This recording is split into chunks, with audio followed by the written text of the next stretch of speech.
Alright. Today is the day for Daybreak 2. So, I got my settings and stuff set up earlier today. Hopefully, it'll play out well on stream. I say that because it feels like Daybreak 2 feels more graphically intensive than Daybreak 1. Or maybe I'm just not remembering correctly. So, once we boot up the game, I will need to double check my OBS for stability, and then we can continue with the actual game. So we'll have to see whether or not performance will choke or not. Although I did take some precautions though, like I set my OBS to high priority to hopefully prioritize more stability. I capped the frame rate to 60 because if you try to let a game run for unlimited frame rate while you're streaming, it's not a good time. So I had to limit the frames so my graphics card doesn't go crazy trying to push as many frames out. Try to push as many frames out for Daybreak while OBS is struggling for resources because I'm using the NVIDIA NVENC encoder thing to run or to encode the stream for OBS. So you don't want to push for high frames while it's also rendering the stream.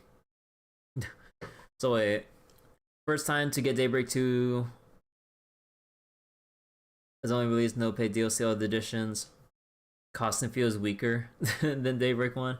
I don't really care about like the costumes and stuff. Like, I mean, like some of the cosmetic DLCs, like, I mean, cosmetic DLC itself is okay, but then I'm looking at the prices for a lot of the basically early game booster DLC bullshit. It's arguably as bad, or if not worse, because I'm like, why would you want to pay $5, $10, $20, $40+ dollars for booster items, essentially? I'm like, that's fucking egregious. Like, you can grind decently, like, in all the Trails games, even with the ones that have started including microtransactions. Like, I mean, thankfully, like, at least with, like, how I view the grind, it doesn't feel like the grind or the DLCs have hampered how you acquire XP or money in-game, compared to, let's say, how SMT games nowadays feel with their cheat DLCs, compared to, like, Falcom games with the cheat DLCs, at least pertaining to Trails. I don't know anything about East, or if they have any similar such DLCs, so I'm... someone else who's played the East series can tell me about that. But yeah. So wait, they should have done like Xseed. Boost is supposed to be sold separately, not bundled. Either way though, like they just shouldn't exist. They just prey on people's impatience and, I would assume, like excess income and everything, because obviously people with a slight budget in mind, well, not taking into account the base price of the game itself, but like the budget for anything beyond purchasing the base game. Who will want to spend $40 for extra booster shit? Like, once you get to like mid-end game, you can actually just grind the equivalent of that amount out within maybe a couple hours or an hour or two of like smart farming, give or take. Of course, I'm exaggerating, and it varies based on a lot of conditions, but I'm just like, would you rather just pay $40 to cheat your way through a game, or would you just like grind it out appropriately once you get to the point where those items you shouldn't have had early on become extremely commonplace? The true grind is all the dialogue. You're right. So it's the Reverie problem. So wait, to be fair, the reason they release like this due to how many characters you need to build, it's the Reverie problem. If you want to grind for the less characters trying to end game, people wouldn't grind for that. Like, at that point, they should just do a thing like, I don't know, like Pokemon, like XP share. Turn it into a core feature. let everyone acquire XP, not just people you directly plant into the party. Or they even just do a thing in general where as you progress main story beats, characters you've completely neglected would get bumped up to the average minimum suggested level for that part of the game. So let's say you start at level 1, but then like the game, like end game levels are like level 100. So then if you don't use a certain character and like let's say the time comes for you to bring everyone in, that character is not going to be like level 1. Like they'll be bumped up to like a minimum, let's say 75 out of the 100 or something, you know, just as an example. Like if they don't meet the minimum level, automatically bump them up to reduce the amount of like catch-up grind. Of course, there's should be some room for actual grinding to some extent, but like, yeah, Daybreak went chapter 5 already had this problem without full roster. I didn't really think it was too much of an issue, if anything. And besides, like, in my opinion, buff XP and backline, like, in my opinion, like, because of the Trail series, or what was it? Because of how levels work with the Trail series, you don't really need all those extra levels unless you're desperate to push for, like, to eke out some extra damage. You only need to push for levels to get certain crafts and skill upgrades. That's it. Like, once you get those, it's all down to your personal set, like, quartz setup and all that to actually win the fight. Like, you don't need to grind to extreme levels to overpower via stats. Once you kind of get your appropriately timed skill upgrades, that's when you should be at any times be able to beat it. It just comes down to how you prepare your party. Like, that's basically it. So a quartz setup, I mean, yeah, like the quartz setup grind is really bothersome. So there is that. But like, in terms of just straight up XP and levels for the party, putting aside the level of quartz a party member should have, levels don't matter beyond getting your new skills and their respective upgrades. That's it. Like, and that's how it's been since like Trails in the Sky, like first chapter, at least as far back as I can remember how it went. Because like anytime I felt stuck, like I never felt like, oh man, I had to grind out like 5 more levels so I could just get just enough stats. With very few exceptions, sometimes maybe you do just need the raw HP. But that's the thing. Maybe you need like the extra level or 2 just for the raw health, but not the attack or defense stats or speed stats or what have you. Maybe you just need that extra 200 or whatever health from like leveling up once, twice, maybe 3 times if you find like, let's say in the older games, like a Shining Palm or something. But aside from that, it just comes down to just how you set up your quartz and adequate protections. So just the cheat booster pack DLCs are just complete BS. Like, as much as I love the Trail series and all, like, the practices with just releasing those crazy-ass expensive packs is just so excessive. Like, they say that, like, oh, here's your deluxe or ultimate editions, and here's the value you're getting. That value is just made-up fucking bullshit value. It's like, oh, here's, like, $40 worth. I'm like, that's not $40 worth. You say it's $40 worth, but that's basically just a solid hour or 2, or just casual progression once you reach the transition from mid to end game of an RPG.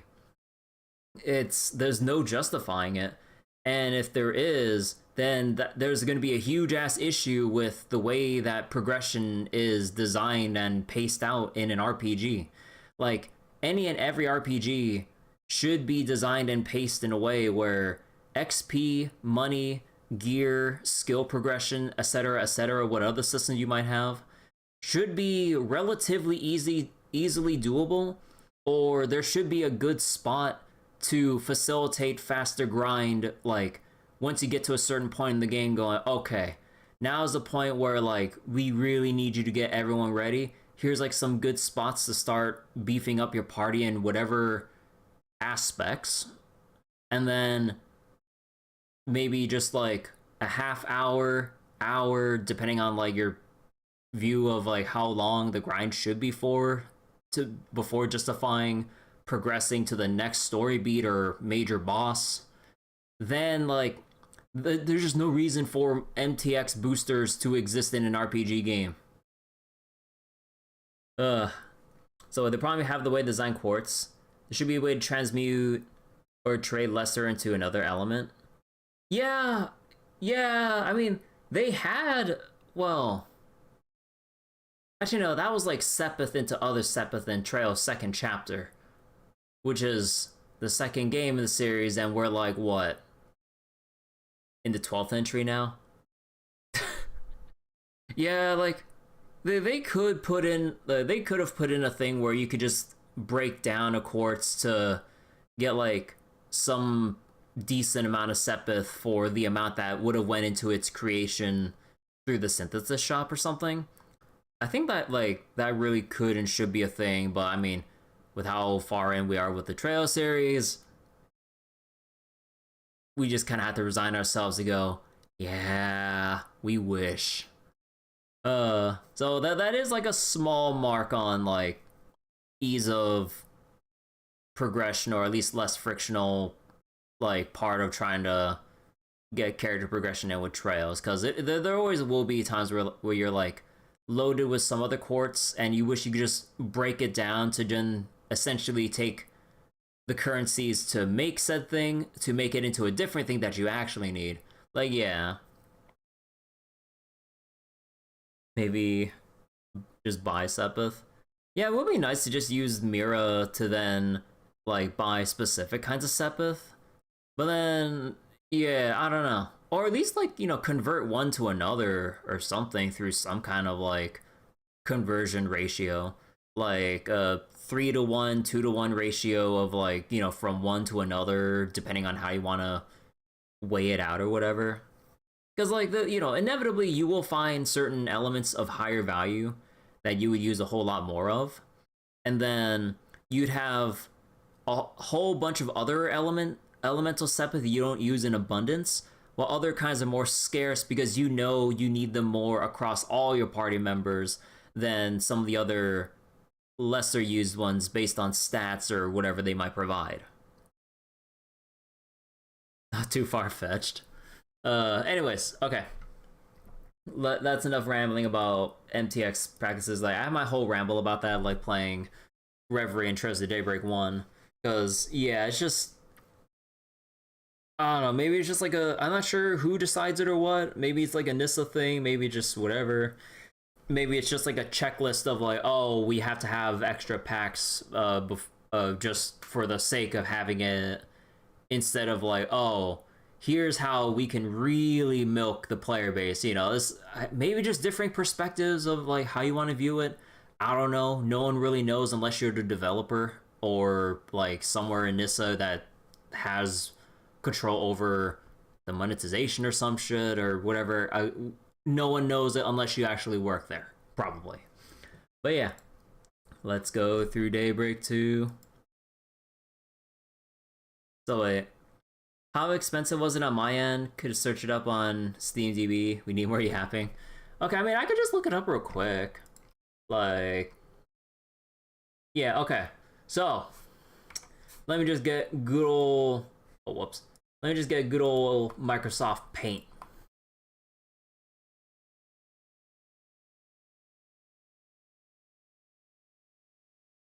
And let me just delete some of these things real quick. Look at this shit. You see this? See this shit right here? Look at these fucking prices for either like cosmetic packs, voice packs, costumes, and the advanced pack is a gigantic thing of booster items. Like, we're talking U material, Sepith, the works. 70 US fucking dollars. When the game itself on release as a, like, new modern release is fucking 60 USD. Like, again, I love the Trail series, but the monetization of the MTX stuff like this is just baffling. Like, what the actual fuck? It's crazy. Wait. View info for base game? Wait, what do you mean view info for base game? My whole thing was just like the fact that the DLCs exist that you could buy, but the prices are just like absurd. Like, I wouldn't mind if they're like $1, $2, maybe $5 at most for like certain other kinds of, like, let's say it's a massive cosmetic pack, like for the whole entire game's roster, sure. Or maybe $10 if it's like an expansion episode or some shit. And I'm not talking about the SSS Summer DLC. No, that should have been included in the base game. Like, I don't know. Like, that's where I draw the line. If it goes beyond fucking 15, 20, God forbid, $60, like, that's just unacceptable. All I did was buy the BGM pack. Yeah, I don't know about, like, $20 for a BGM pack. Like, I'd rather spend that $20 on the actual soundtracks to listen to and download and listen offline on my own time as a separate soundtrack thing, and not just like a soundtrack that you could then play through in the game only. Like, that's what I'm caught up on. Like, I'd rather pay the $20 just for the soundtrack itself and not just playing it in a more roundabout way. Fair enough. You did buy Pyro Yakuza alongside it? Yeah, have fun with Pyro Yakuza. I know, like, this month is... I know that this month is, like, crazy stacked with all the new releases. For me, Tyrell Up Daybreak 2. But for a lot of other people coming up soon, Pyro Yakuza, Monster Hunter Wilds, when's Avowed coming out, or is it already out? I forget. CLE version of the next Trails game after Daybreak 2 has terrible pricing. Also, is the game a bit too loud for everyone? Sorry. Let me just lower this a tiny bit. Maybe too much. You're not playing Daybreak 2 until after March? It's slightly loud? Okay, I just lowered it a tiny bit. Yeah, I had trouble trying to control the audio when I was trying to test my settings and everything. Avowed's out on early release, full release should be soon. Oh my god, fuck the advanced access shit. So wait. The mini OST is not that great. Interested? Just the full art book. But yeah, let me get a thing real quick so I can, like, view some stuff for whether or not I would have drop frames. So wait, the whole pack for the game after Daybreak 2 is $200 altogether. Jesus. That lane looks so good. Yeah. So okay, this is technically like a spoiler title card, because when I first opened the game, there's a whole different title card thing that was really cool to look at. But because I made a new game and saved, we can't go back to that. So I'm like, ah, shit.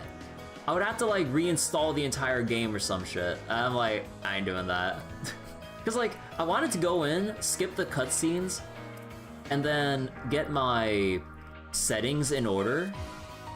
And yeah, dude, the settings, I mean, just as good as before, like, with all the draw distance stuff, the shadow options, like, the rendering stuff, like, you know, the fact that they actually have SGSSAA, I'm like, god damn. Durante port? Yeah. Bless Durante and PH3 so much for all the work they put in. Like, this is a new one too. Color precision. Like, there is a slight difference and it looks nice. not like it doesn't like make or break any crazy big visuals, but when you kind of see the before and afters, you go like, oh, that's neat, you know. So I could delete my save file. Let's use array +1. No, I deleted all my save files. I deleted the save I made, the auto saves, everything. It still kept this title card instead of the one I saw when I first opened the game. So I'm like, oops. But yeah. And yeah, I'm capping my frames at 60 FPS because this game is pretty intensive. Like when you want to crank up the settings to look nice and smooth. And because I'm playing this on stream, if I try to go above this, OBS will go to shit. Because again, I'm using NVIDIA NVENC or whatever as my backend as my rendering, or encoding, I mean, for OBS. So if I try to crank this up any higher, the stream would be so choppy. Oh my goodness. So you know, one of your friends was playing on console trying to get the text to show up instantly, but a PS5 doesn't, but PC does? Wait, console doesn't have instant text speed? No way. But yeah, no, it doesn't? God damn. But yeah, there's like a whole lot of other options too, like with larger text, icon sizes and everything. And for the sake of like, you know, the stream and everything, I will be putting this or making the font larger. Hopefully it's large enough for people to read. But I mean, I don't exactly know just yet. Again, I skipped the cutscenes so I don't actually, you know, spoil myself when I'm trying to test out graphical settings. Sounds like a Durante optimization thing. Yeah. And yeah, not sure what else to really show, but also I kind of stumbled upon this. I'm like, mini games. What do you mean hacking? I'm just like, oh no. I guess we'll find out. Like, what do you mean hacking minigame? I'm like, Spoilers. I was just trying to check out the settings. I didn't know. There are a lot of mini games. Dude, Pom Pom Party. I don't care how scuffed it is as a scuffed ass version of Puyo Puyo, but give me my Pom Pom Party. I need that shit. I need to get bodied by. I need to get destroyed by Ren and company. Or Reset for that matter. I imagine Reset would be god tier at fucking Pom Pom Party. Oh, I mean the settings had spoilers? Oh, I think I know what you mean. But yeah. So wait, what's the archive thing? Ah.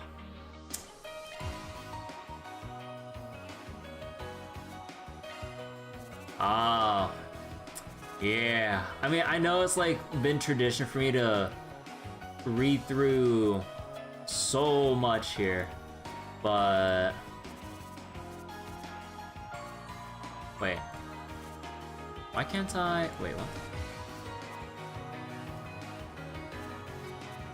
Oh, that's so weird. Wait, why does it go back up? Wait. If I let go... That's so... Oh, wait, why does the scrolling feel weird? No, it's fine now. Wait, why was it instantly or automatically scrolling back up when I was... Wait, like that? Wait, how does that happen? That's weird. Yeah, wait, my hand was off the mouse! Wait. My hand was off the mouse. How'd it move? Wait, is it mouse control? No, it's only mouse wheel, right? Yeah, it seems like by the like a second or two after you stop scrolling, it kicks back up. Or what? Over scroll?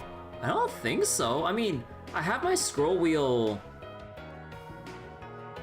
It shouldn't be a scroll speed thing. Why is it automatically going back up?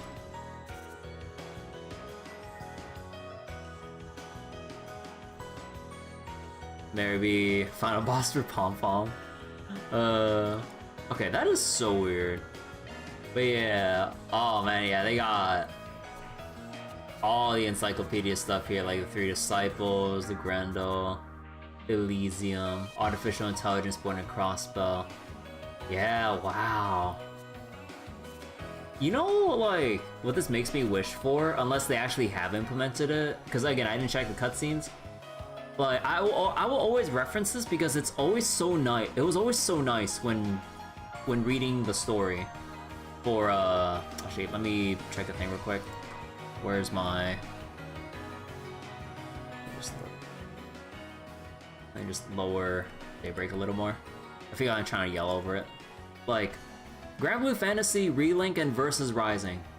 Like, anytime key terms or other stuff shows up, it would highlight, and you can press a separate button to bring up, like, the whole ass glossary.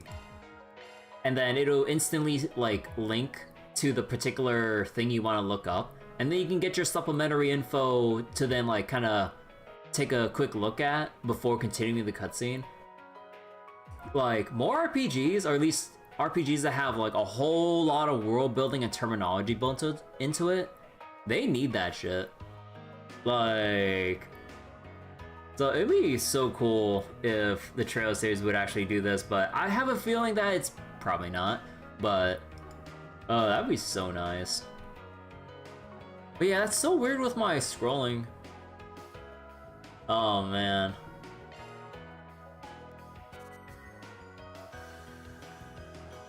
Change display. Oh! Oh yeah, that's a portrait! Oh shit!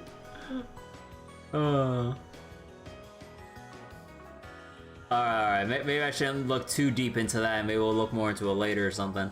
But okay. Let's go.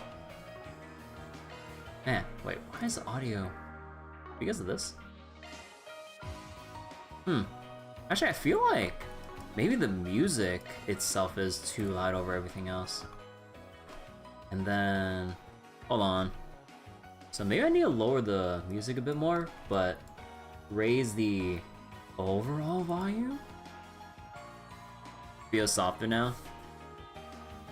Yeah, I don't know. It's cause like I'm fixing things on my volume mixer, because this game doesn't have like, you know how other games handle their volume stuff? They have like a master volume and then volumes for everything else here.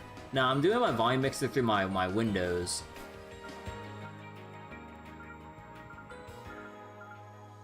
But yeah, I think this should be good. But okay, so we're going on Nightmare, as we've always been since Cold Steel 3. With the other shows before, maybe not, but yeah. When command battle difficulty set to hard or above, if you game over, you will not be able to lower the strength and try again. You think my voice will overpower the volume at this point? Same as always? Yep. Alright, actually, let me just bump this up like a tiny bit more then. Alright, if clear data from Trails to Daybreak is available, choices made there can be reflected in this game, and special clear bonuses can be obtained. Sure. I know I kind of missed my opportunity to like try to replay Daybreak 1 and 100% and then do like a final playthrough to then carry over my initial choices and all that. But yeah, oh well. So let's see, you get droplets. You get following items for achieving an Arkwright Solutions rank of AAA. Wait, skill stones? So you have one achievement missing as the Detective Bond one? I'll find out. Yeah, wait, skill stones. Okay, how are they gonna iterate on character progression here? Wait, hopefully I set the volume right. Wait. Before diving into the main story, would you like a recap video of Trails to Daybreak? So I saw this prompt, that's actually pretty cool. Sure. Nestled away in the Old Town area of Eden, capital of the Calvard Republic, is a small, humble business. It was owned by Van Arkwright, a problem solver of sorts called a Spriggan. One day, a first-year student from Aramis Academy, Agnès Claudel, showed up at his door. She requested his help in finding antique ornaments called the Genesees, which she inherited from her great-grandfather. Utilizing his connections in normal society and the underworld, Van and Agnès found one of the Genesees, only to come under fire from a mafia group called Almada. Despite the seemingly hopeless situation, the Genesis resonated with Van's Zypha, a tactical ornament from which a little fairy named Mare appeared. With her assistance, Van clad himself in an armor made of shards and transformed into the Grindel. He turned the tables on the mafioso with its overwhelming strength. After that, Agnès agreed to work for Van part-time in exchange for his help in finding all 8 Genesees. The two of them traveled all across Calvert in search of them and made a number of new friends along the way. Fairy Al-Fayed, a Jaeger who was raised for a life on the battlefield as a Kruga warrior. Aaron Way, a prodigy and a reckless leader of a group of delinquents from Longport's Eastern Quarter. Risette Twinings, a service concierge dispatched from the Marduk Company to provide Arkwright solutions with impeccable support. Katra Salesian, a young engineer stationed at the Basel Institute of Science, where he participates in the development of cutting-edge technology. Judith Lanster, a famous actress in the world of film who leads a double life as the Phantom Thief Grimcat. And Beargard Zeman, Van's former mentor, and a man who cast off his old name. Together, they braved countless ordeals and collected many of the Genesees. Though they were hounded at every turn by Almada, who were using the devices to sow confusion and chaos wherever they went. Chaos. Eventually, Almada's leader, Gerard Dantes, detonated a nuclear weapon in a remote village and wiped it off the map. Oh yeah, the nuke. Oh my god, dude. Multiple factions, now driven to bring about Almada's end, found themselves as pawns in a death game, where Van and his friends came out on top and ultimately defeated Almada's executives and cohorts. Then they put an end to Dantes, the source of all this evil. However, during a festival celebrating the Calvardian Revolution, one of Almada's leaders, Melchior, unleashed pandemonium on the capital, and in the process revived Dantes and the other executives and summoned countless demons into the city. Pandemonium brought Time and Edith to a standstill, but with the aid of their allies, Van and his crew were able to once again defeat Melchior and Dantes. Upon Dante's demise, the diabolic core that he had absorbed into his body found its way back to Van, its original host. Yeah, the Van core. awakened as Vagrant's diaspora and disappeared, fleeing from his companions. Fucking bullshit with the DPS checkdowns, I'm just saying. The group chased after him into the boundary between Zemuria and the Beyond and confronted the demon that overtook him. Thanks to the urging of his friends, Van was able to regain himself and temporarily drive the Demon Lord out by flinging the core into the depths of the rift. Temporarily, huh? With all of these incidents behind them and the end of the year fast approaching, everyone other than Agnès bid a brief farewell to Van as they each left Edith behind. But before they departed, they all promised that they'd see each other again in the near future.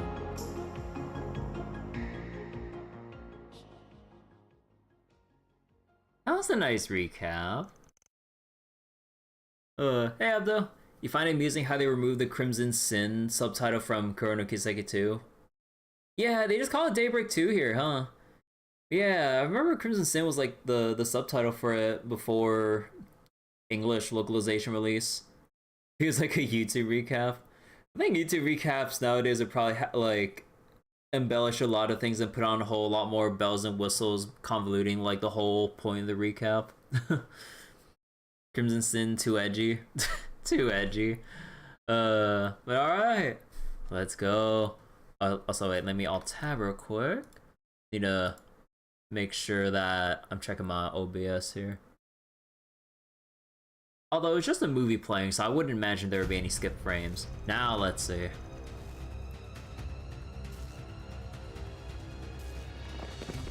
Oh.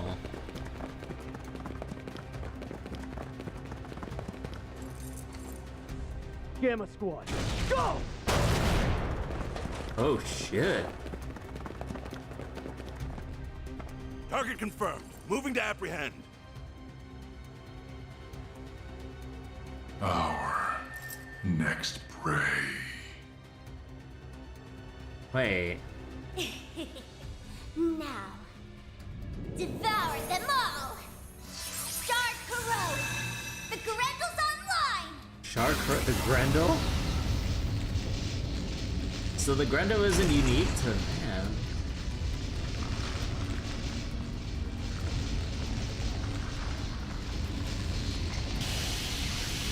What the hell?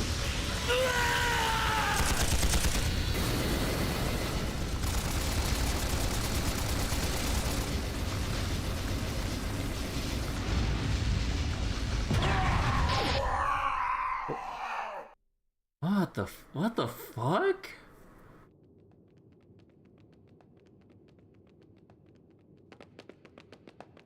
Oh shit, Tsunodaria! What in the world? Oh shit, we're seeing them I knew like I sensed first something thing. down here, but I wasn't expecting to find bodies. No good. I'm only getting a faint response now. Ugh, I really thought we had it this time. The 3 and 9. This place is gonna be locked up real The 3 tight and 9 after on today. its side. Talk about lame. Huh. Maybe we should pay our friend a visit. Is that all the His pins? connections could come in handy, and we do still owe him our thanks. Oh yeah. Our thing should match his 4 SPG requirements, shouldn't it? Well, if we go, I'm totally helping myself to his secret stash of sweets. Oh my If god. you want to play with fire, be my guest. So you're chosen death. I think that's our cue to get out of here. Yeah. Let's move, S. Dude, it's so cool seeing them like a little more grown up now compared to Reverie. Oh shit. Do you know that Daybreak spells with the mark mechanic? Yeah. Also, I did get spoiled by the fact that when you go on the Steam store, it shows Swin and Nadia in like the first gameplay picture. You just see them straight up. I'm just like, Steam, what the fuck? Wait, I hope you didn't lose Seneca. I can't wait! Do you think his car is faster than Van's truck? Your guess is as good as mine, sweetie. We'll be back home later this evening. You Oh, better be. The graphics look so Things nice. have been a little too just weird like around before. here lately. All right, have tons of fun out there, Yumé. Okie dokie, Grandpa. I'll be back soon! They were marketed like that in Falcon JP. Yeah, I mean, if they marketed it like that, then yeah. I mean, what can you do, really? Early yesterday morning, there was a small explosion near a municipal building in the capital. According to our report, it was the result of a power outage, power and there outage? was no sign of criminal What's activity. next? You're gonna tell me it In was a other gas news, leak? A Grand Circuit exhibition race will be held today.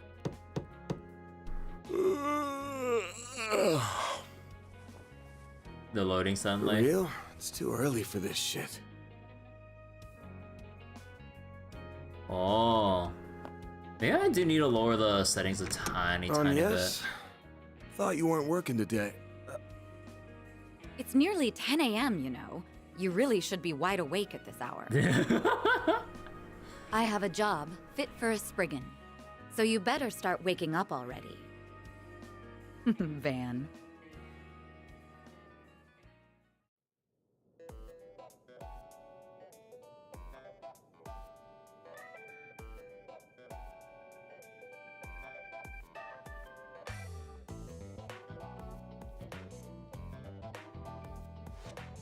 So, Where's the day, Rook?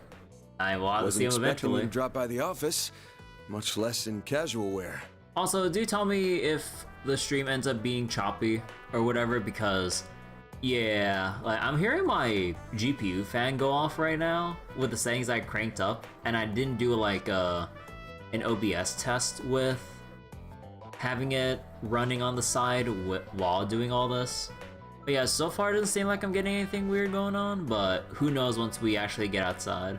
Better be careful walking around in that, or else Lil Miss Famous will have even more eyes on her. Oh, please. I can blend in with the crowd just fine, as long as I act like myself. So, what are your thoughts? I just had it tailor-made. Well, let's see. Huh. Yeah, seems pretty alright. Pretty alright. Any more details, Van? Just alright? Always good to wear something easy to move around in. What? What did I say?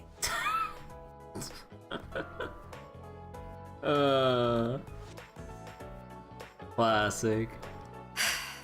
Oh, nothing. So, what's going on with your sleep schedule? Was it thrown off kilter, or are you just becoming lazy? Perhaps your old habits are rearing their ugly heads, now that you don't have your assistants to keep you in line. Damn. It ain't like that. I've just been up to the neck in work is all. Though I am slowing my pace a little, at least until they get back.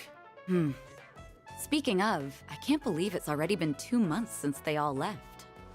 Actually, wait. Let me alt tab real quick. I think I got an idea. I'm surprised they haven't returned yet. Yeah, well, they all had some unfinished business to take care of. On the bright side, things have been nice and quiet around here lately. It's just like old times. Van needs a new outfit for crying out loud. Stop it. Hey, if it ain't broke, don't fix it. Oh? I've heard testimony to the contrary. A little birdie told me Agnes has been coming here every week for part-time work. Oh. Not true. She comes every other week. Van. And I doubt she'll be able to do even that much in the coming weeks. She's gonna be up to her ears in work, getting ready for her school festival. Oh, it's that time of year already? I bet someone's going to be awfully lonely soon. Man, I just want to say, like, with the details with the... Like, you can see the floating white specks of dust in Van's room and stuff, like, as they're conversing. That's so nice. That like extra bit of like room detail. Oh, that's so neat. Yeah, no. Alright, that's enough about me. Let's start talking shop. I want to know why an A-rank bracer, and the famous Beauty's Blade no less, is asking for my help. I'm also curious why you're doing this on your day off. Guessing this ain't a rescue a lost cat type request. Van's room needs an air filter. Look, it's for the ambience, okay? He doesn't need an air filter. It's just for the ambience. There's just something. There's just an emotional response that you feel when you enter a room and you see the light rays shining through the window blinds or curtains or whatever, and then you see like the floating specks of dust as you walk into the room. There's just something emotional that just wells up inside you when you see a sight like that. Okay, you don't understand, and then everyone else like, man, this room's dusty as shit. Afraid not. Take a look at this. Huh? Damn. There have been other incidents like this one here in the capital. They began around the start of the year. I'm sure this is old news to you, however. Yeah, but I didn't think the rumors were actually true. What I heard was that there have been a number of strange goings-on lately. Man, I could like barely hear the music at this point. Yeah, I need to keep adjusting the audio. Like, now it feels like the dialogue voices are a little bit too loud. And that a lot of people have been dropping like flies. The victims are not only policemen and soldiers, but also gang and mafia members as well. So they're going just for anyone. Evidently, they have all been killed in the most gruesome manner imaginable. It's inhuman, in every sense of the word. Due to the nature of the incidents, however, they're being reported as vague disturbances or accidents. Well, given the parties involved, can't say I blame them. Hasn't stopped people from talking, but it's all just speculation at the moment. I figure the Guild and the CID want to close the books on this case ASAP. That's right. A joint investigation team has already been formed. They've surmised that this is the work of a serial killer. Unfortunately, they have yet to find any serious leads. I'll admit, this case has been on my mind, but I hadn't caught any sense, and no one had come to me about it. Until now, that is. I wonder if there's just gonna be like a case like Sonic and Shadow the Hedgehog where like Van's just gonna get blamed for this once they actually see like the Grendel serial killer, and then they go, wait, that's the Van's Grendel. It's like, wait, what was that name? It's like, nothing.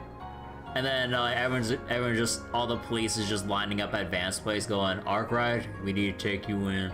If I'm being real with you, this is way beyond the scope of my humble little office. You do get that, right? Yes. And until yesterday, that was perfectly acceptable. However, the situation has changed. Oh, did they actually snap a pic?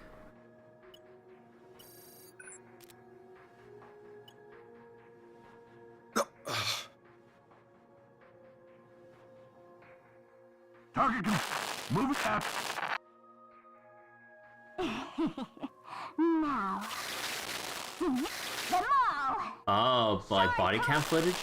It's online. What the hell? Oh.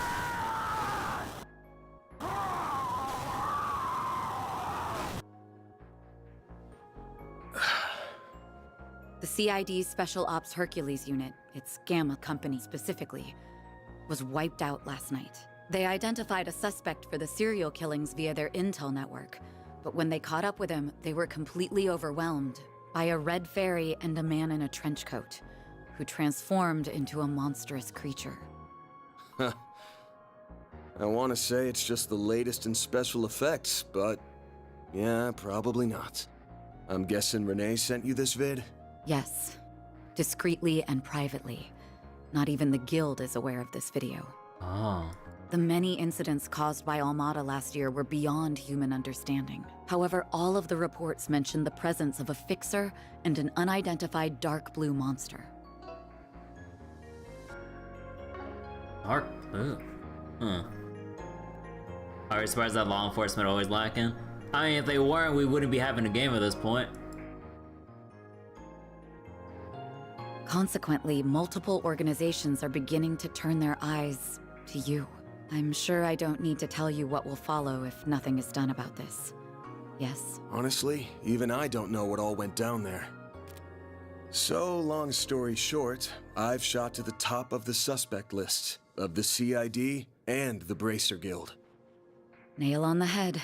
It's only a matter of time before the CID makes their move to attain justice for the Gamma Company. This is personal to them. The same goes for the police and the Guild as well. Well, shit. I just can't catch a break these days. But thanks for giving me a heads up. Like, Van just trying to relax, and I was just being framed as like a serial killer. Jeez. What are you going to do? Oh my god. I just noticed the thing that, like, when the camera perspective changes, the hair physics and other effects on clothes and stuff, it has their clothes and hair flap for that brief moment as it settles back into the new camera perspective. That's still a thing here. Like, I just saw the thing with Elaine's hair shift around. Oh god. The only thing I can do. I'm gonna put my nose to work. This ain't something I can take lying down, especially since I should have been able to sniff it out from the get-go. I'm not just gonna sit here and wait for someone to throw me in the slammer. I've got to get on out there and clear my good name. Pushing through thick and thin is what a fixer does best. I'll get through this. Whether that's by myself or with the people who have stood by my side. I'm only here now because of them. And I've still got to pay them back for all they've done for me. Huh. I guess I'm sort of giving myself a 4 SPG here. Yeah, like I said, every time the camera angle changes, The hair has to reset and settle down, and then the hair was clipping into the couch before going, before lying back. Now, I hate working for free as much as the next guy. But maybe I could put up with it if a certain someone rewarded me with delicious sweets. That's quite the roundabout way of asking me to treat you. However, I'm afraid I can't accept that particular arrangement. Seeing as I'm the one who came to you with a job. Huh? I can't just sit idly by and let a new seed of fear be planted in the hearts of civilians. That's not the Bracer way.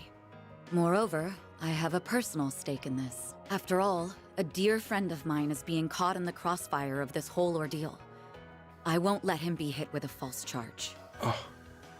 Face it, you need someone who can keep an eye on you. I think us working together would be the most rational solution. That said, I can't openly ask for your help, given my position as a Bracer. If it's done through a 4SPG, though, I doubt there will be any problems. So, will you accept it?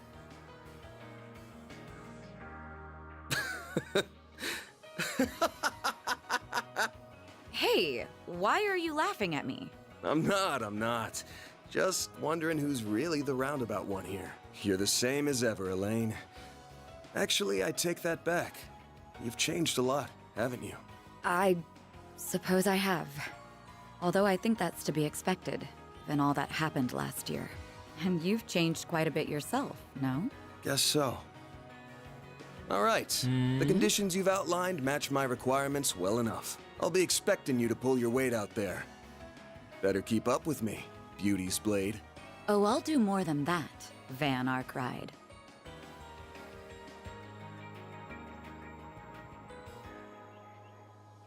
Crimson Roar. I am officially in love with this caramelized apple. The slightly bitter yet juicy sweet flavor is to die for. That pinch of cinnamon combined with the flaky richness of the crust are sending my taste buds into overdrive. It's perfection. I could sit here eating Monmar's tart tatin until the cows come home. I'll never get sick of it for as long as I live. Same for me. Its flavor is refined yet delicate at the same time. Calling it anything less than a masterpiece would be doing it an injustice. You're a master of your craft, Victor. Why, thank you. I don't know why you're hanging around this deadbeat, but I guess there's no harm in kicking up your feet and sharing a meal in your downtime. The same doesn't go for you, you lazy bum. Also, you better not give this fine young lady any trouble. You hear me? Yeah, I got it. Oh, okay. Oh, we ran out of budget for voices in this part. Alright. Why does he always have to give me such a hard time? Only because he cares, I'm sure. So, where's Yumé and Paulette? I haven't seen them here today. Oh, they've gone to see a race. They got an invite from a certain hot-headed racer we all know and love. He's been inviting her out a lot since the end of last year. Not to imagine the old grump's been worrying up a storm over that. But even if he's a bundle of nerves right now, it at least ain't showing in his cooking. Ah yes, I've heard a little about their situation. The road to reconciliation can be long and thorny, but I wish them luck all the same. I only meant to have a light meal, but I think I got a little more than I bargained for. Is Van just gonna go like, oh, can I take that then? Let me guess. Now that we're full, perhaps we should set to work. Sounds good.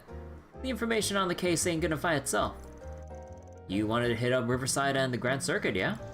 That's right. As far as we can tell, that's where the latest incidents have occurred. With your keen sense of smell, we might be able to uncover some leads that fell by the wayside. Huh. Let's hope my nose lives up to your expectations.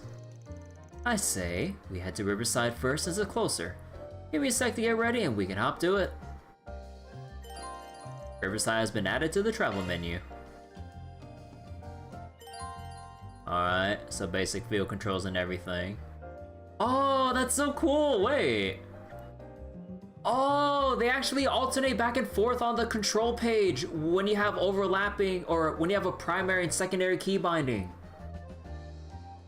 Oh, it's so cool. Like the confirm and cancel goes between like the enter and escape and left click, right click and stuff.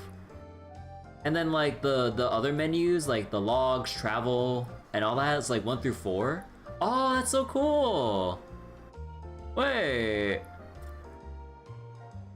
Oh, that's nice. Maybe it get a little annoying for some people, but that's nice that they actually alternate to let you, or to remind you that you got secondary key bindings. Oh, that's so nice. More games need to do this shit. Oh my god. Like more games need to spend a bit more time, like, for the settings to actually have, like, dynamic, key prompts. So that, like, it's not hard-coded as, like, let's say F key to use, but you want to rebind it to E. It's not always displaying F even though you were bounded to E. Man, more games need to do shit like this, too. Oh my god. Dude, again, I've said it for, like, so many times, like, before, but bless Durante and PH3 so much for even the small things like this. Oh my god. Let's see. Open the menu, system. Yeah, the usual. Should be able to get whatever we need over at the general store. So let's... Wait, I need to make a stop at the tobacco kiosk. Gotta check out their novelty candies. Novelty candies. Ever the sugar addict. Oh, but man, like, the graphics and everything, like, looks so smooth. Okay, wait, how's, like, the frame rate and my OBS reacting if we're wandering out here? Let's see. So, OBS seems decent right now. In-game frame rate feels as smooth as it can be at 60 FPS. I was testing this out at higher frame rates without OBS on off-stream. Bro, it feels it looks so nice at like 160 plus FPS. Bro, but I can't play at high frame rate because my OBS would go to shit on stream. Like, dude, you don't understand how smooth the camera feels and everything, like, when you're actually playing this at 120 plus, like, frame rate. Oh, wait. I just noticed. Wait. Actually, wait. Were we always able to scroll with... Wait. Were we always able to zoom in and out with the mouse wheel? It wasn't like that in Daybreak 1, right? Because we had to just do the Q&E thing. Wait. Oh, shit.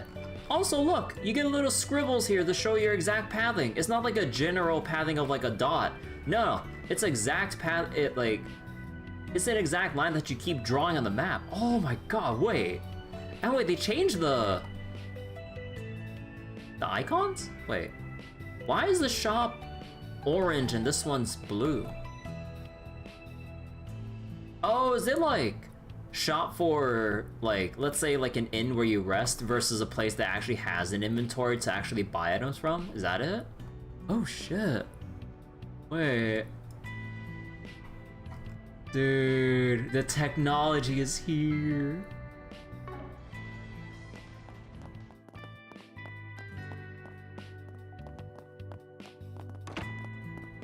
Oh my god, the kitty! Et toi! Wait, hold on. Oh, no. Wait.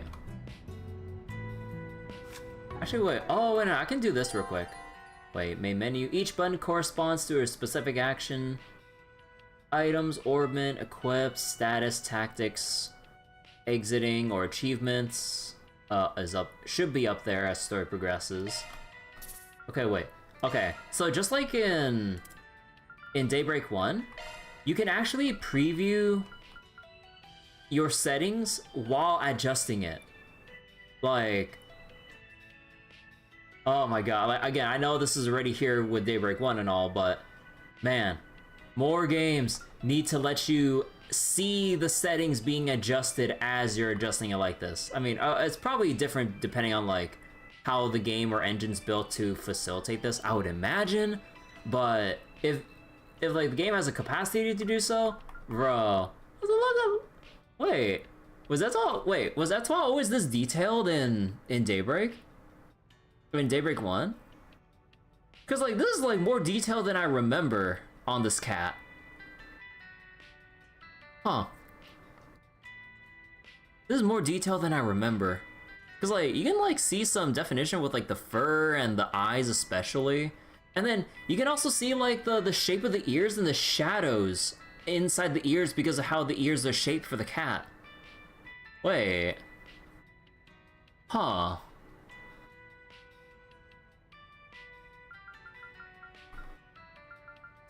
Okay, wait. How wide is this? Oh my god, no, this FOV is like so far. Oh my god, that's too much for me. like this FOV would be nice if you were playing Trails on an ultra wide, but no, I am not using an ultra wide right now. Okay, woo. Let me see. I think maybe to be on the safe side, graphics wise and performance wise, I think I'll bump down SGSSA down to selective, and I'll bump down MSA to 2 times. Cause like, there is a bit of a difference when you go from 2 to 4 times if you kind of like look close here, and I just bring Van up here. So then, graphics. Oh, okay, we're kind of missing like Van's eyes, but I think if you look at his collar, no, his zipper. You can look at the zipper down here, and you can see like the details from the dog tag being a bit more defined if you kind of like go 2 times to 4 and so on. Like 4 is like that sweet spot, but considering my like handicaps or my performance handicaps via streaming, because thanks OBS, yeah, no, I think I'll have to bump it down to 2 because I suspect that once we actually get into battle, we'll have some choppiness come up. Elaine's also slightly bit detailed as well. Yeah, you can see like with Elaine in the back, you can see that her hair has less, obviously, you know, as we raise it up, less jaggedness, but even like on 2 times there's still quite a bit. And also the railing in the back too, you can like see the little shifting here. But yeah, I think like for the most part, once, you know, the game's actually in motion and taking into account future performance hits when special effects and cutscenes go off and stuff, I think I'll leave it lower. So I think I'll raise the BGM and lower the voice by 1. I feel like, hold on. And then let me just change the volume mixer itself. Wait, let me see this. Should be able to get whatever we need over at the general store. Wait, I need to make a stop at the... Okay. So wait, what about if we go back? That pinch of cinnamon combined with the flaky richness of the crusters. Okay, I think that's good enough. Alright, so... as a reminder with how we usually do things when it comes to playing Trails. Wait, oh, we can check the room here? Oh no, it wasn't. That was Brigard's old room because he was on the 3rd floor from... Yeah, kind of forgot about that. But yeah, so with how we usually do things, also, wait, I just want to do that again. So, one neat graphical thing is how it looks so much brighter outside because of how much, you know, darker it is by comparison indoors. When you go out, it takes time to actually readjust the lighting to like get your eyes reacclimated to outdoor lighting. That's so nice.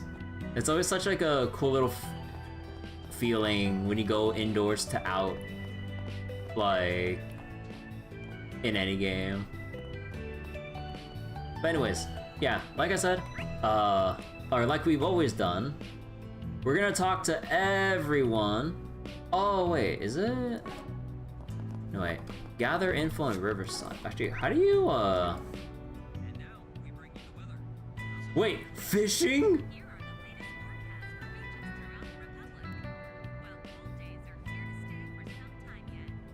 We have fishing? Oh shit! Fishing is back! Oh my god!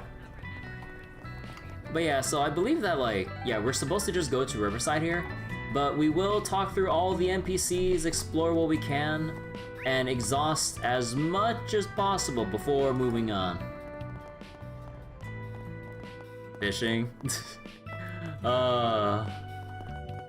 It's a Trails requirement. We've gone one too many games without fishing, so we gotta correct that. Oh, that's why. How you doing? Oh, hello. Do you live here? Stare. Huh. I kinda figured she'd reject you.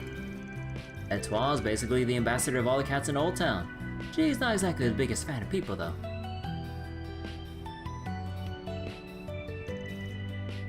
Yes, you must be special. You think so? I can't imagine why. Maybe she knows I'm a bracer.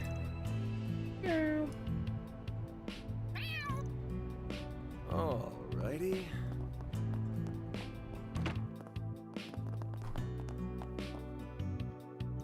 The door is locked.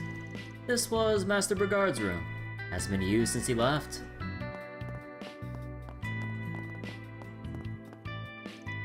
This is Brisette's room. It's locked right now. This is Katra's room. Locked right now. Barry's room. Judith's room. And Aaron's room. Okay, so no additional. Only.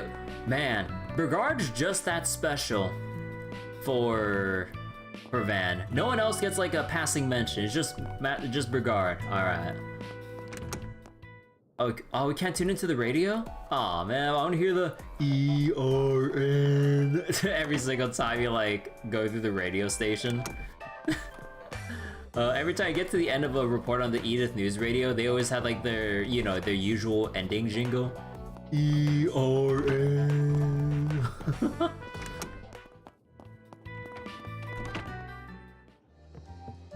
Anyone we can talk to here? Actually, wait, can we see anyone's food? No, just coffee. Okay, I just want to see if there's like something we can look at in particular with. Oh my god, wait, dude, look at the reflections on that shit.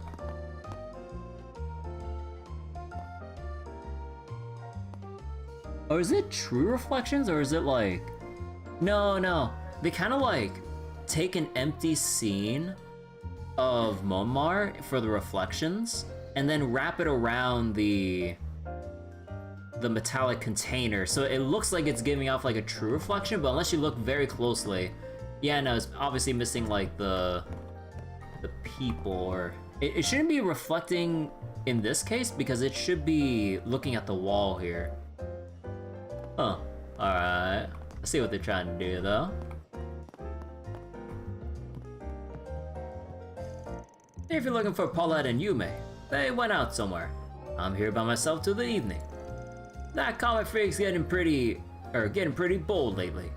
But even if his pinky toad crosses the line, I'll dip him in oil and fry him like a croquette.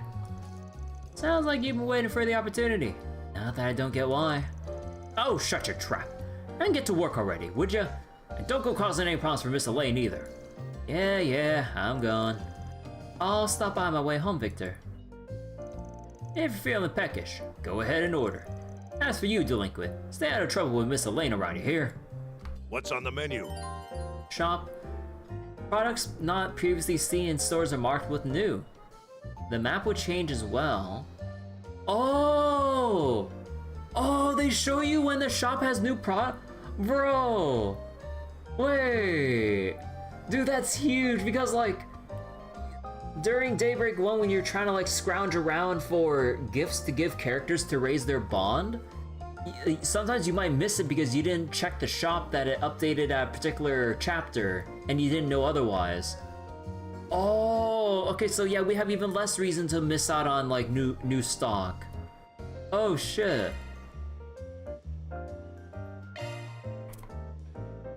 Man, part of me just wants to sell the droplets early on for an early mirror boost, I'm just saying. Man, where's all the money that I got when I beat the game? Did Van just piss it all away in car upgrades? Fucking hell, Van. Spaghetti and meatballs. Yume's favorite spaghetti recipe, loaded up with extra meatballs.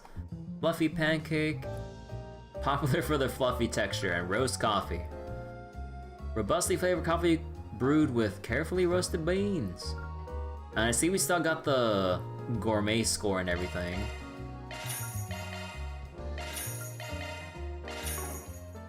Take care out there. Oh yeah, it's these two guys that are always talking here from last game. Actually, I was told I have another business trip coming up soon. You alright watching Harry again with me?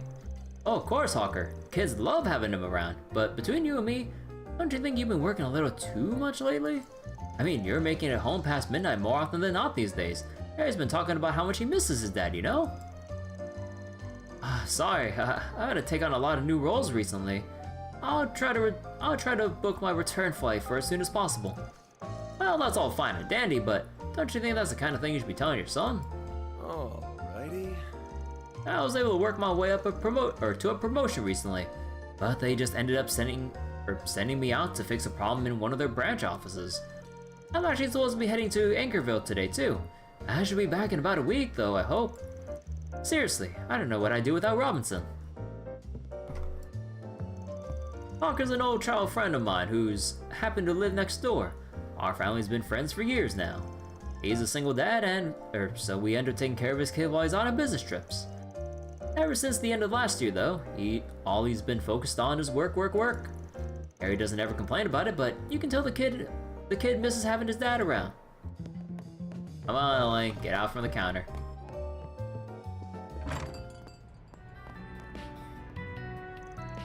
Hey, Jen. Got any copies of the Tower Times? Oh, selling any new candy lately? What? All you ever ask for is candy, candy, candy. I run a tobacco shop, you nincompoop. Fine. Guess I'll take a candy cigarette then. Wait, maybe I should get a churro. What did I just say? When will you learn?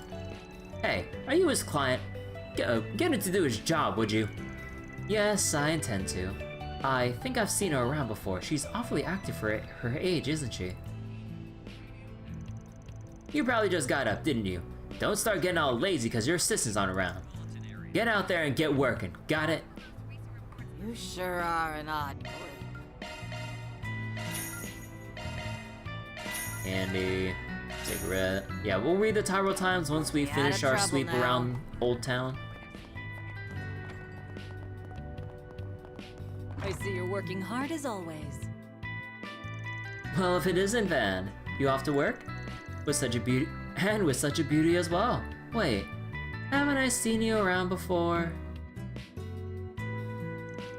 It's possible, but I'm really just one of his clients. Please, don't mind me. Sorry, I didn't mean to pry. Van may be young, but he's always been a hard worker.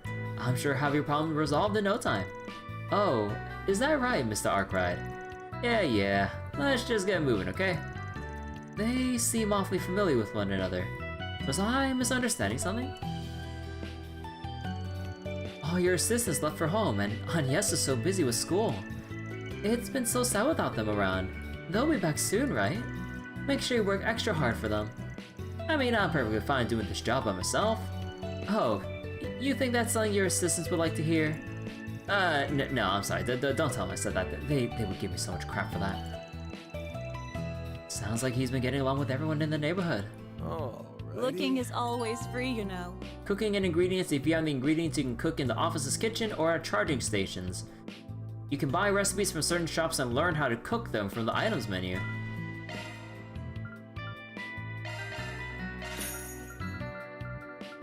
Yeah, all the ingredients here. Oh! I need to look at the... Again.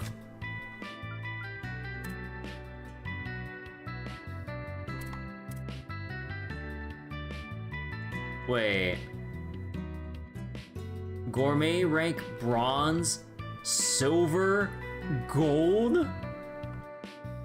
Okay, so it's not just like a 10 levels anymore. We got 25 stars. Alright then. And Tower Times here. And yeah, the controls and everything so far. So wait, how do you switch a leader? Q. You can't change... Oh, it unlocks as story progresses. Shard search. Okay, also, I did change some of the controls a bit. Shard search is supposed to be T, but I changed it to Y because I want T for our turbo mode because, you know, T for turbo. I don't care if it's on left control or whatever. T is for turbo. And I've had that for as long as I remember to actually set it up since... Was it Trail second chapter? I don't remember. But yeah, T for turbo. Cooking and ingredients. Cypher stuff. Oh, they don't have like... Oh, right, they don't... They probably don't show you a bunch of the other stuff until after you got tutorialized on it. Oh man, I want to see a sneak peek of like all the new shit that they would have put up. Done. Ever since my fool of a son left that gang of his, he's actually been more productive with his life. He's still not home very often though. It really makes me worry. I know he's not doing anything terrible, but maybe I should cut him some slack. Also, wait, how detailed are the food things here? I think like, maybe it's like similar quality, but I feel like the props are more defined here. Maybe a bit more reflective.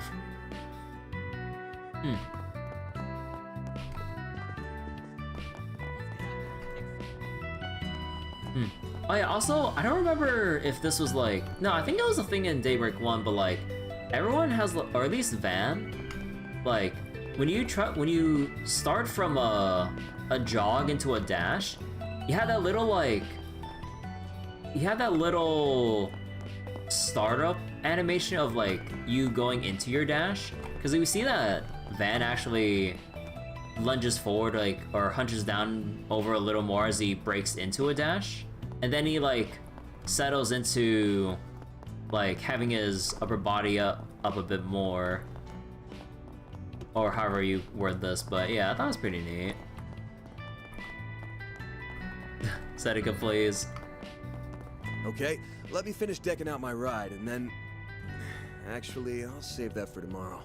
Your obsession with cars hasn't died down a smidge either, I see. It's fine. We can just take the bus to Riverside. Bus? Also, wait.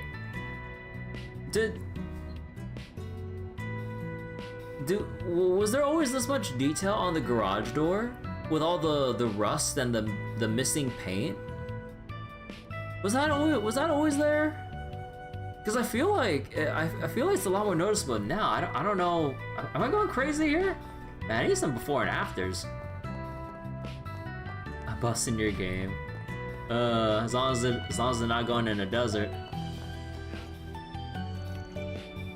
I said I was sorry, Sheena. What's going on over here? It's nothing. Or it's nothing really. I just finally managed to beat Harry at Kick the Can. That's what you get for being a cheater. Hold on, that mousetrap totally got a clean hit on you. Yeah, and using mousetraps and Kick the Can is cheating. What's she being so scary for?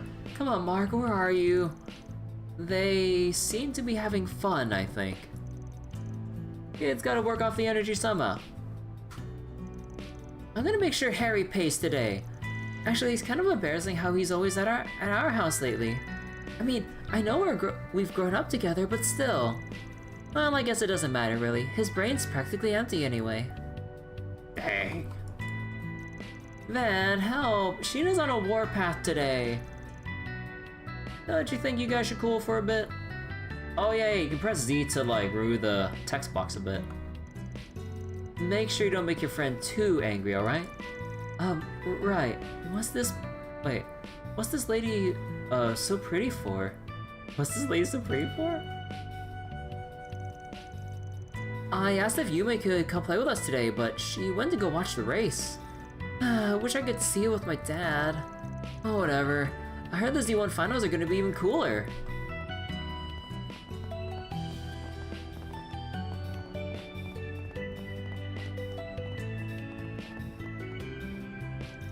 Oh, hello there. Such nice weather we're having. It's sad to think this peace is only temporary. Oh, that's right.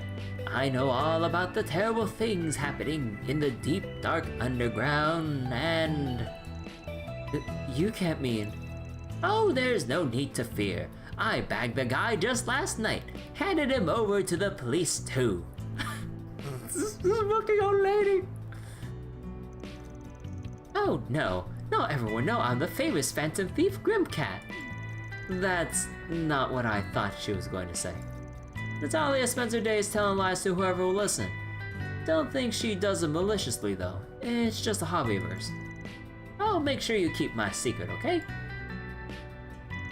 By the way, you're familiar with Grimcat, right? And how she's been active for the past 50 years? Well, believe it or not, I'm her. First suited up when I was just a wee lass.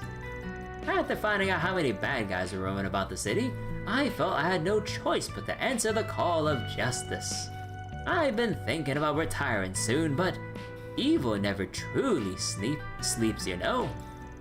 I can only imagine what Judith will think.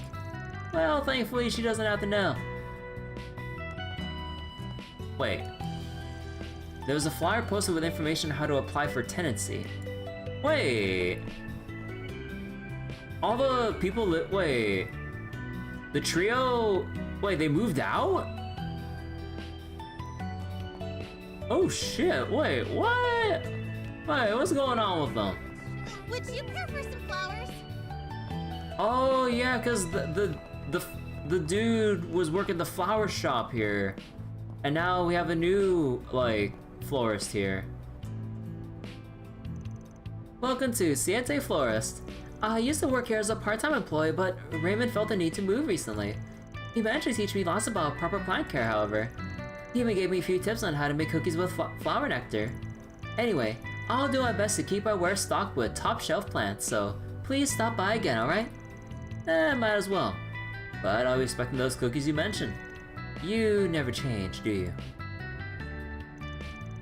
Raymond used to live in that share house across the way with a few friends of his. But unfortunately, they decided to go their separate ways a few months ago. Oh! They all split up? Oh shit, wait. Bot in Twitch chat, let me take care of that. Okay. Their absence has kind of made things a little more lonely than usual, honestly. But I won't let that get me down. I still got a shop to run after all. What would you like? Rose cookie. Please stop by again sometime. All right. We can talk to the kittens!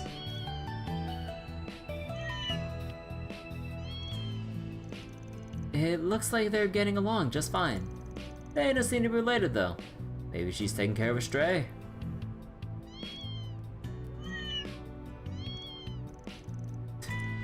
Meow. Let's see what we got. Oh my god, how many more things do I need to grab here? Life Aid? Melon LA.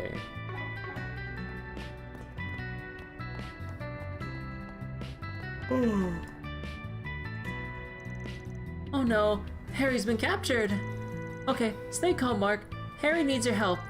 But Sheena's so scary when she gets serious. Oh, what should I do?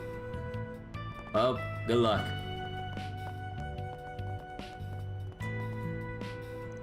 Oh, hello, Van. It's a wonderful morning out, isn't it? How's your work going lately? I hope there haven't been any problems. Well, it's the same as usual, really. Things have settled down ever since we dealt with the Mafia stuff. Guess not as many people need our help anymore. Oh, is that so? I'm glad to hear it's more peaceful around here, but I suppose that does mean less work for you. Huh. Perhaps I'll send you some subcontract work soon. Don't worry about it. I'll be fine. They seem awfully close. Maybe they're... Looks like she's starting to get ideas. Father Nikolai is so personable. Plenty of people stop by just to talk to him. Did you know he's an accomplished pharmacist? I'll be just as successful as him someday. I just have to remember to keep working hard. Oh, actually, oh no, yeah, because people of the church like do know their way around like medicine and herbs and all that stuff. It's just common practice within Zemuria in general. Good morning, Van. Although accomplished pharmacist in particular, though, because like it's one thing that they know about medicine and working with medicinal herbs and other shit, but like unofficially recognized, like, oh. You need to cheap viewers play any Mario game? Play X, a wide popular game here. It's nice to see you again. You've been coming by every day, haven't you? Every day? Wait, have you been praying lately? No. Father Nikolai just have a lot in common. Actually, we were talking about Ingrid's design philosophy the other day. Ah, yes. The aerodynamic design of their vehicles is quite impactful. I'm sure we can expect wonderful things from them in the next race. Yeah, no kidding. They'll be real contenders for sure. Still, Etoile is in pretty top form this season. Wouldn't be surprised if things ended in a draw. It seems there's much to ponder upon in the world of racing, isn't there? Well, that was certainly unexpected. I didn't think he'd be so friendly. Yeah, the guy's definitely not your usual priest, but that's why people respect him so much. Well... It's always a joy to talk with the people of Old Town. You get a chance to take a look into their lives, their struggles, their worries. And then helping them with those feelings is all the more rewarding. Feel free to visit whenever you like. I always look forward to speaking with you. There's no one on the upstairs, right? Yeah. Oh yeah, wait, how's like the formerly dysfunctional family doing here? An early morning sauna trip doesn't sound half bad. I got the hint. We can make a quick stop. You won't be any help if you're still half asleep. Fine then. I'm gonna take a dip. Also, wait. How often do they have the birds here? Because before, yeah, wait, before it was just more cats or generic or less detailed birds hanging around town, right? Oh shit. Wait, you're like kidding!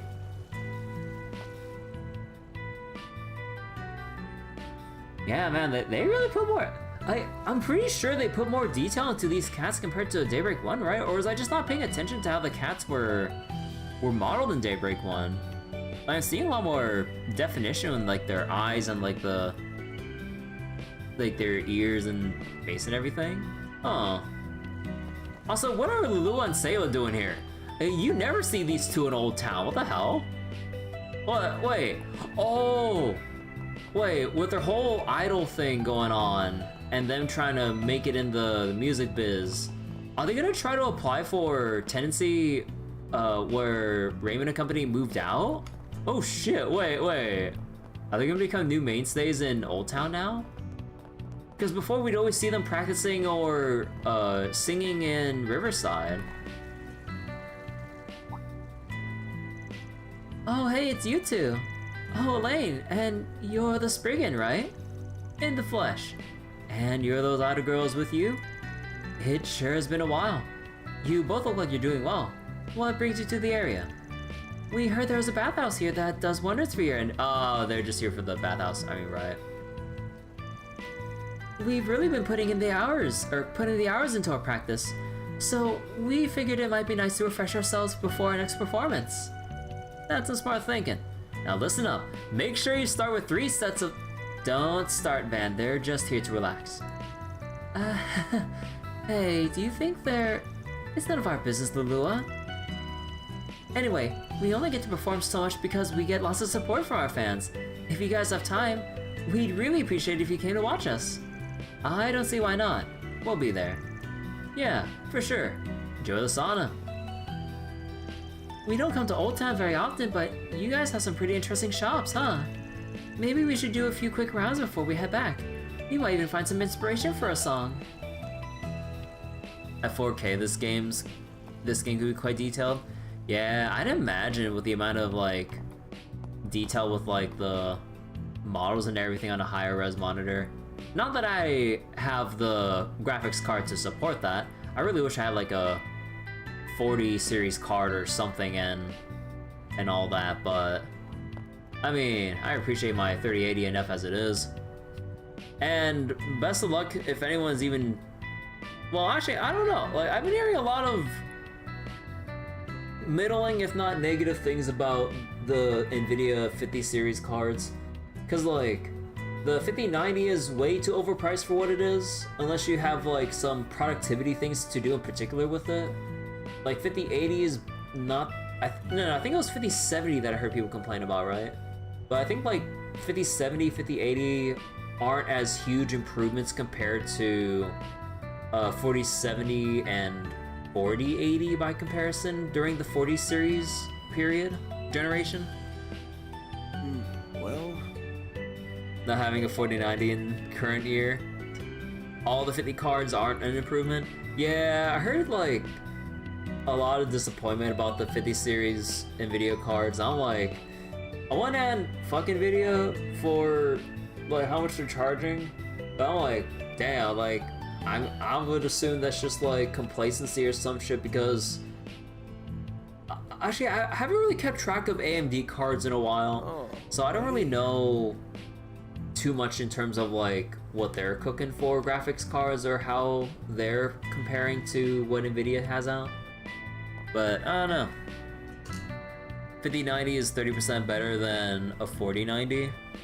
Who knows what AMD is doing? Yeah. So 5090 is 30% better than 4090, but how much was a 4090 at MSRP compared to 5090's like fucking $2,000 USD MSRP? That's the thing. Like, if you're kind of looking at a comparison between that, like the performance jump being worth several hundreds more, or however much the 4090 was at launch, is bad. Yeah, it's just like, unless you're sponsored by NVIDIA where you get the card for free or some shit, or you like, you know someone that can give you a good deal on like a fucking 5090 or something that doesn't cost you an arm and a leg, yeah, ain't no way that's good value for anyone in any reason to actually buy that. I wish I had a upgrade of some sort, but looking at the current like graphics card market and everything, you know, no thanks to scalpers and all that stuff, it's just like, and then NVIDIA just charging a fucking arm and a leg for everything because they know they're pretty ahead in the graphics card space compared to AMD. Even though like AMD has some decent options in comparison, but like in terms of like just straight up beating them in terms of pure value and performance at the same time, yeah, they're kind of hard pressed for there. At least as far as my understanding goes for it. You know, idol culture's still kind of new to the mainstream. We've been putting in all this work with so little to show for it. But thankfully, we've been getting invited to perform more ever since last year's concert. That's why we've been taking the time to relax and recover our energy. We need to be able to give it our best. Oh, she's actually watering the plants. Oh, you're from Arkwright Solutions, right?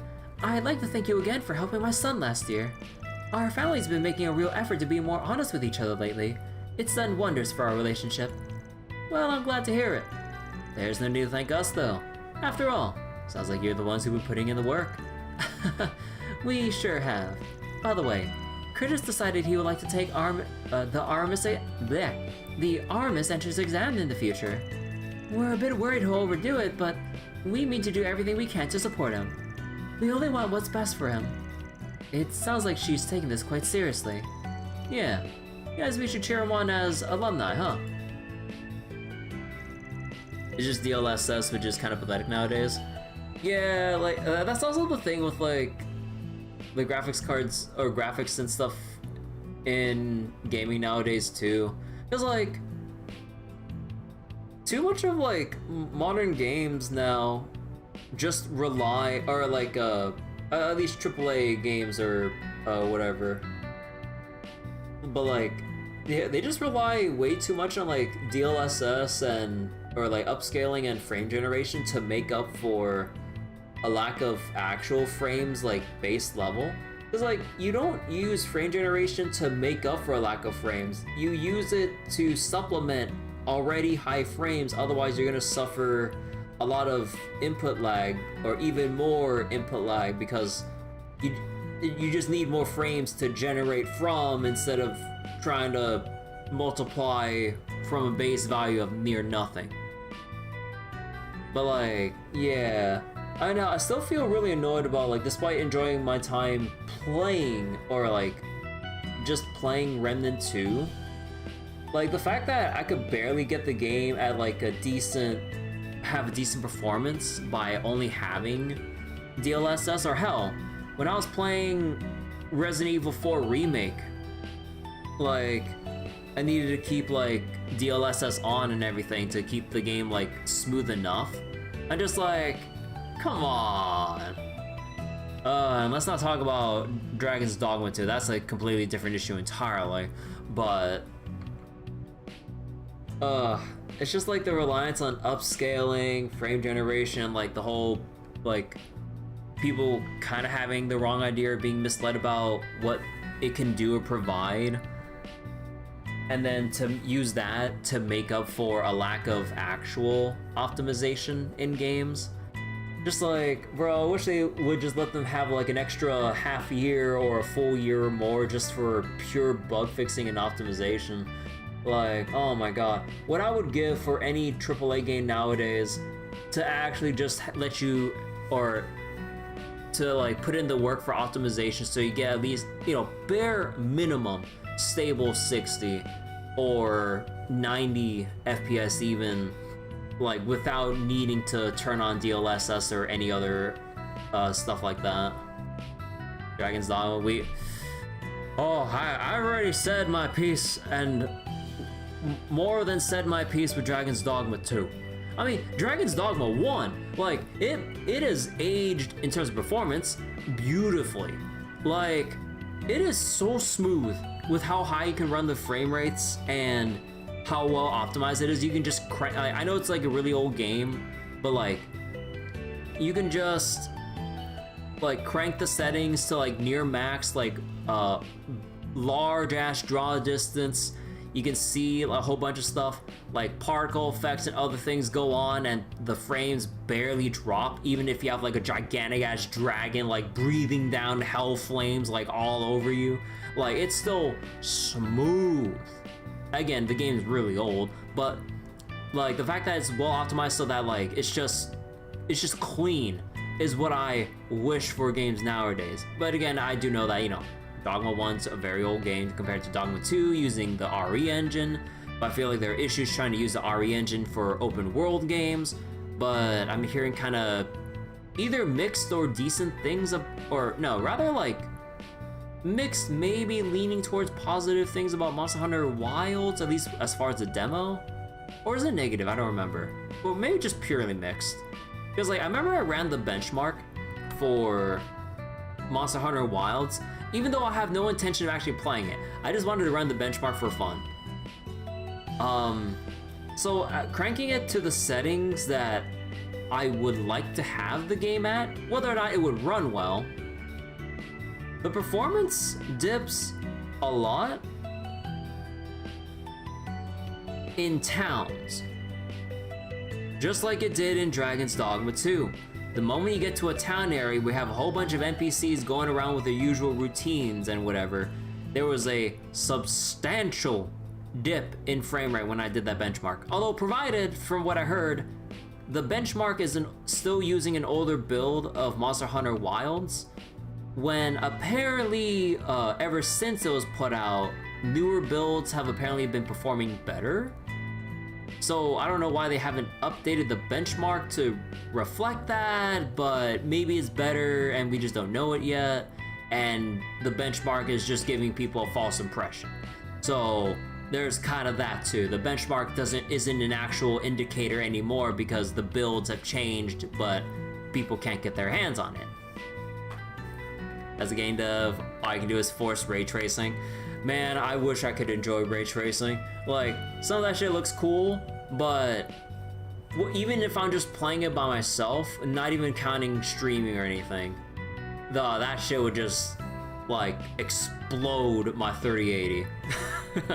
Like, I would have to reduce all the settings and then enable ray tracing, but I'm like, what's the point at that point? Because like if you're going ray tracing, you want high fidelity, fancy ass, smooth graphics, but then you're gonna like lower all your settings just to have ray tracing. I'm like, wait, there's something wrong here.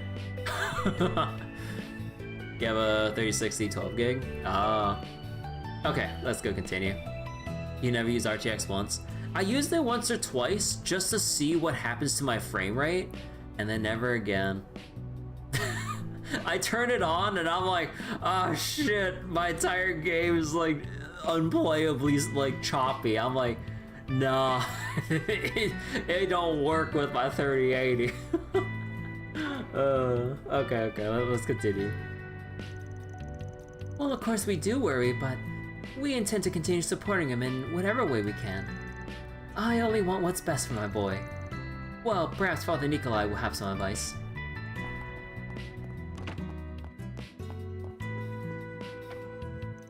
Oh, you're from Arkwright Solutions. You heading out for work? You know, I've been helping Zora out with the morning housework lately. I'm sure my employers won't mind if I'm a little late to the office. I mean, I'm the one in charge, aren't I? Plus, it lets me spend more time with Curtis. Gotta take care of the whole family, right? Damn. He's actually like showing up later to work just to actually like make up for lost time with his son. Respectable. He's got a long way to go to make up for all the shit that he put Curtis through though, with all the family feuding going on in Daybreak 1. Curtis is still as prideful as ever though. He told me this morning he's not giving up on going to Armis. Well, I suppose I'll just have to make sure he doesn't overdo it.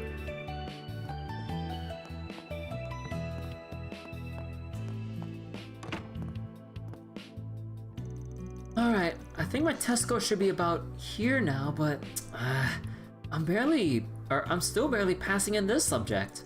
No, Curtis, now's not the time to throw in the towel. You can do this. The qualifier's tomorrow.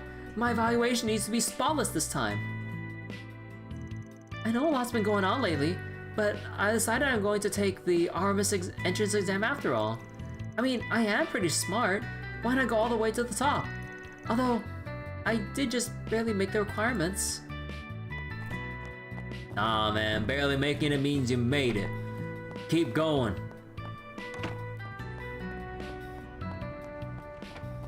And yeah, we'll check out the bathhouse after we've done the rest of the dialogue here. We got a couple more to go. Mahjong! Oh, Van, and you're... Isn't this man a well-known economist? I believe I've seen him in the news before. Well, it's an awfully beautiful day out, don't you think? Perfect for Mahjong. Really makes you want to put your heart and soul into the game. Ahaha, Mahjong soul. Nah, it's kidding. Although I wonder if there's... Nah, it can't be. Such a blatant attempt at changing the subject. I guess those rumors about him being work adverse were true.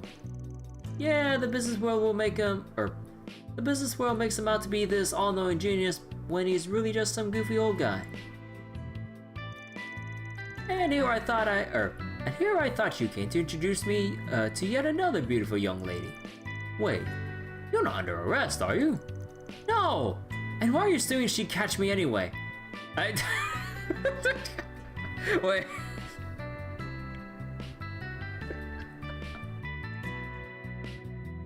Oh, those fighting words. You think Elaine's not good enough to catch you if you were being a runaway?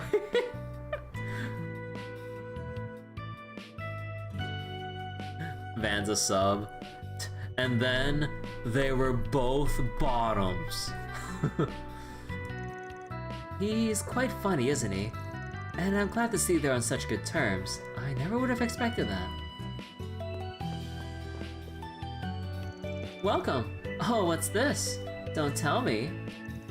Nice job, Van. You two take as much time as you need. What the hell are you getting at? But wait, what the hell are you getting at? We're just passing by before work, alright? Oh, of course, I totally understand. Nothing like a good wash before getting down to business, huh? Work business, right? Work. Yeah. I hate to put any more on your plate, Elaine, but I'd really appreciate you keeping old Van here from making, from good old Van here making too much mischief. Leave it to me. Have a little faith in me, would you? Aw, come on, you know I'm just teasing. Anyway, I'm sure you guys must have some jobs to get to. But since you're here and all, why not enjoy a little soak? Our baths are as refreshing as ever, you know. That sounds like a wonderful idea. The achievements section of the main menu is now unlocked. What? Why does the achievements section get unlocked here? Wait, of all the places to start unlocking achievements, then why do we get tutorialized from talking to Anya at the bathhouse? Even the game is shipping. I mean, the game has pretty much set them up, having a thing for each other, but then, you know, tragedy and romance drama gone the way with, you know, in their childhoods and all that stuff during school days, you know, all that stuff. But maybe I'm getting a little closer, but how much closer depends on how Daybreak 2 is starting to play out here. Let's see. Press E in the main menu for achievements. You get a little mark for completing stuff. Sauna visited in prologue, extra achievement. Okay, and usually EX denotes optional achievements. So for the sake of like Steam achievements or whatever, you'd still get like all the ones that don't have the EX modifier on it. The EX thing just means like, yeah, there's a thing here, but you don't need to get it for Steam achievements. Press V to open shortcut. From here you can access party and achievements. Oh! Cool.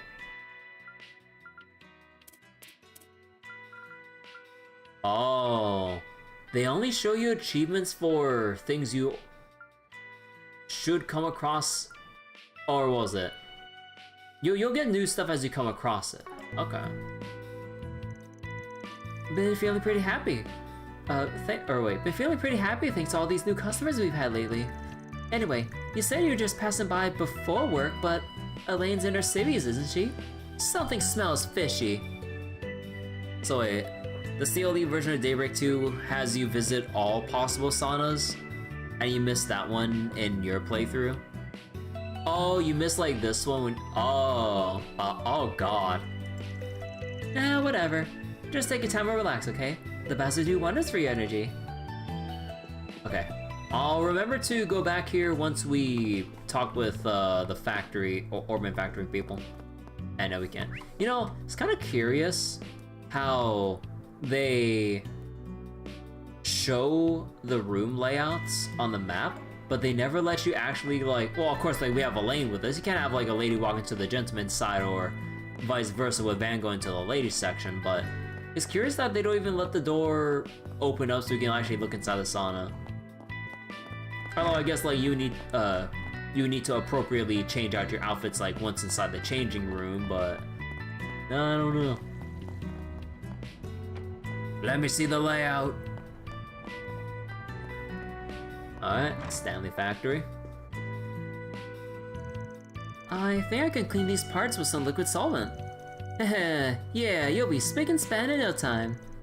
You seem awfully chipper today, Rebecca. Van? What's he doing here with someone so pretty? Don't worry about her. She's just a little shy. Says she's much more comfortable around machines than people. Well, people are just so scary, you know? And when there's so many of them out during the day, I can just pass out thinking about it. I see. I guess she uses all of her free time to focus on her craft. Well, she definitely gets the job done, that's for sure. Huh. She's looking a little more tense than usual, though. Maybe I should check in with Chris to see if anything's going on. By the way, you remember Kaina from Cray Village? From Cray Village, right? She's a technician, just like me. Apparently, she lives in Edith now. She even got a job at Tria Mall's Vern store. Oh, that's so incredible. It must be really hard, especially getting a job out there. I could never do something like that. Feels like I'm gonna pass out just thinking about it. Oh, hey Van, here for a Cypher tune-up? Yeah. Yeah, it was, but now it doesn't seem like the best time. Yeah, sorry about that. We're in the middle of doing some maintenance on our equipment. We've been getting a lot of requests to work on those, T-phones. The T-phones! We've been getting a lot of requests to work on those T-phones recently, so we figured it might be time to update our gear. T-phones? Aren't those the Cypher's adapted for civilian use? Yep, they're nothing more than a mobile phone for the average Joe though. Still, I've heard they've been selling like hotcakes ever since they released. You got that right. Oh, now that I think about it, you don't really see too many in Old Town, huh? Well, either way, we've gotten a good number of repair requests for the things already. We just need to be prepared for the inevitable flood. Stanley's factory. I guess they're as skilled as the rumors claim. Yeah, they've practically got all the other repair shops beat. Looks like I'll have to drop in some other time though. Man, so Elaine, I mean, I didn't really think about it, but Elaine really doesn't drop by Old Town much at all, huh? If she's kind of like taking in all this as like rather new information to her. Sorry for the inconvenience. We should be finished by the end of the day though. Why don't you stop by then? Need to introduce strawberry phones? Oh god. Okay, that should be about all of the things we can do in Old Town. Oh, we also need to read the Tyrell Times, but first, more importantly, Welcome to Laguna.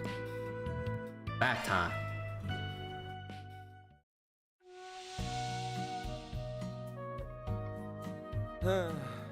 This is perfect.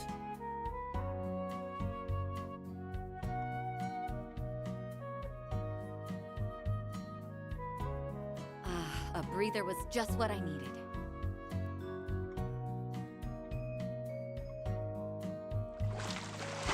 Yep, the same animation of like Van in pure bliss as he gets into the water. On top of the world. And Espuscage. Come back Yep. anytime. What was it again? This and then. Okay, yeah. Take achievement. Alright, I think that's. Yep. Alright. Time to look for a boss. Oh, yeah, short-term memory. Tower Times. Alright.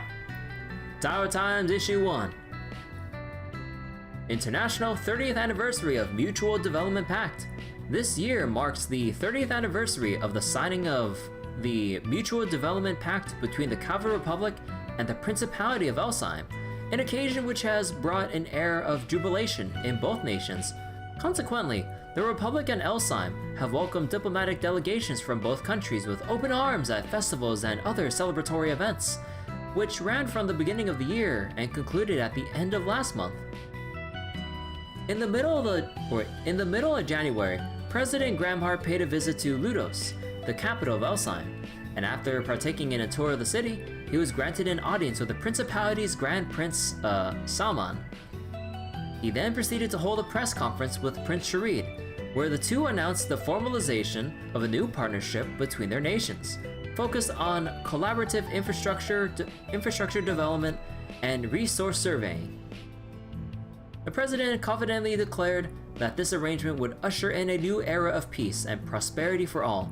Prince Sharid, meanwhile, reaffirmed his country's dedication to maintaining friendly relations with the Republic and expressed his hopes that they would become increasingly open with one another. Wait. Okay, so there's Gramhart there. There's Sharid. Wait, who's... That's not, what's her name?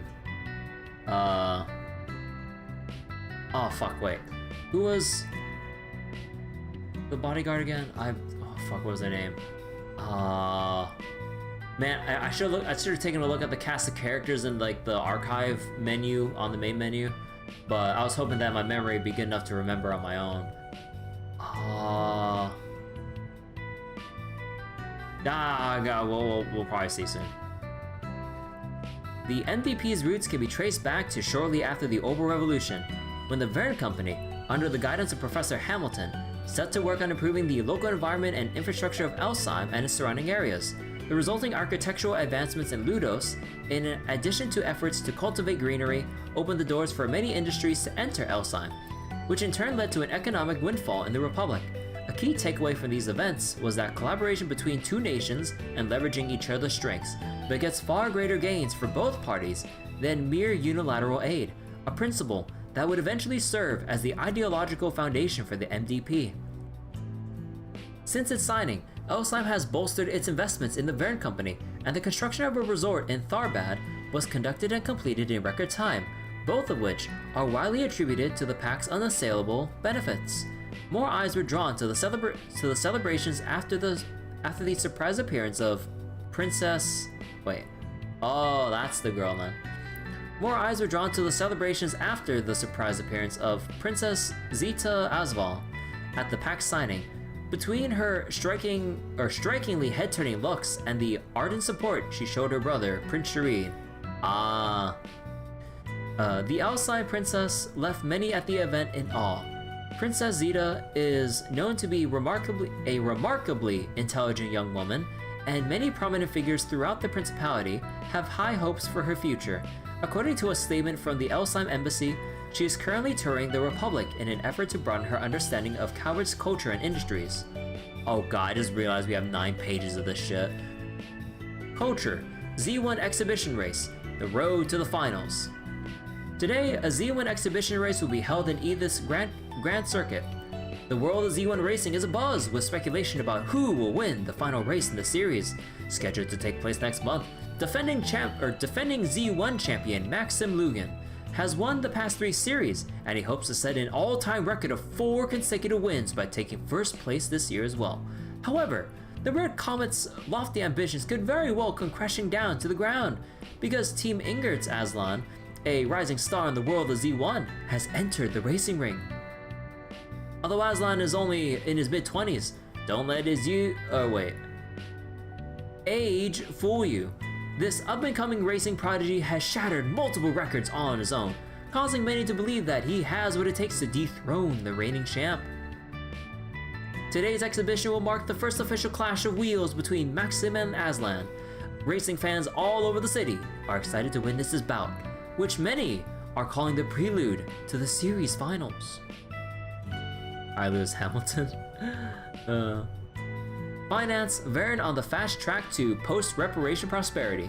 Following the end of the Erebonian Empire's reparation payments, many speculated that the Republic's time of economic prosperity would come to an end. But in spite of these fears, the Verne Company, a leading Calvardian enterprise, posted a strong start to 1209.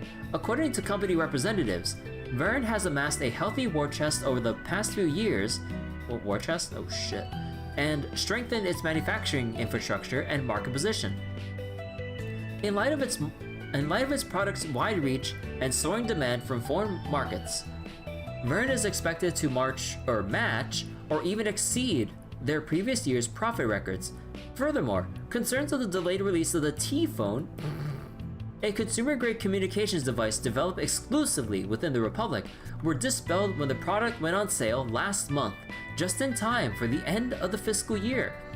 Verne's aggressive rate of growth is likely owed not only to the T-Phone's explosive sales, but also the recent corporate restructuring among the company's executive staff. Verne has adopted a policy of reform to combat problems that were made apparent over the course of the past year, and is committed to improving its operations from their baseline all the way up to its board of directors. We don't have the FIA, they have ironic rules. Oh, okay, hold on. I think it's... Ugh. I was debating whether or not to make another cup of coffee just for tonight's stream, but nah. I think, I've been drinking a little bit too much coffee recently, because, I've been,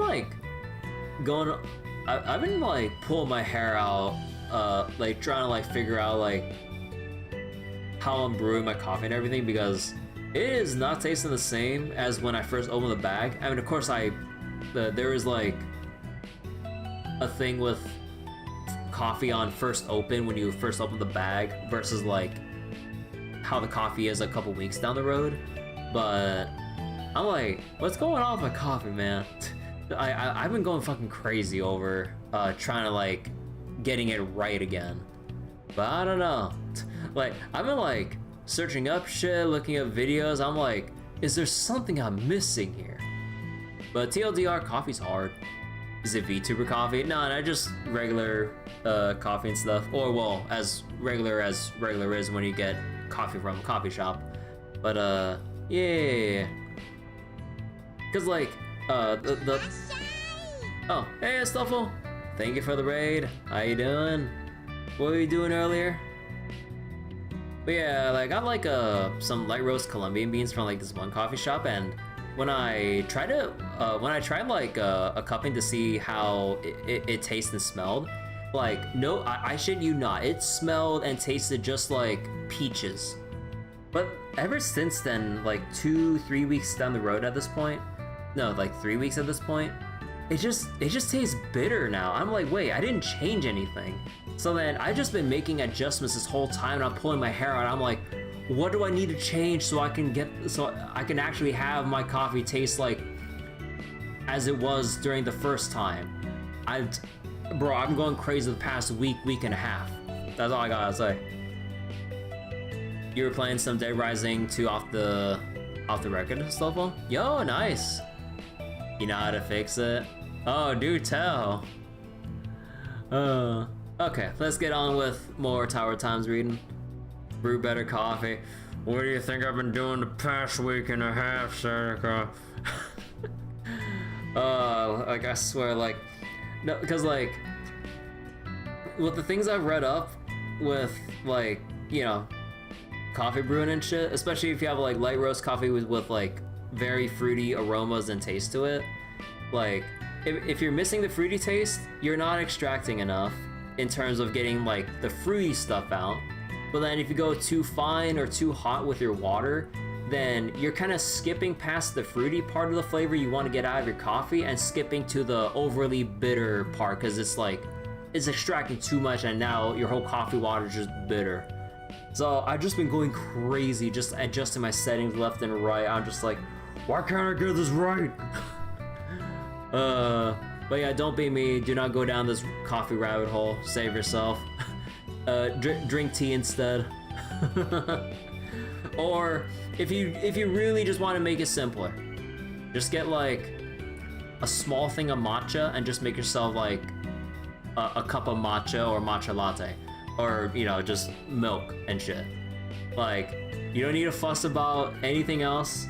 You just mix the powder with some hot water and get some hot milk, and you're fucking done. Like, with me tearing my hair out with coffee, I'm just like, fuck me, dude. Anyways.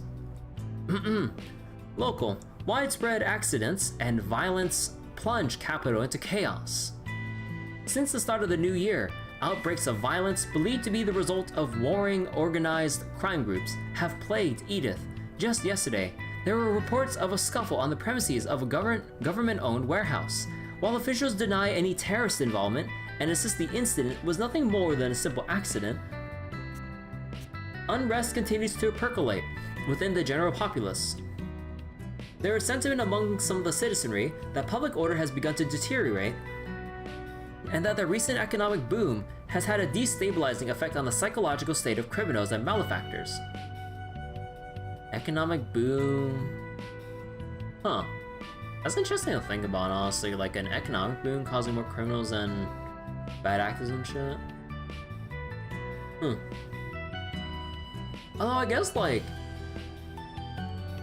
the bigger and better things are people be in such a good mood that they go say fuck and then just go commit a crime or something. Or maybe like with everyone just getting more money and share, just, you know, maybe it just increases the number of targets to then rob, because everyone's being more well off nowadays because of the economic boom. Therefore, more targets to for committing crimes and shit. Yeah, actually I see that.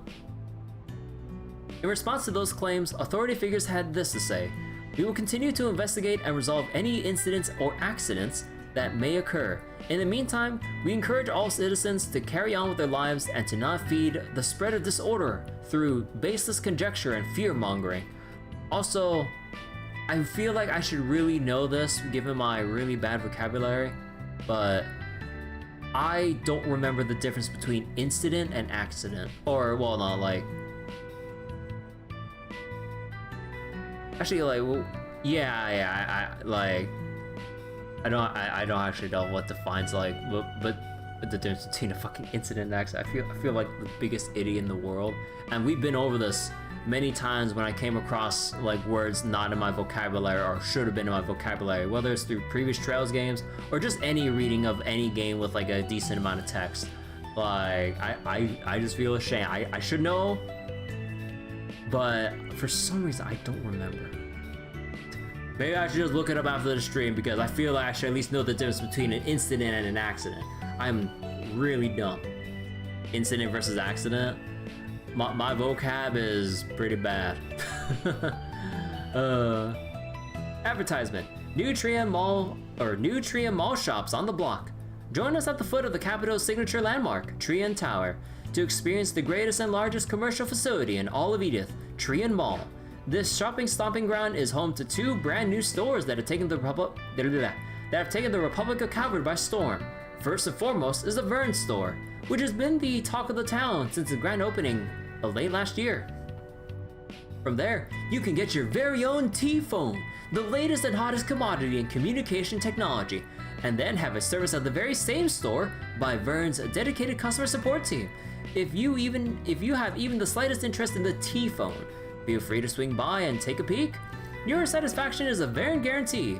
Next up, the Liberal Boutique, which opened at the end of January. Wait, Liberal Boutique? Oh shit!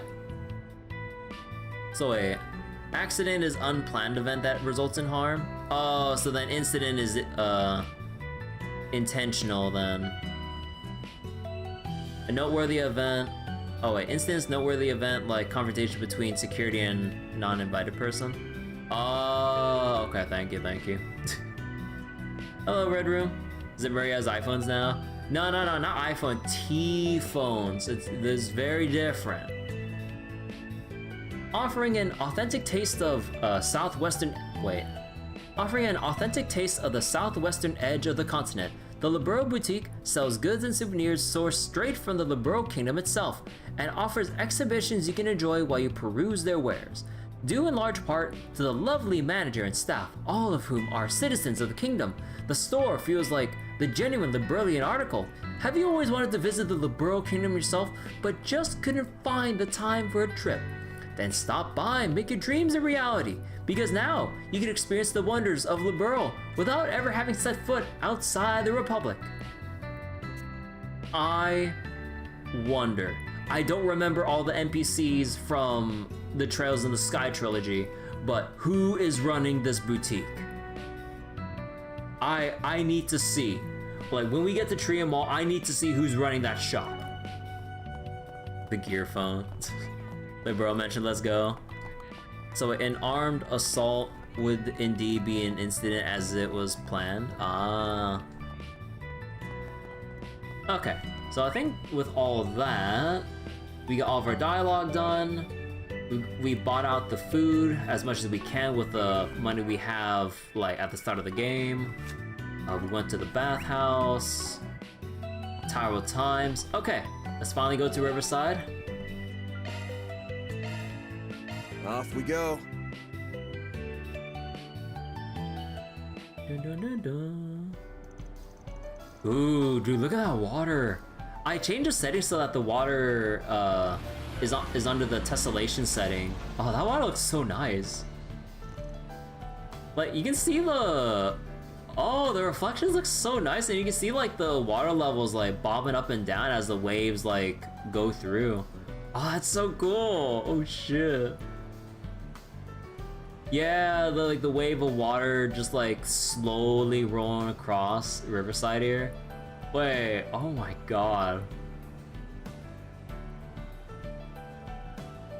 Biggest question should be hi versus hello. It depends on, that's just mainly a case of like formal or informal versus formal, pretty much. Or like level of familiarity with like whoever you're addressing or greeting. Well, here we are. Haven't been here in a couple months. Last time was when we were knocking a few back with Renee over at Bermotti's. You choose Hado. Hado. Yes. Oh wait, it's that one girl that's jogging around. Oh shit. Yes. It was nice that our schedules happened to align for once. I can't recall the last time we had done something like that. Yeah. Me neither. Aww.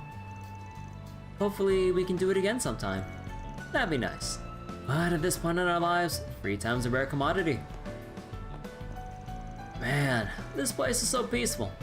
Hard to believe such a violent incident took place here a few days ago. Apparently a little spat between gangs escalated into a case of manslaughter. With this place being so close to Old Town and all, I've been making sure to keep my ear to the ground. Yes, that's a story that was fed to the public. However, the police and guild suspect it may be related to the serial killer case. The scene of the crime is in the underground maintenance tunnel. It's just past the entrance. Got it. So it's connected to one of Giacomo's old haunts, huh? Looks like the area's been picked clean for the most part, but yeah, there's something fishy about that place. I can smell it. Well, before we head over there, let's drop by Bermotti's. I want to ask him about the case. That's fine. Shall we then? See, complete the current objective to proceed with the story. Woo! Okay. So yeah, okay, we're gonna go through all the, obviously optional spots first, and then we'll tag the key events once we've cleaned out all the dialogue here, and the shops too. My stall has the best dishes around. Oh my god, Primo's still here just selling tacos. Damn it, Chino, where the hell did you run off to now? You get scared because you saw how great our tacos are doing? Well, you can't hide forever, you hear me? And who's this guy that took your place? He's selling roasted chestnuts. Oh, is that one former gang dude from, I forget his name again. But yeah, he was selling chestnuts during the earlier festival at the end of the last game. So wait, he's moved shop over here? Okay. Well, whatever. He doesn't look all that experienced anyway, but I guess he is starting to get a lot of attention. Huh, not on my watch.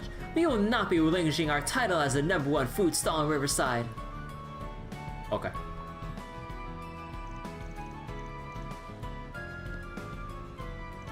Welcome. You craving some tacos today? How about some of our sides? Prima's been awfully worried about our menu lately. She's actually done a lot of work to flesh it out a little. It's all been pretty well received so far. Guess I got no room to complain. Even if she does go for more comfort, or for the more comfort food side of things. Familiar faces, yep. Always love seeing NPCs continue their own arcs. Yeah, that's just like the Falcom or Trail special. Like, when you're this far in, seeing all the familiar faces from either past games or hell, even previous arcs, just like moving out and about. It's really, like, it's just really nice to see like the attention to detail and the willingness to like continue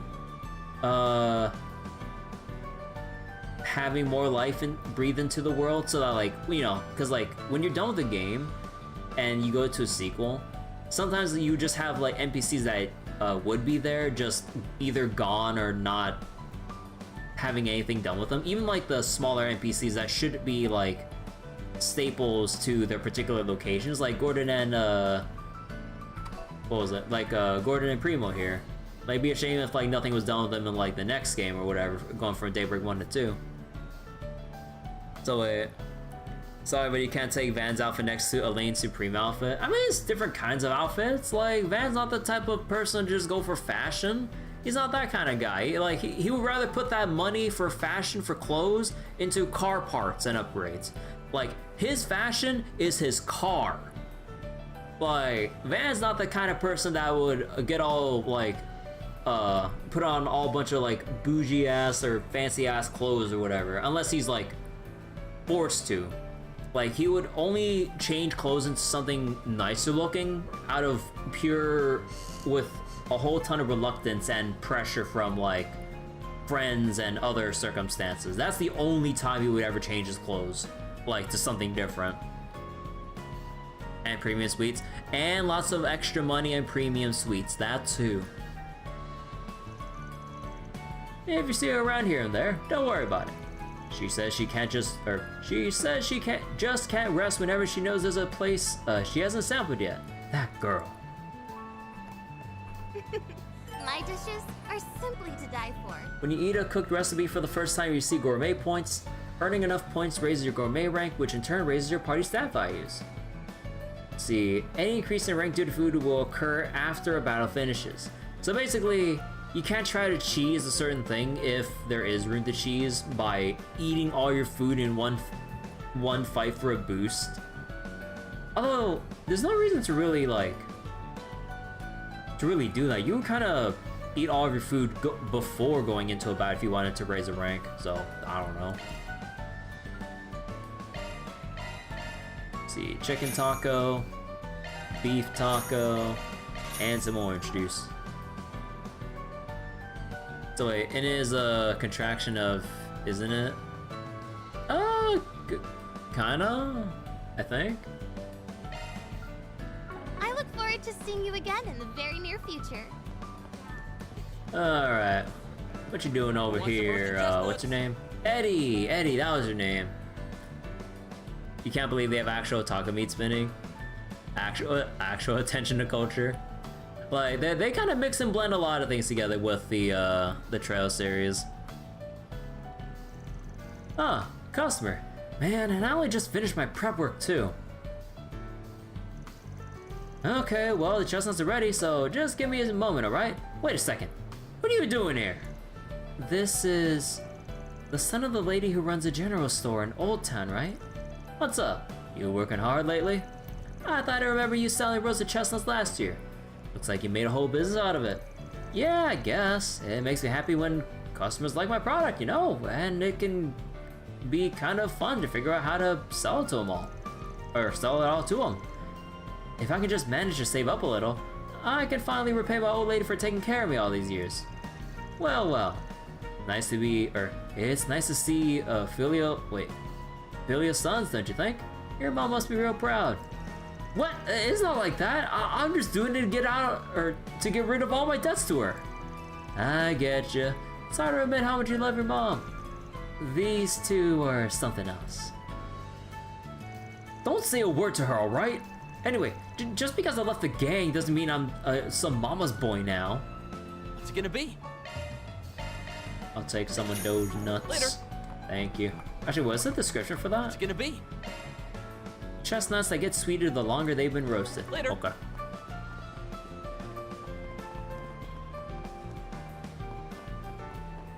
Let's see. Oh, Lodi. Alright, that should be enough shopping, or enough for today's shopping. Man, biking makes everything so easy.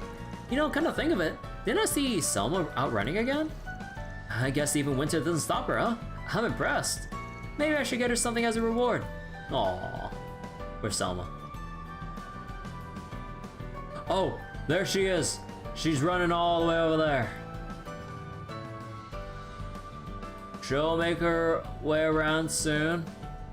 Go on, Selma. Finish the lap around. You got this, girl. Come on. Pick up the pace a little bit. Almost there, girl. Almost. Come on. Keep up that good form. Come on. Your boyfriend's got something good for you if you can finish his lap. Come on.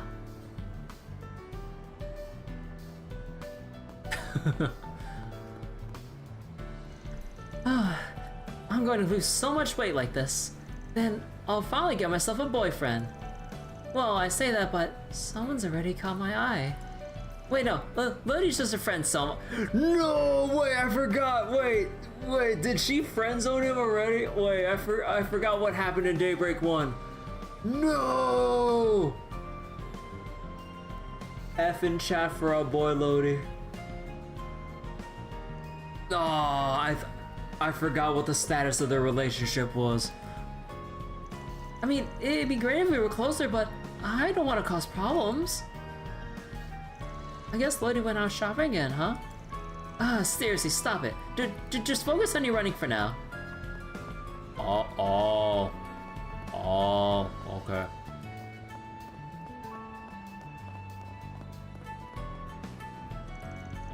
Concert hall. Seems like they're only open at night. I can't like run in for the shop there. Oh man. Okay, so we got the garage shop over here.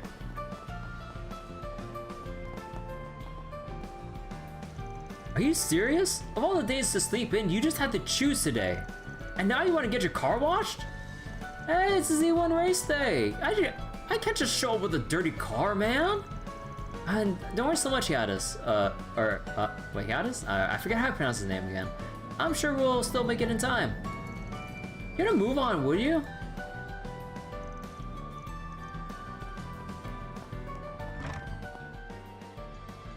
Wait.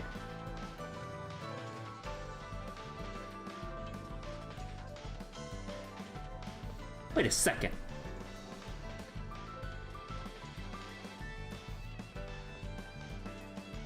Is this an arrangement or evil version or whatever of Trails the Third Battle theme? Wait.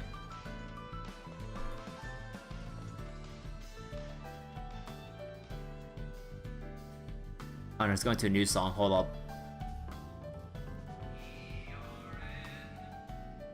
No, just Edith News Radio now. Ah, oh, man. What's up, Bradley? Working hard? Hey, Van. How's that tuna feeling? Suspension any stronger? Yeah. Fuel load safer now? Thanks for doing that. Just remember not to go customizing your car all willy-nilly again. Don't want to lose out on any power after all. And if you can't resist switching things out, at least make sure you know what you're getting into.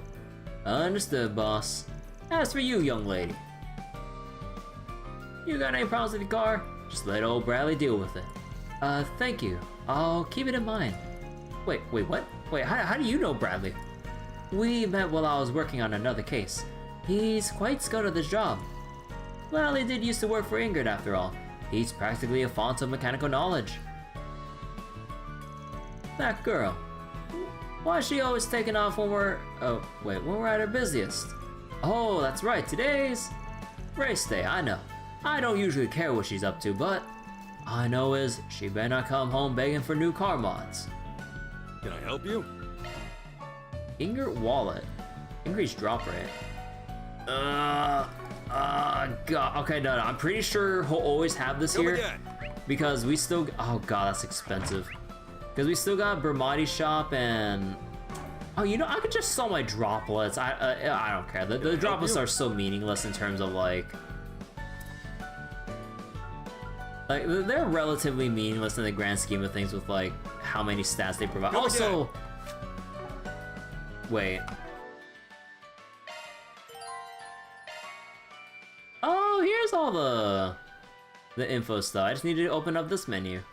Actually, wait, anything different here? Wait. Physical strength, arch strength, magic strength, action speed, dexterity, agility. The chance to hit attacks and cross without fail. Counterattack chance, critical, arts evasion. Nah, that's the same so far. But yeah, they really did reset us to level 10, huh? Wait. Raging Buster Key? Keyblade? No, just kidding. Huh. Lohengrin, Kaleidofencer. Was Sword Ortus has to be a new. I don't remember that one. Wait. Steals power from foes and shares it with ally.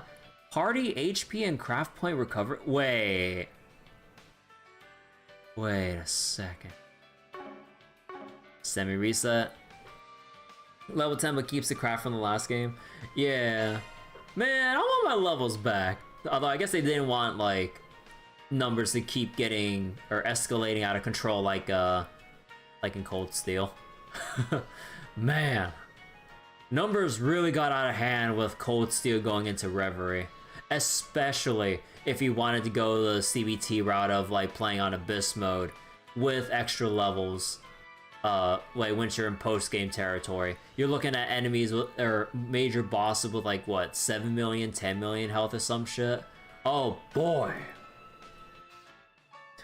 Rufus. Also wait, could we equip anything? No, we don't have anything new. Oh, we don't have any like new shit. Oh no, don't I have a wait? Because at the very least, like there is like the free pack of. Oh yeah. So we at least have like the free stuff, but I know I said my thing about like early game booster stuff, but like man, when they're charging like $20, $40, $70 for it, that's just like extremely excessive. Oh man, it's only tier 1s and shit. It's only those drop ones. I mean, it's a free set, but I can't complain about that shit. Shard tokens.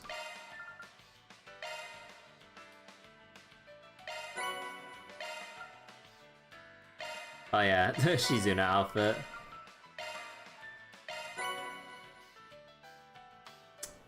Wait a second. Mishi head? Wait, Feeling Sore with the Wind, second chapter version? Zeiss? Garden of Recluse? Floating City Liber Art. Oh my god, it's on this BGM, dude. Wait. Sophisticated Fight! Oh shit, Fate of the Fairies. Wait, Heavenly Bliss too? Circular Corridor was... oh, I'm forgetting. We need to wear the Michi head. Okay, we'll take a look at it. Like, usually...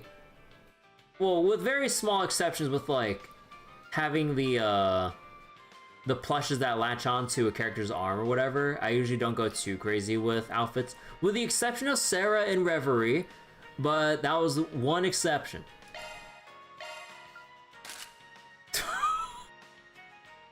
Oh no, oh no.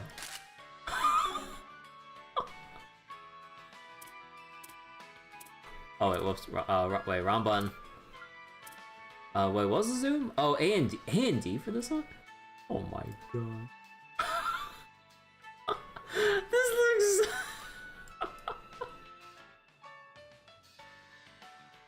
oh my god. The cutscene blocking clinging plushies. Yeah, there are some times where the plushes block certain camera views in cutscene if you're like looking past a certain character's arm. Although it's really funny in like Cold Steel 1 when like Class 7 is like resting in the hotels or at the inns, and then when they climb into bed, they just have like the Mishi plush like right next to them, also like snuggled up and everything, and I'm like, oh, that looks so adorable. And then you see like Eustace with a Mishi plushie right next to her. That's like comical. Okay, let's get this shit off.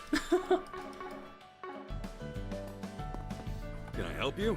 Okay, I guess we will sell, well, I mean, I could sell Zerum powder here.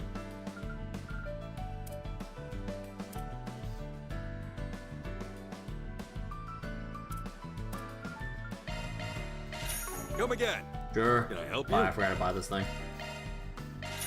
Come again. Well, if I need a Zerum powder this early, we got other issues here. I'm just saying. We got issues if I need a Zerum powder this early. It's free money. Why sell it? I need the money.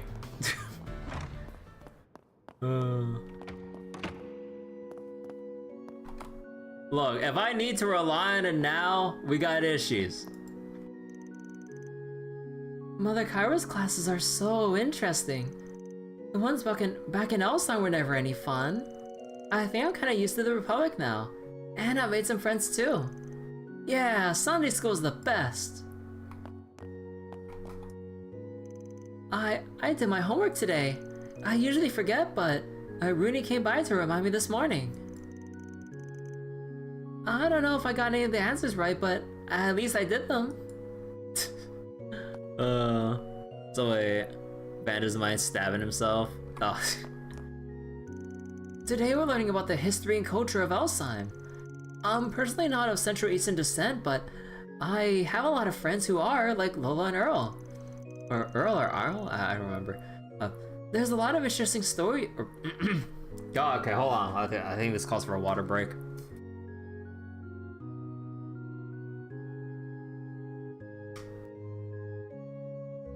There's a lot of interesting stories that come from that region too. So I've been having plenty of fun with it all. I just need to remember to take notes so I can talk it over with those two. Oh. The Principality of Alzheim is to the south of the Republic. It's a nation with a long and storied history. They've been allies to the Republic for a long time too. Actually, I think I've even seen their crown prince in the capital on occasion. I guess we are pretty close, huh?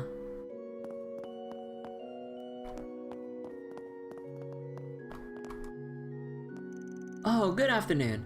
We were just about to start our lesson for today. We may primarily teach children of Central Eastern descent here, but we also teach the neighborhood children as well. They're all wonderful, honestly. I just know they'll grow into the kindest adults. With my help, of course.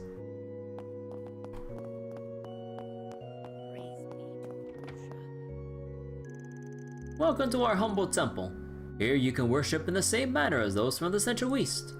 Though it may differ from how many practice in Edith, our faith remains the same wherever you go. Ah, that's right. Guess I have heard there's a lot of variety in this Epian church. Indeed, in the Central East, Adios is worshipped as Arusha, the winged goddess, but in the East, she's referred to as the Heavenly Mother. I suppose I have seen a lot of people of Central Eastern descent in the capital. I imagine this must be a sort of gathering place for them. It gladdens the heart to hear how familiar you two are with our culture. After all, understanding begets connection, does it not? That's why our doors are always open to those unfamiliar with our ways of worship.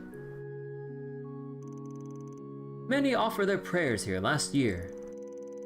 The tragedy at Cray Village. We did all we could to help those affected by it. To think such shadows can form in the hearts of men. We're hoping to rebuild with the funds we receive from both Elsam and Valis, but it's difficult to imagine when we'll have the ability to do so. Well, as long as we keep moving forward, little by little.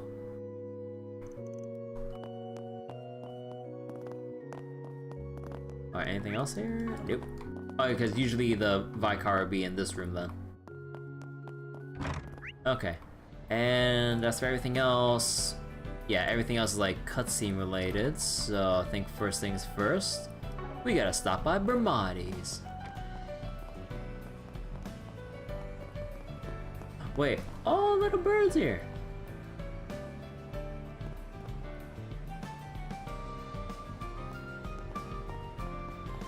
Oh, is anything new here? Just coffee. Wait, can you read the menu from here? Drinks, coffee, apple juice.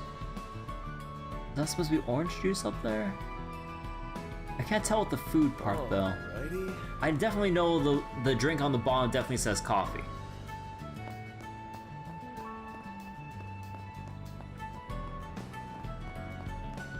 Alright, Bermotti, hello. Well, if it isn't Van and... Oh, Elaine too. Sup? Been a while. Nice to see you again, Bermotti.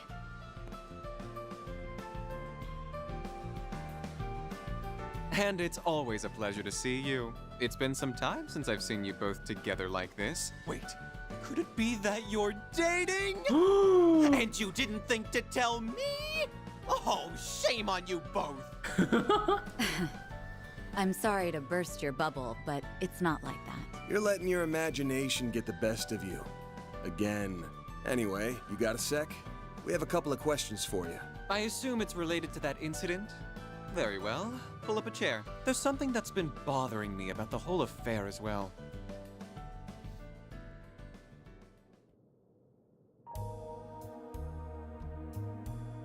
A copy of that video came to my place, courtesy of Kincaid. What happened was terrible, no doubt. And who would have thought the rumored serial killer would turn out to be a vicious monster?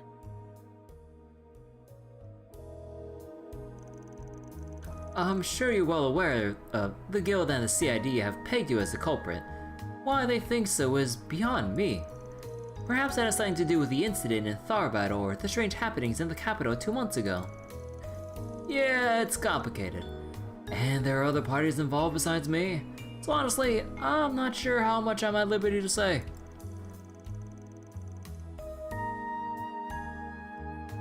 So wait, there's Halu. Then, wait, what? Sorry, but, wait. Sorry, I know our usual bit involves more give and take, but we could really use some info. Mind doing me a solid here? Oh, very well. I would say, what's a secret between us CD types, but I suppose even we have, one or... Wait. I suppose we even have one or two. I suppose we even have one or two we'd rather keep under our hats. But remember, if you ever need someone to confide in, my door's always open. Thank you, Bermotti. You're a real one, man. Now then, here's all I know about the incident 3 days ago. It happened right here in Riverside, so naturally, I looked into the matter. I learned it transpired at the same time as when the power went out here. The power went out? Oh, does the shard corruption thing, like... Wait, you had a power outage? Indeed I did. All Ober-related facilities in the store were affected. Wait, oh. The Black Orbit. I mean, wait, cause like, they even showed it during Reverie, when you had like I believe the Hercules unit, I think it was, that had like an emulated version or like a prototype version of whatever they had for, or based off of the Black Orbit. That, or it could just be the thing with the new corrupted Grendel thing that's kind of like killing everything, and no, I don't know.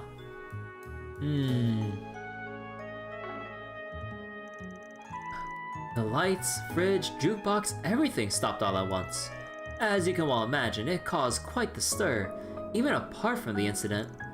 That's strange. Shouldn't those devices be operating independently? Yeah, should be impossible for them to all shut down simultaneously. That is, unless there was some kind of outside interference, like with what happened in Liberal that one time over half a decade ago.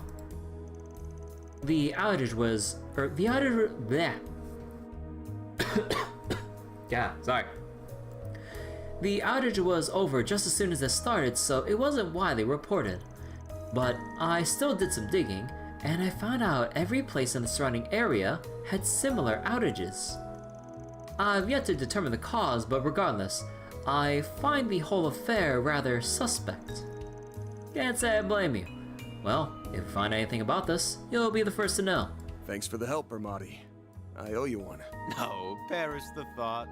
What else are friends for? I owe Elaine very much, so I'll support her however I can.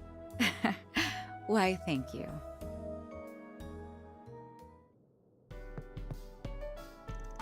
It's always a pleasure to see you two working together, and to think your relationship is thriving once more. Just make sure you don't mess up this time, Van. Can you stop already? Order whatever you like. The wonderful Kiss drink? A cocktail with a unique flavor that embodies Bermotti's playful spirit. A peppery salad. See you later. Wait, oh, Kokoda? Wait.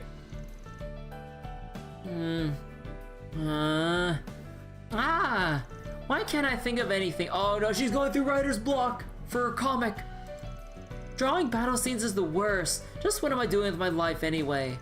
But Miss Kokoda, pull yourself together. Oh no, it's happening again. You're our most popular artist right now, please. Even if we only have your name, Okay, how about this? We end the chapter. You can't just end on a cliffhanger! And bam! Bravely Legends will be taken to the underground for its next arc. Oh my god, like, she just tried to end, like, a climactic part of the story just abruptly because she can't, like, write a battle scene. And that means I need to do some research. Therefore, the con could be on hiatus for the foreseeable future. It's genius! But Miss Kokona, you'd really go that far? Alright, understood. I'll do everything in my power to support you. Wait, what? 2 heads are better than 1 after all, so what are we researching? Don't you think you're looking a little intense there, Cronin? Seriously, you don't have to worry about me, I'll be fine. Well, we're a team, aren't we? With the 2 of us, we'll have your research finished in no time. There goes my chance for time off. She just wanted to abruptly end the story so she gets some break time. Miss Kokona is a best-selling comic book artist. Ask any kid around here what Bravely Legends is, and they'll tell you. And she goes by a male pen name, though, so nobody actually knows who she is. Oh, well, please don't tell anyone, though, alright? Your secret's safe with me.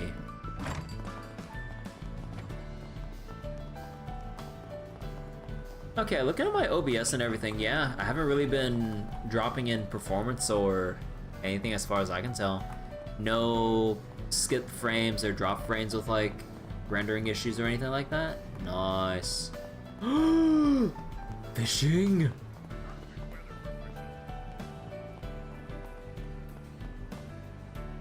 Makino and Shannon? Man, fishing really is the best. Wonder what I'll catch today. Just make sure you don't fall in the river again, alright? Well, this is the first. You normally only find old geezers fishing out here. Oh, you got the bug too? Or maybe you're an experienced angler, aren't you? Me personally, I'm just a beginner. I only got my start thanks to Makino here. Well, he certainly knows his way around a fishing rod. I remember you used to invite me and Renee on your trips to the lake when we were kids. Oh yeah, guess we did do that, huh? I'll do it whenever the itch hits, but I haven't really had much of a chance lately. Oh, that's no good. Fishing is one of the highlights of life. Actually, my grandfather runs a bait and tackle shop here in Edith. Here, take this. He ordered an overstock of supplies recently. Bruh. Fishing NPC in Daybreak. Actual Edith fishing. Well, I appreciate the freebies. I probably won't have to use it anytime soon. Well, that's alright. Just keep it for whenever the urge hits you. By the way, we put up pictures of all of our catches on our socials. We go by the name Piscatorial Party on social media, huh? Guess I've heard lots of people use that as a place to show off their hobbies. Fishing groups seem to be quite popular on social media lately, particularly those from the Empire and the Borough. I think the Republic still views fishing as something best left to the professionals, however. Yeah, it can be a bit of a bummer sometimes, but that's what makes finding new fishing buddies a treat. But you'll join us, won't you? Well, I guess I don't mind. I'll go ahead and keep the gear then. Maybe I should try my hand at it again. Fishing has been unlocked. We're officially a JRPG now. we got the fishing tutorial. Press V and G to go switch to a fishing mode. Wait, what? We can actually target what part of the water to cast our line towards? Wait, it's not at like just a fixed spot that you just had to wait for a thing of time? Wait, the future is now! Holy shit!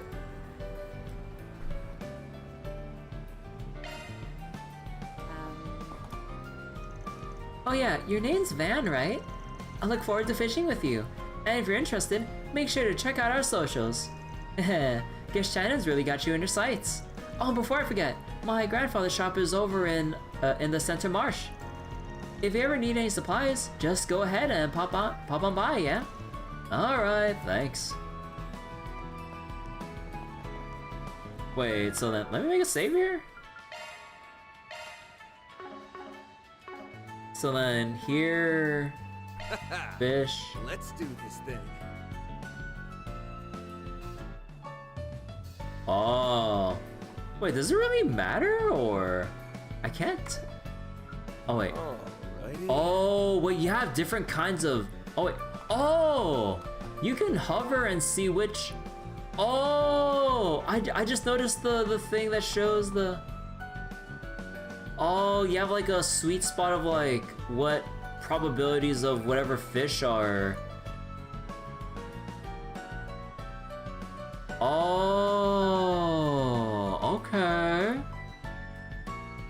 So some spots have better chances of certain fish than others. So you could... This kind of solves the like a bit of an issue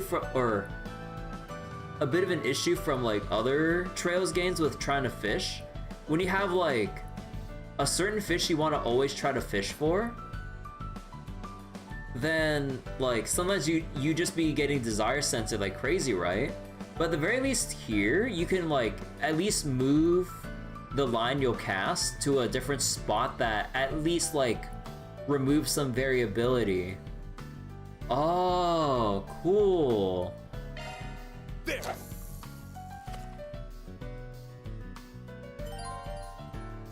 When a fish takes the bait, an exclamation mark will appear. Left click to hook the fish. If you fail to hook the fish fast enough, you'll lose the bait as well. That's it. So wait, move your mouse to find the best angle for your fishing rod. Left click at the right time to reel it in. Best angle, match the spinning arrow. Wait, what? Wait. This is more like active than it was in wait, what the fuck? The reel gauge, best angle match. Oh, you gotta... Okay, so left click when the red arrow is within the...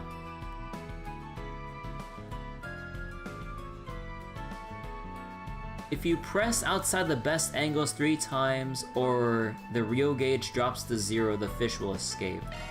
Let me see. Oh wait. Oh, you have to do it like that. Oh. Oh, that's how it goes? Oh, okay. Nice, I got one. Rainbow trout.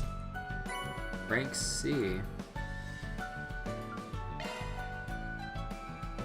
Oh, and you can just go back to the same spot without having to readjust for... Oh, okay. There.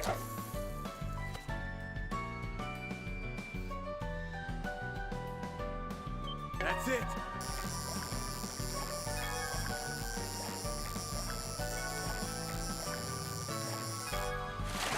Oh, okay. Nice, I got one. Cast again. Oh, okay, I get it now, Oh, no, not load game. Rainbow trout for a first fish? I mean, I did have it at the sweet spot where it was the highest probability. Because, like, if you go to, like... Where is it? Like, this spot here? Yeah, you can see that with the 3 chevrons there, or whatever it's called. That's, the highest probability.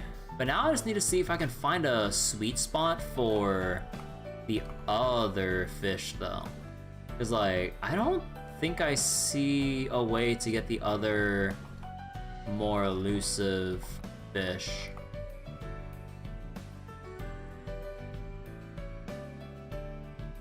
Yeah, no, the other fish just seems like more low probability RNG. Or maybe there would just be a better spot.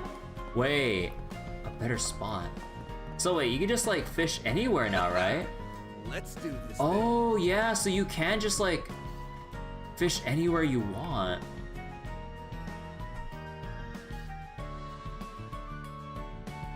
Oh.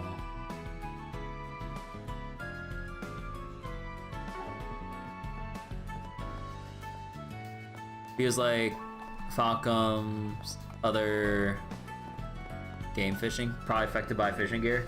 Yeah, like we'll probably see like other things to like modify our chances or something like that, maybe, or maybe just purely location based.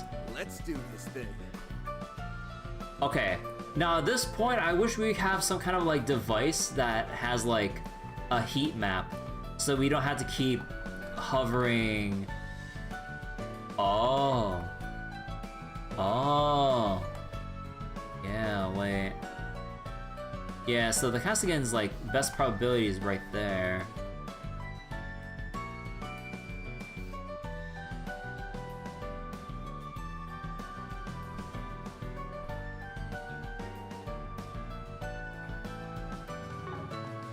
Oh, okay, wait.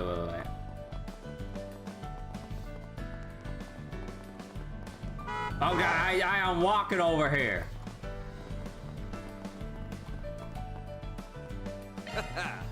Let's do this thing.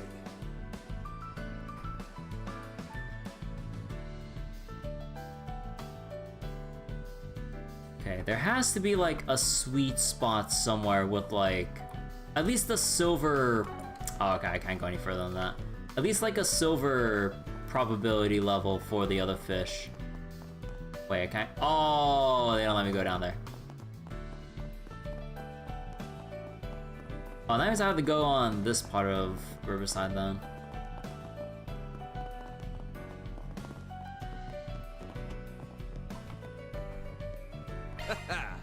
Let's do this thing.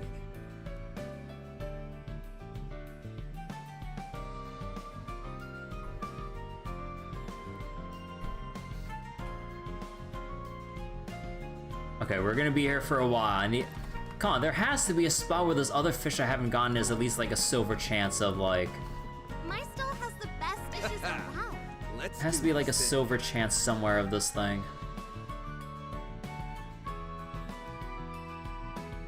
Wait, did I just miss that? Nah. Nah, maybe like the one I'm looking for just is that uncommon, and I'd be better off looking at a different place to fish.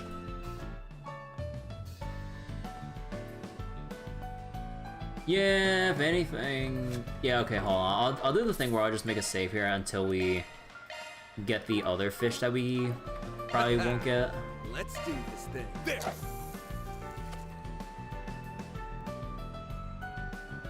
That's it. Oh, whoops.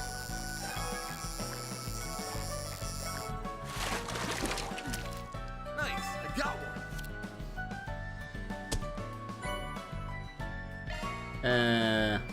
Try again. There.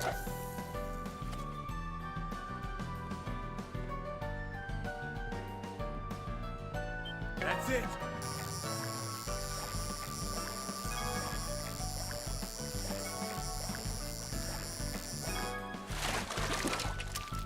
Nice, I got Hey, there it is. Carp.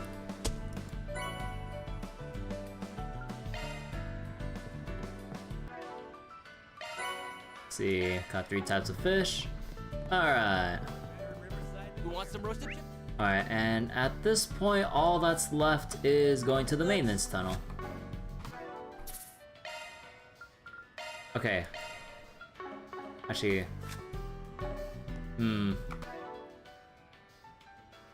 Actually, you know what? Okay, hold on.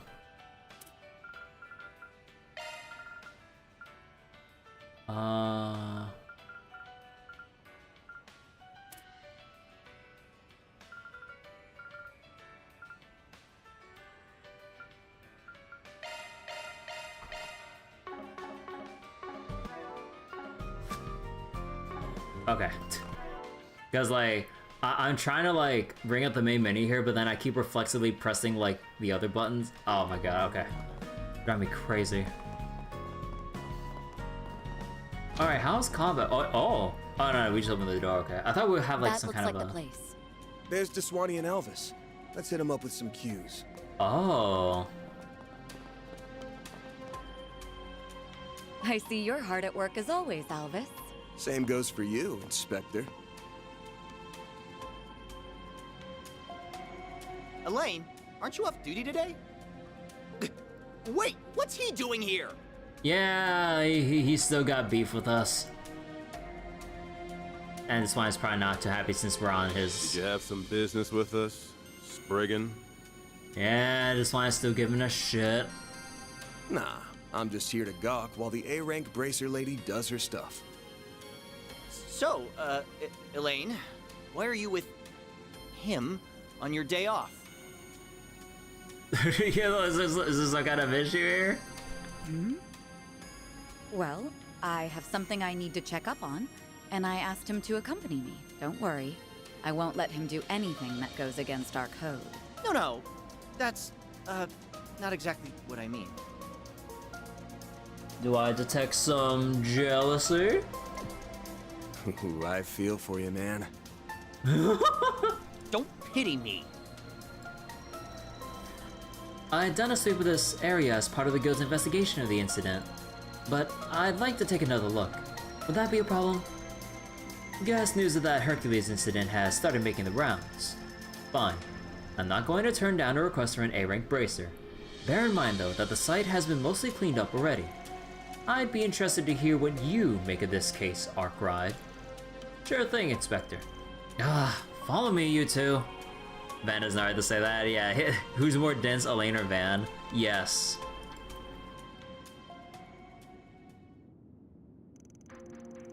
There's still so much blood left over. And it's already been 3 days. It's not like they could have covered it all up. I imagine it must have been a terrible scene. There were 3 victims. To say their bodies were in bad shape would be the understatement of the year. They were crushed by some extraordinary power, then torn limb from limb. At least that's the impression I get. I've seen a lot of murder scenes, but this might be the worst one yet. There's no way a human could have done all this. I won't believe it. Gotcha. So, have you identified the victims? We barely had anything to identify. All we could glean from what little was left was, from the blah. Why am I having so much trouble just having a standard flow here? All we could glean from what little was left was that they were part of some organized crime groups. There was no proof that a transaction transpired beforehand. Well, there goes the deal that went up in smoke theory. This is a tough one. No wonder the investigation stalled.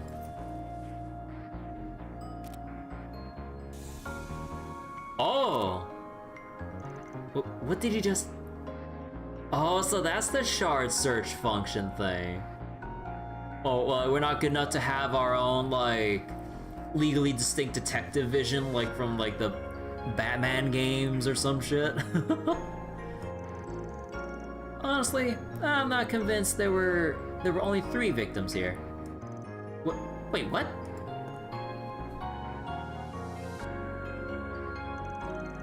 Oh, look, there's a stain over there. Looks like something brushed up against this spot, but how'd it get there? It's kind of hard to see, but there's some blood mixed into it. There's also a faint trail along the tracks over there. It might have been from another victim fleeing the scene. Oh, maybe he hightailed it out of here while his friends were being slaughtered. Wait, what? Do you seriously think there's another victim? But they were all killed, weren't they? Why are you so confident that you're right? Well, he's confident because he actually inspected the crime scene, unlike you, Alvis. Trade secret. Anyway, the part about him taking flight's just a theory, but I'm positive that's blood over there. I'll trust your instincts then. I'll call forensics and have them come by immediately. If there is a survivor, he'll be an important witness.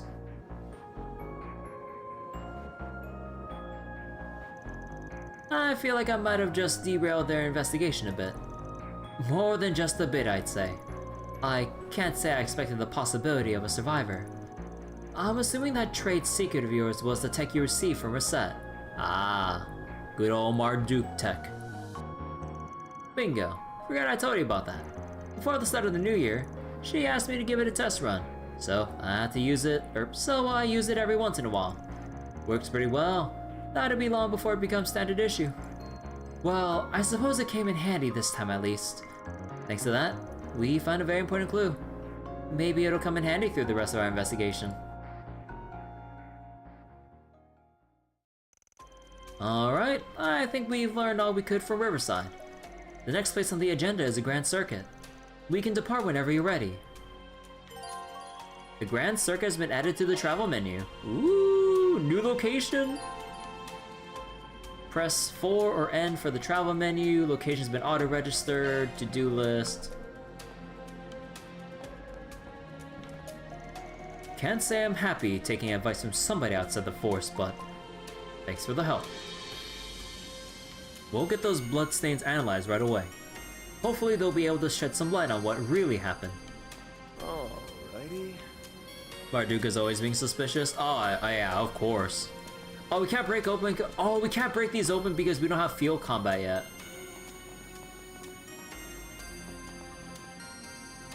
So there really were survivors? Damn. Well, we better find them before it's too late. I'll reach out to Hazel and everyone at the Bracer Guild. Please do. Thank you, Alvis. As for you, Spriggan, we appreciate the help, but don't go getting all uppity about it, and don't think for a second that my opinion of you has changed. It hasn't changed since we basically saved the town from calamity? Well, fuck you, buddy. Okay, I know there's like a lot of like other underlying things going on too, but at the end of the day, we saved the fucking thing. A little thanks would be much appreciated here, you piece of shit. Yeah, I hear ya.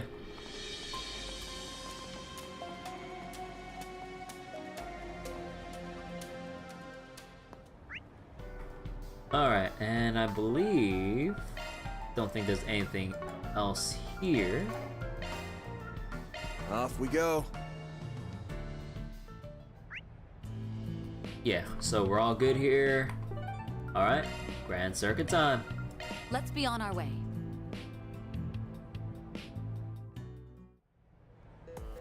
Zenith 1 Shop. The Grand Wheel. February 20, 11 a.m., 12th District, Grand Circuit. Damn, okay. So, this is the Grand Circuit. I'm sure you're no stranger to this place, what with your passion for all things car-related. I drop by to catch a race every now and then, yeah? I also come here during my rounds, since people post 4 SPGs here. Did you hear there's gonna be a Grand Prix exhibition race today?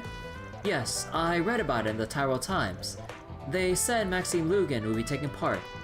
Ah, then it ought to be a damn good show. You know, it's hard to imagine a bunch of murders taking place among all this peaceful hustle and bustle. Yet, that's exactly what happened, and only 2 weeks ago at that. The actual scene of the crime is in a back alley a little ways away from... here. A full 2 weeks have passed between then and now, so I doubt we'll find as many clues as we did in Riverside. Never know until you try. In any event, let's head to the street on our left. It's over in that general area.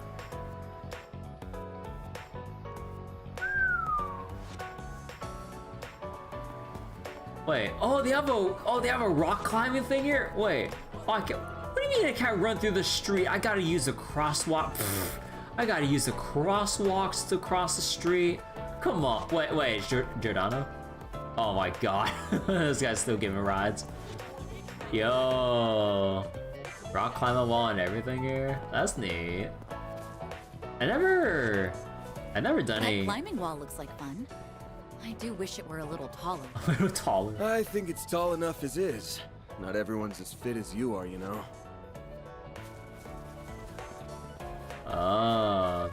Wait a second.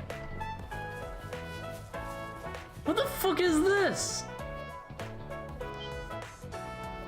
What in the world is this? Couldn't say, but it's bizarre as all hell. Why is it here in the middle of a city? You don't suppose that it's an explosive device? Nah, not getting a whiff of anything. Not getting a whiff of anything dangerous. Looks like it's fitted with some sort of orbital locking mechanism. If that's all the protection it's got, I might actually be able to get it open. Wait, hacking mini? Is this the hacking thing? Oh no. Oh, by what means? Our dude gave me a little trick for this kind of thing. Might as well give it a shot. What is this? Chests with orbital locks. Certain treasure boxes are equipped with orbital locks that can only be opened via hacking. While hacking, you'll switch to a mode where you control Mare through an orbital maze. Why is hacking a fucking 3D-ass maze? Like, if I wanted to go through a 3D-ass maze or some shit, I'd be playing Mega Man Battle Network. At least let me bust some viruses instead of... oh, I just noticed the camera angle view with fucking Mare. Oh no! We're always just gonna be seeing her ass every single time we're hacking. No! Oh no! Difficulty of the maze changes on security level. As the story progresses, items you have missed may be placed in the bargain bin of specific vendors. So wait, do they mark it on the map? Okay, so they do mark it, but I assume we need quartz to mark everything on the map, as usual. Oh, right, because we need... Oh, wait. Oh, yeah, we didn't check the... Wait, hold on.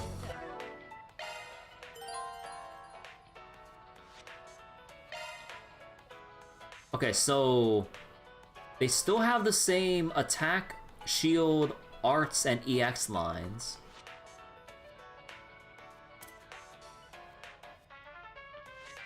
Wait. Quick? Wait, why is the quick symbol here? Oh, wait, what are they cooking with this? Okay. And let's see, multi-works, yeah, just general all stats up, yeah. Strength, arch strength, defense, arts defense, speed, evasion, crit. Yeah, it's kind of like the all-rounder kind of deal. And then Nagi. Then yeah, fizz damage, a lot of speed, extra crit. And we, obviously, you know, we can't change. Let me handle this. Oh, wait. But that's weird. Let me handle this. Oh, right, that's why I couldn't enter the menu. Oh, no, okay. So I still had my gripes, I believe it was from Daybreak 1, where I was trying to click on the window already here, but you had to click on the portrait first. Shifting to maintenance mode. To then go into maintenance mode, and then you can slot in your stuff. Oh. So wait, is there a thing we can look at for... Modifying your ornament, are you? Oh, yeah, wait. Oh! So you can actually find the boost level as the tooltip here. Yeah, boost level 0, 1, 2, and then Earth Impact 2. Greater damage, okay. Chaos Impact. Swordbreaker Barrage. Oh yeah, because it's the preemptive thing, so they still have that. Okay. Wait, was there anything else? Wait. Was it always 8 required, or was it 6 before? For Impact 2s, for the damage upgrades. And yeah, you have... Oh, they actually show you the upgrade from Fatal to Deadly Lance like before? Okay. Burst gain seem... Okay, I hope they change something with burst gain so that you actually get scaling craft points based on damage you deal. Because I feel like there was an oversight with how they programmed it. You always got like a flat, what was it, 5 or 10 every time it procced instead of being based on the damage you dealt. So we need to see that once we actually have enough value to get access for that. And then the usual resist stuff here. Higher chance to resist. Okay. Then the guards. You know, I have criminally underused the guard function in Daybreak 1. Because like I've always either opted to either move, cast, use an item, or just straight up attack. Instead of just guarding to make use of like the regen, attack, regen buffs and all that. I've actually never utilized this unless I did it by accident. You only remember Guardian being changed in requirement? Oh. Oh, what the fuck? They changed it from requiring Earth only to needing Mirage as well. Yeah, because it was like, it was way too good. Now they force you to commit for Mirage as well in order to utilize Guardian. Okay, that's good. I mean, it'd probably be more annoying, but balance-wise, that's good. Because what ended up happening for me was that, like, once I was farming everyone out, you just give everyone, like, Defense 3 and 2, or just whatever that would make up, like, 8 elemental value for Earth. And then everyone has Guardian 2, and more often than not, somebody will be covering another person to reduce damage. Because you always have it on any party member currently active, even if it's like a 20% without a boost level, somebody, you'll keep rolling that 20% chance. Like, you will roll a 20% chance 4 times every time an enemy tries to attack a single individual character. So inevitably, statistically, you will hit that 20% sometime. If you're boosted, definitely a lot more, and so on. It's bad actually because Mirage is used for a lot of stuff. 20% from 3 people. Oh yeah, 3 people, not 4, because the covered person can't cover them. So yeah, thanks for that. But yeah.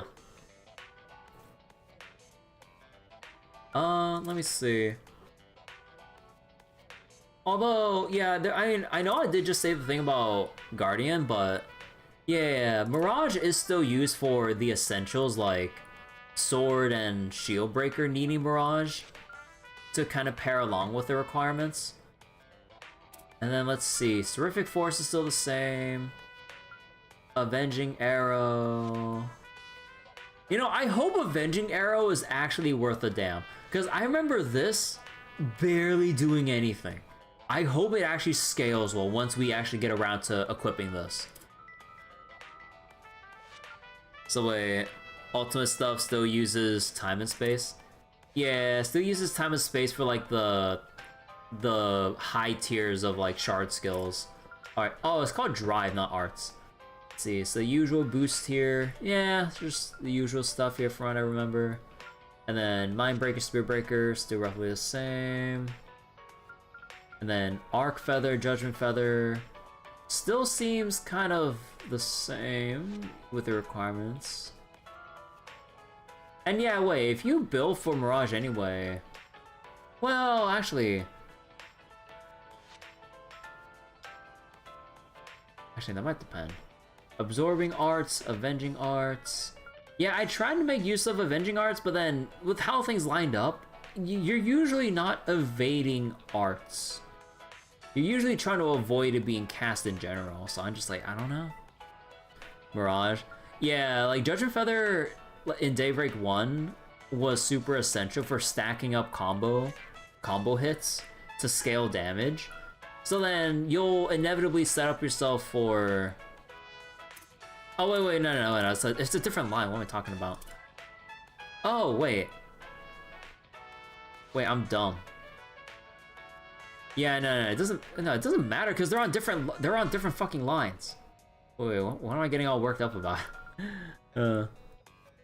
Although, oh, right, because you would have to commit so much for Mirage on one line, you might not have that many quartz options for Mirage still after equipping it for one or the other. Okay, yeah, I was on the wrong train of thought here. Yeah, okay, so there's where the issue lies. You need to find a way to like satisfy this without giving up too much for like Arc or Judgment Feather, or if you want to go for Shield or the Sword Break or any of the breakers. All the breakers require Mirage. You need to stack Rare Quartz. Yeah, I do remember about Rare Quartz. Now let's see. So you have to choose for caster now? Yeah, because before you could have like casters with Guardian 2 because it was only Earth requirement. But now, because casters should almost always want to go for Judgment Feather, they'd be hard-pressed, if not maybe impossible, for them to get Guardian as well. Meaning, if you have casters out, you just have less bodies able to protect everyone else. So, okay, so that is the nerf to Quartz building, okay, with protections. Unless you just have that one person with a very busted, like, Quartz setup. Or with, like, their mono elements. Because mono elements have, like, a double boost to elemental value. So, it depends if there's, like, an Earth Quartz with Mirage or vice versa that can double the value of their respective slots within the shield line, which would still leave room for them to cast if they're built for casting, assuming their arch strength actually scales well. And let's see here. So, guarded, gifted star, the usual stuff here. Quick start 2. Treasure hunter. Oh, right, yeah, you need treasure hunter, not a specific quartz. Right, I forgot about that. And Hawkeye. Wait. Mirage, wind, space, time? Was it always like no, before you just needed like Mirage and space. Now they added an extra thing to get treasure hunter and stuff like that? What? They actually made it more expensive to even get treasure hunter and Hawkeye? Legbreaker, wait. Oh, they made Legbreaker easier to acquire. Before it was still 4, right? Now it's 3. Interesting. And then wait. Oh, wait, they nerfed it slightly, unless the quartz values are different. Because before you needed 7 of each element they specify. Now it's 8. So that might screw some compositions where you combine certain quartz with rare quartz, because sometimes they have values of 3 instead of like 4 or 6 or however the heck it's like. It'll all math out. Craft point charger 2. Wait, 8 and 14. Wait, 14? Bro, they did not. Man, Falcom did not like when people just spammed everyone with craft point charger to then just spam through a dungeon, huh? That or like, you know, obviously we'll have even higher tier quartz to get a value of 14, because if they require us to get 14 in the first place, we gotta have some like really high tier quartz with some juicy ass values like in there. And then you have to combine it with like mono element slots. Holy crap. Check T1 quartz, how much do they give? Oh, you're right. Oh, wait, no, they give 2 now. Before they gave 1, right? Or was it? Was it 1? No. Well, I forget. Wait, how much did they give before? No, was it always 2? Wasn't it 2, 4, 6? I think it was. So, is it still the same? Oh god, I can't remember. So, Mighty Thievery, it's still same thing. I don't know how much I even like Crisis Force, but yeah. It was 2, 4, 6, and then 3, 5 for like the rare stuff. Yeah. I remember the 3, 5 I being for the rare quartz and all. Unless there's like a tier 4 now. Yeah, we'll have to see if they introduce the tier 4, because then... Oh, wait. Yeah, wait. If it's 2, 4, 6, then... Your only other method would be combining a 4... Basically, a tier 2, 3, and a rare quartz. Like, the second tier of rare quartz for the 5 value. So that'd be 4, 5, plus 6. So that would make 15. Oh, God. And then you still have to satisfy the other requirements? Yeah, no. There has to be a value higher, or a tier higher than what we've had in Daybreak 1. Because otherwise, we'd be very hard-pressed to even think about meeting these requirements. Because before, you would put a tier 3 quartz in a mono element to get the 12 value. Then you wouldn't even have room for the other one then. Yeah, we would have to have a new tier of quartz to meet these at this point. Unless you can craft new quartz or introduction of a new quartz series. Yeah, and then we have like stuff that's like... Then we have like some other new things here, well, somewhere. Like, whatever the hell is going on with like skill stones and... I don't know, like the shard tokens, although I don't even know. Okay, like, you know what? Okay, let's go hacking. Access granted. I'm going in. What the fuck is this? Yeah, we really are just staring at her ass. So wait, navigate quickly. If you're within range of a defense unit, you just gotta avoid the big red circle.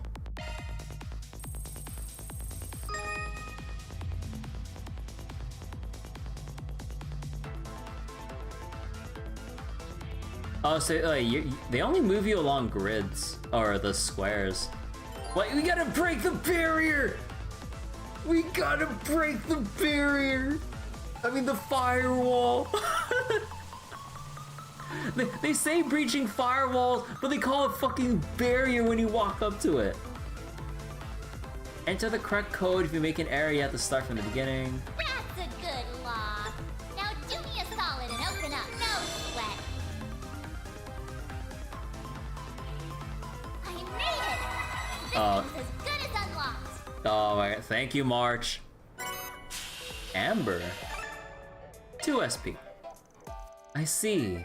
So it's a hacking system that uses a hollow as an avatar. So I progressed the game a bit first. Does feel like how Cold Steel 2 felt. Wait, how is Cold Steel 2 again, man? It's been like so long. Part of me feels like I want to like replay part of the Trail series again because it's been so long since I played the Sky trilogy and all. I mean, I know there's like first chapter remake and everything too, so I mean, I definitely want to check that out though. But oh man. Or perhaps I should call it a feature specific to your hollow in particular. Yeah, it renders the protection as a...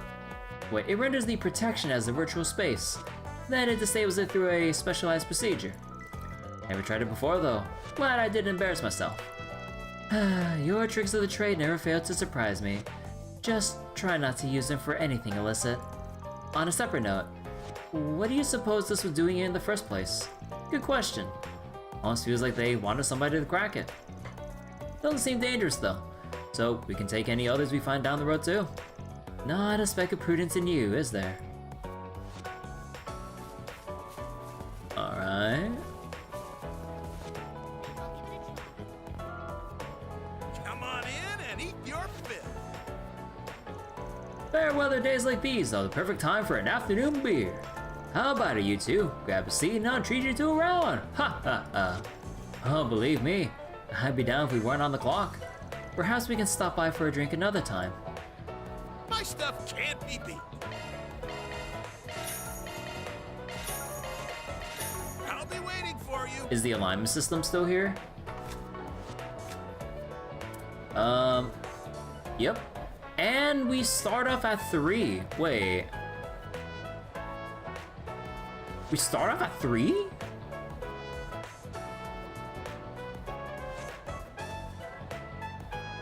Huh. Is it because of the carryover, or is it just default?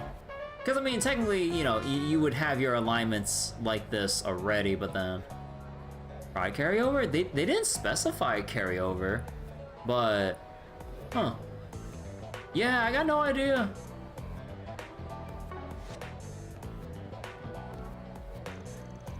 The pit girls are... The pit girl... Now, why do I feel like it's such a weird thing to say even though it's just normal? Okay, I don't know. The pit girls at the racetrack all have figures to die for. I know it probably takes a lot of unseen effort to maintain them, but that doesn't make me any less jealous.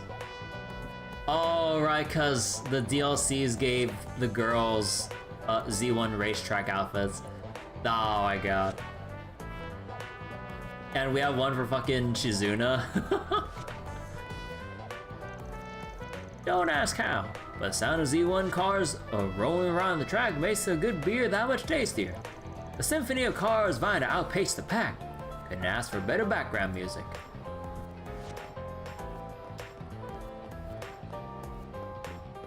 Z1 outfit didn't look that good, sadly. I mean, we'll see. I know I saw a bit of the preview for Shizuna's outfit, but I mean, we'll take a better look at it once we actually get Shizuna in the party somehow, sometime. I've never seen a Z1 car that was anything less than gorgeous. That's what they look like. Form follows function, and the function here is speed, speed, and more speed. The result? Peak mechanical beauty.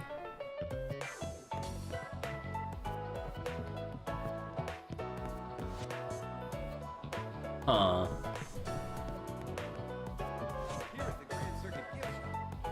Wait, what other things like, they got the usual, like, things here? The way things have been going, it was practically guaranteed that I would inherit Etoile someday. But that's all been followed up now. It only makes sense that my grandfather was let go. But did they really have to oust my father from the board of directors too?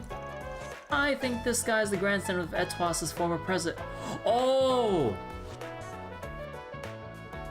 Oh, right, there was that whole thing in, during chapter 5. Right. I forgot the city name already for some reason. But yeah, we had the whole thing with... You mean Mr. Dalty? After what happened in Oracion? Oh, Oracion was... Okay, thank you, Elaine. Both he and my father were unseated from their positions. But for his grandson to be working here of all places, perhaps this is his way of gaining some real-world experience. I won't pretend to know the details, but that's probably not too far off. Well... The part that truly confounds me is the way my uncle became Etoile's new president. All his claims about being an immigration advocate from the start, that was the first I ever heard of it. You're free to look around. Gotta get the racing gloves. Come back whenever. Oh, wait, what? Oh, is a kid here. Oh, wait, was this the same kid that was always at? No, it's not the same kid from, like, that was always in front of the car shop in the, Sidon district, I think it was? Yeah, that's different. Trains are my favorite vehicle. That's why I started collecting models for them. But now that I get a better look, the Model Z1 cars are pretty cool too. My allowance isn't big enough for both though. Which do I go for? Ah, truly a dilemma for the youngins. Stephanie... Belmont... Is this a new family or what? Have I seen them before? I don't care what any of you say. Red Star simply can't be beat. I beg to differ. Ingrid is is heads and shoulders above the rest. No way, it's gotta be Etoile. They're the best bet, hands up. They're having their daughter step in for, I would assume, betting discussions?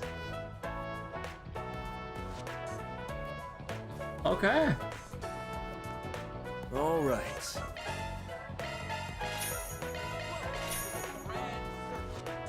All right.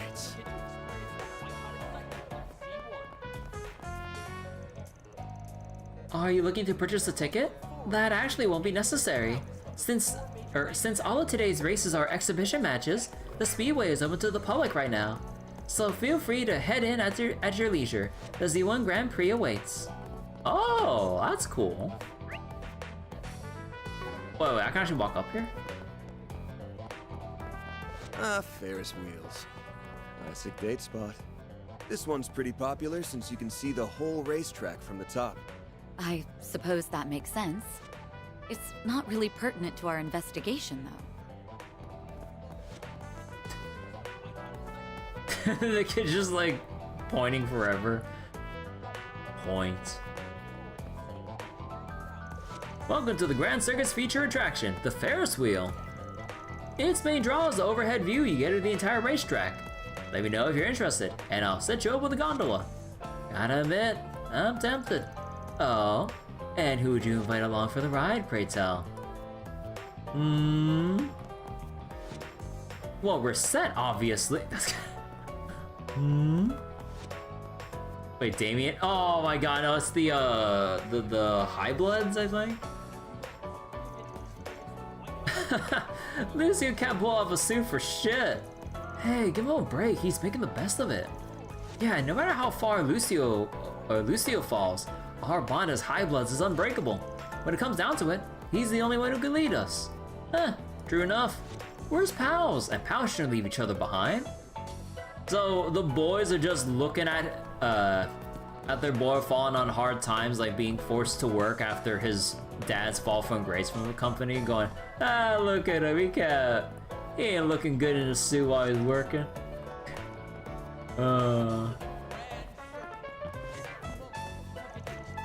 Whew, thank Adios, we made it in time. I lost all hope when we hit that traffic jam. That shortcut he took was wild. Where did you learn to drive like that anyhow? You can cool it with the kudos, brother. All I did was take the optimal ride at the optimal speed to get you daddy-os where you need to go. Outside that itty-bitty philosophy, I'm just your average cabbie, baby. Must have been fate that brought you into my seats. If you ever need another ride, Giordano's got you covered, brother.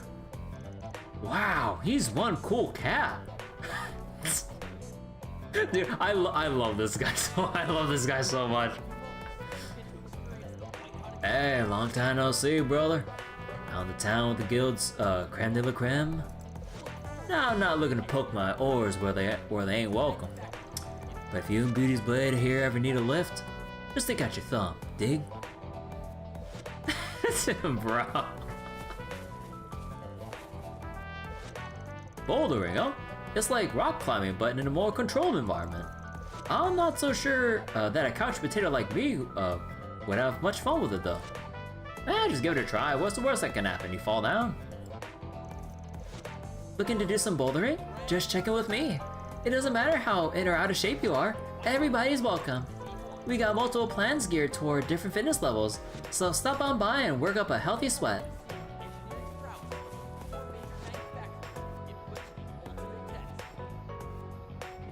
Huh. You know what'd be funny? If you had like a mini game, just like oh fuck, wait, what was it called again? Cause like it was from the guy that made Quap. What was it called again for like the rock climbing one that he made? That they made? Was it cause it was named based on the keys you press, I think. Cause you know, Quap was QWOP. What was the rock climbing one again? Oh, I forget. But it'd be so funny if they had like a game with similar controls like that for rock climbing here. Then you have like everyone just fumbling and falling, like just trying to climb up a wall here. Wait, oh, so there's a thing over there, okay. Admission is free today. Admission is free today, so we've had a lot more people coming in and out of the premises. That's why we got more security than usual, too. Not this way. We need to look at the crime scene, but I want to look at the race.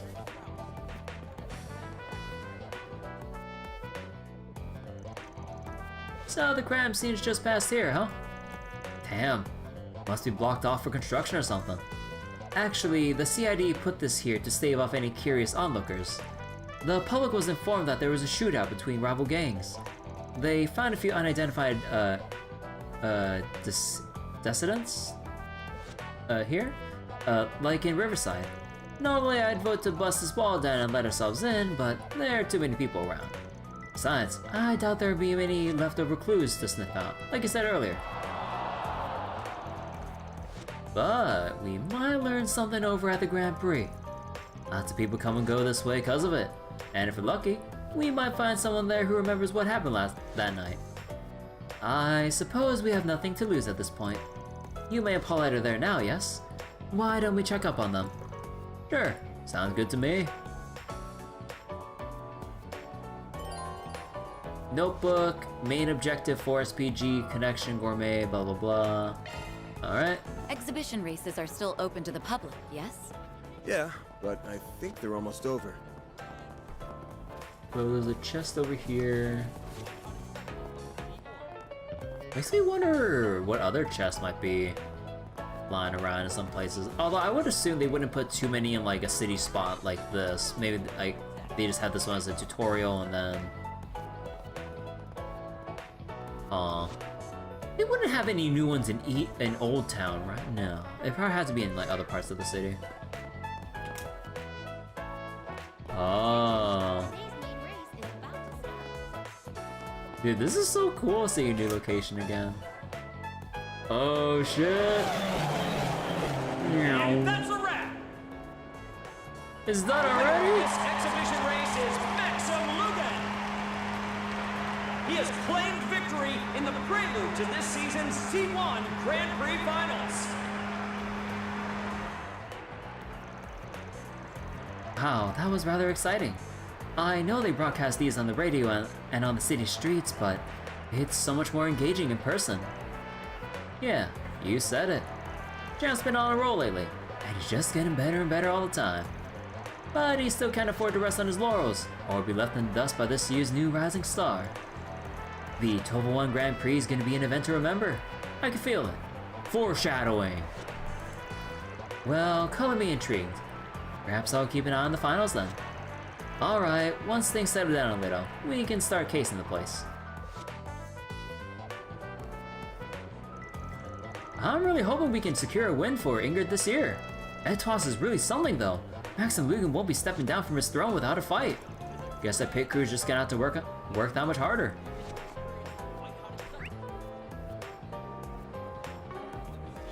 Okay, whoa. Wait, Jake and Doris. Do I know? Nah, it must be different NPCs. Or is it? Or I don't remember. Yes, I knew Maxim could do it. This year's championship title is as good as his. Oh, don't sound so sure of yourself. I wouldn't be surprised if Ingrid's rising star snatched the victory out from under him.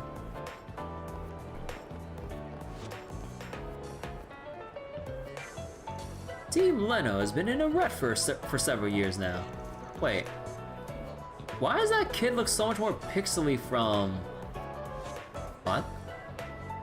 Man, when you have the chair right behind him, his head looks so funny with like the little outline there because of how however the rendering works. But if you kind of like zoom in toward the kid, it looks a lot better now. But yeah, I was like, wait, what's going on with the kid's head? In fact, they're already out of the running for this year's Grand Prix. Still on the type who roots for the underdog more often than not. They'll be back with a vengeance one of these days. You can count on that. I'm gonna grow up to be a race car driver. Then one day, I can join Grandpa's favorite team and bring home the Grand Prix trophy for Lino.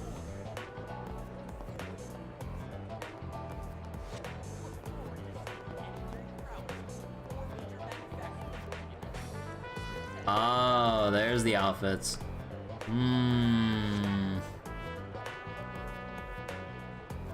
Maxim used to drive a Red Star. That's where his nickname the Red Comet came from. But it wasn't until he left for Edswas that he became a breakout success. You can imagine why a Red Star pit girl like me isn't all that taken with him. Is Maxim Lugan the smoothest driver you ever seen or what? With him behind the wheel, Edswas has this Grand Prix in the bag. Remember to cheer him on, okay? Maxim never loses his touch, but Aslan's made some real headway taking that second place spot. If there's one thing that gets a racer fired up, it's a worthy rival. I'll bet that boy is keeping Maxim on his toes. Alrighty. Okay, I need to walk around these two. Hold on, I need to make sure I don't trigger the cutscene. Let's go take a little detour up here. Wait. Oh, it's Jennifer and all the other guys. Downey kept me from seeing the first half of it, but boy, the rest of that race was incredible. Small wonder that a top contender like Maxim took first place. Man, I just want to be like him.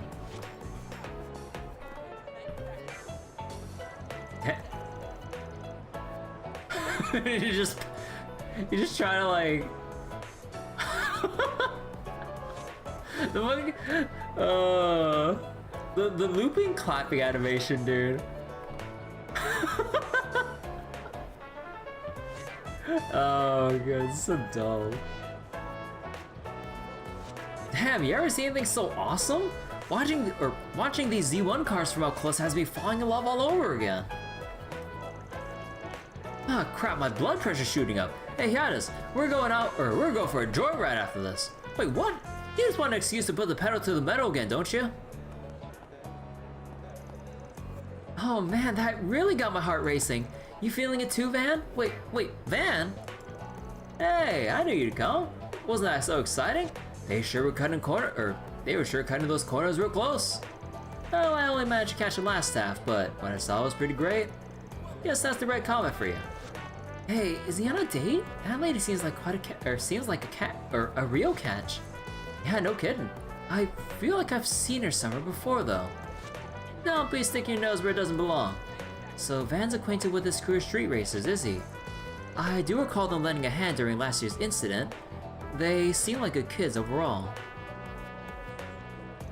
Oh, excuse me, miss. My name's Junifer. Sorry to interrupt your date, but did you maybe want to watch the award ceremony with us? I appreciate the offer, but we have some business to take care of. Maybe we can catch up about the race after we're done, though. There's been a new up-and-comer on the scene, a Central Eastern racer named Aslan. He's still a few steps behind Maxim Lugan, though. But there's still time before the Grand Prix. I don't think it'll shake out, and in the end is anyone's guess.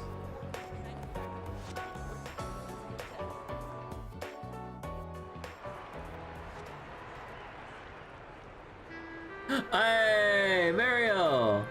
Congratulations on getting first place again! You always make it look so effortless. Tell me, how do you manage to get win after win?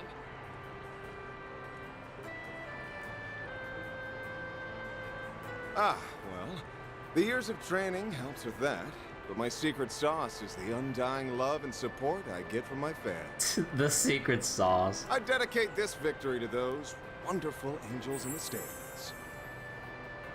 Aww. You've shot your way into my heart, Red Comet! If only those girls knew what that dork is like when he isn't behind the wheel.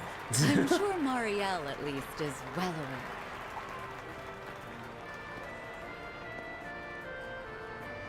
Yumé! Hiya, Van. I didn't know you were here. Oh, and Elaine's here too. Hey! Good afternoon, you two. Hello there. I don't often see the two of you together. Could it be? Oh, we're just teaming up for a small job. That's all. I was only able to catch the tail end of the race, but it was quite exhilarating, wasn't it?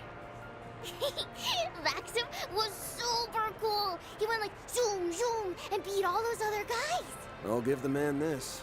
When it comes to driving a car, he's in a class all his own. Everyone's having the 1+1 van. What do you mean? It's just work. It's just work. Look, there's nothing else going on. It's just a job. That's all. Surely. That said, he's got some competition for once. There's an up-and-coming racer who might actually give him a run for his mirror. It will certainly be interesting to see who comes out on top in the finals. If he's too focused on the stands rather than the track in front of him, like today, victory might slip between his fingers. Wow, you're pretty hard on the guy. I can't wait for the finals. I'm gonna cheer him on extra hard. I'm sure that will give him the push he needs. On behalf of the sponsors, the trophy will be presented by a very special guest, the Princess of Alzheimer's, Zita Oswald. Oh. Congratulations, Mr. Lugan. That race was a sight to behold. I'm very much looking forward to seeing how you'll fare in the finals. Well, I suppose I'll have to work twice as hard then. I wouldn't dare disappoint such a lovely young princess. She's a princess? Wow! I didn't realize Prince Sharid had a sister. Yeah, same here.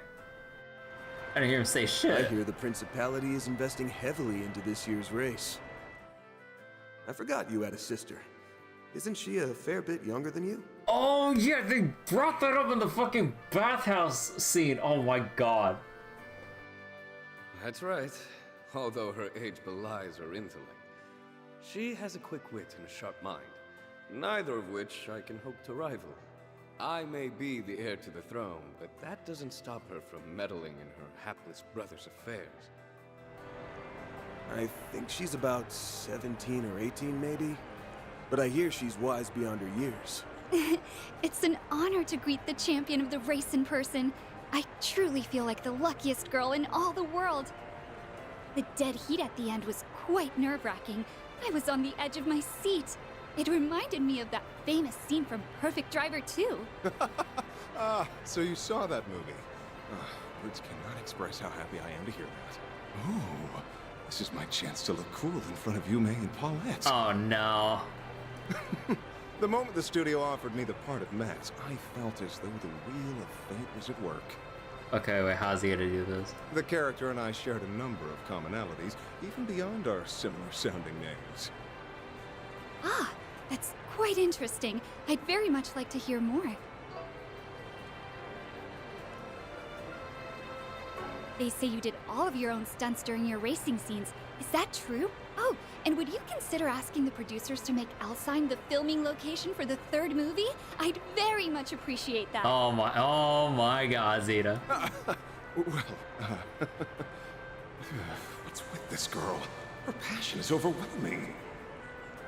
I can't tell if she's asking for that as a fan or if it's also to drive up like more buzz and tourism for Alzheim with their partnership between the Republic and the Principality. I mean, it might be all those things combined, but goddamn, this girl is pushy. Get another interview, maybe this time with both of you. I mean, I think it's like a mixture of like combining the politics of the relationship between Calvert and the Principality, along with how much she, I would assume, genuinely likes and is a fan of like Maxim and you know, watching him in Perfect Driver 2 and everything. So I think it's like a mixture of everything. So it's like might as well knock out 3-4 birds with like one stone here.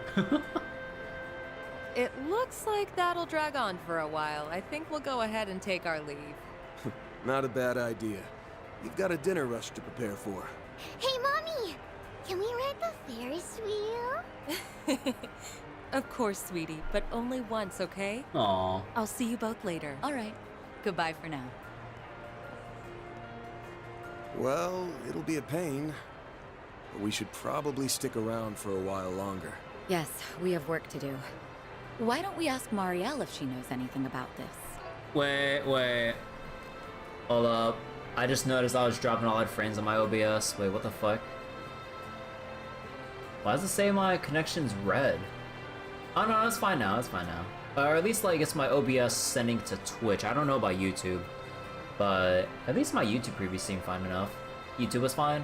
Okay, yeah, then for some reason like I was dropping some frames a tiny bit for Twitch, but it seems fine now.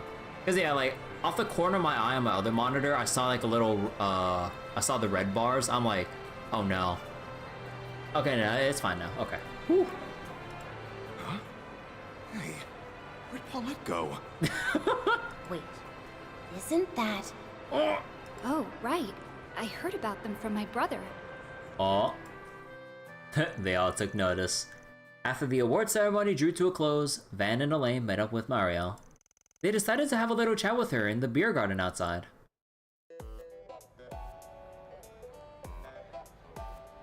I never thought I'd run into you two here. Did you come to watch the race together? We're here on business, actually. Van and I have a few questions for you.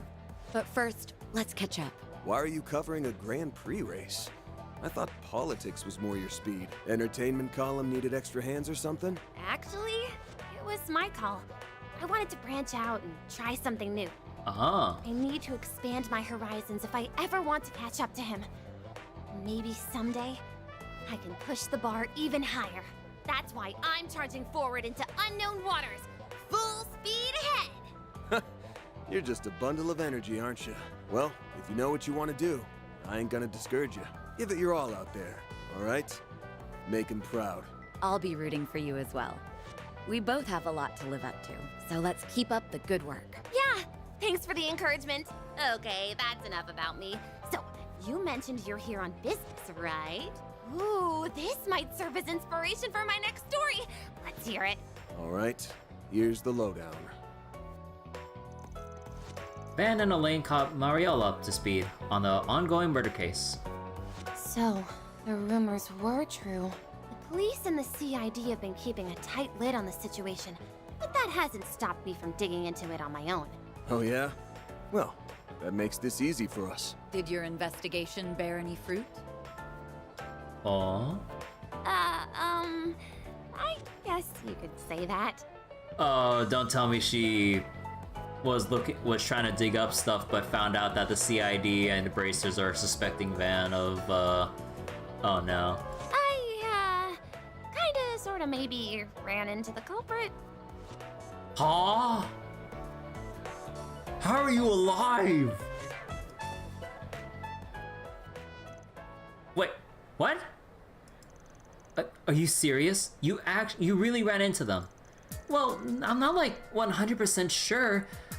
I guess it's possible my mind was playing tricks on me. It all happened 2 weeks ago. I was covering the final qualifying round for the Z1 Grand Prix. For some reason, my camera was acting a little funny that day, so I left in a hurry to get it checked. Oh, so her camera was experiencing the outage phenomenon, and then that was just when the murders happened because, well, the transformation and the AoE surrounding the area. And because I was in a rush, I took a route that, in hindsight, wasn't exactly the safest.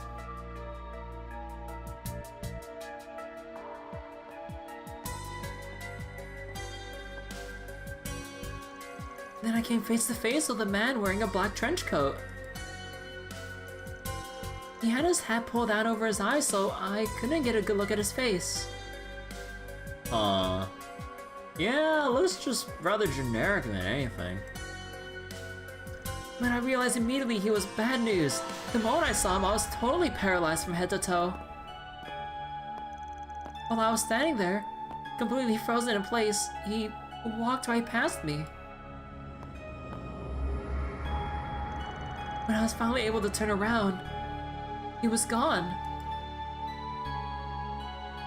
The next morning, I heard there were bodies found near that very same passageway. The police told the press they were victims of a gang fight, but I didn't buy that for a second. That's why I started looking into it on my downtime. Sounds like you practically brushed shoulders with the culprit around the time of the incident. It's a wonder you're even alive right now. You really do have the devil's own luck, you know that? Too bad the victims didn't share your good fortune. Speaking of, I was looking into those unidentified bodies. Believe it or not, I was able to dig up a name. I think it was Desire? Wait, that piece of shit, like, gang leader from the first game in the side quest? Damn, they got what was coming to them. Holy shit. I mean, what a way to go, but good fucking riddance to those pieces of shit. Oh yeah, those guys. We ran into them during one of our 4 SPGs last year. They're a gang here in the capital that had ties to Almada. Those guys have been stirring the pot all over the place since the end of last year, apparently. We received numerous reports of violence, fraud, and acts of aggression on their account against other criminal entities. The guild has been keeping tabs on them as a result. From what I heard, they've been uncharacteristically quiet as of late. Could it be they're involved in this case somehow? You really think so? The more I think on it, the more the pieces seem to fit together. Maybe. But I think it's still too early to make any solid conclusions. Except for one thing. You need to steer clear of this case. Stop poking your nose in where it doesn't belong, and you'll find yourself sleeping with the fishes real soon. Hey! Why do you have to go and put that image in my head? Are you trying to give me nightmares? Okay, fine. I'll try not to cross into the line of fire. Tiptoe around the edges. Well, I mean, that's Marielle for you. I swear to Adios. We need to wrap this case up quickly, for her sake. Okay, to recap, we learned two things. There was a survivor of the incident at Riverside, and Desire may be involved. What do you make of all this? Well, first, I think it's a given that Desire is wrapped up in this somehow.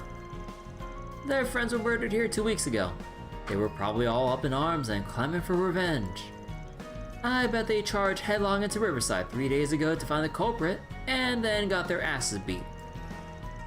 We're still missing a few pieces to this puzzle, but the picture's becoming clearer. What we need right now is proof. So why don't we pay Desire a little visit? Okay, so I forgot. Desire was the name of the whole gang, right? Not the leader. Oh wait, let me say it again.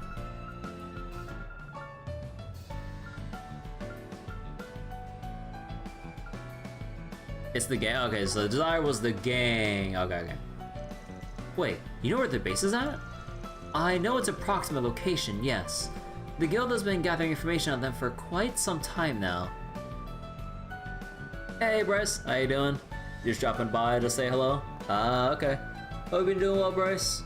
Daybreak 2 has been neat so far. Just been going through story slowly.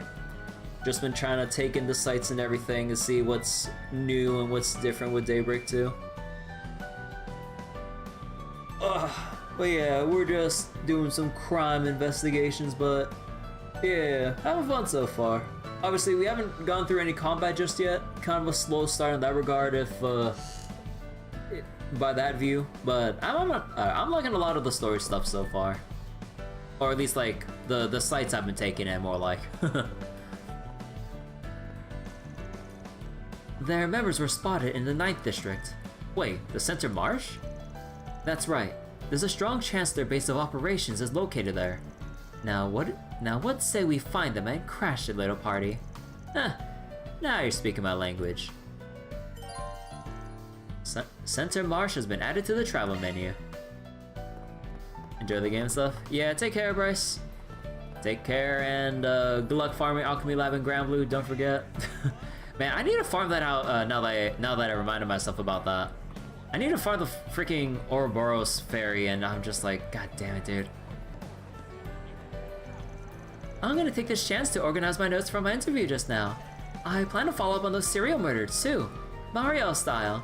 But don't get me wrong, I'm not the same girl who stumbled into a giant drone assault on the way back. Oh wait, who stumbled into a giant drone assault way back when?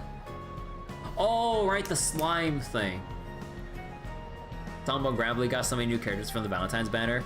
I did my pulls earlier off stream. I got Lobelia super early, but I really wanted Makuta because it's Makuta.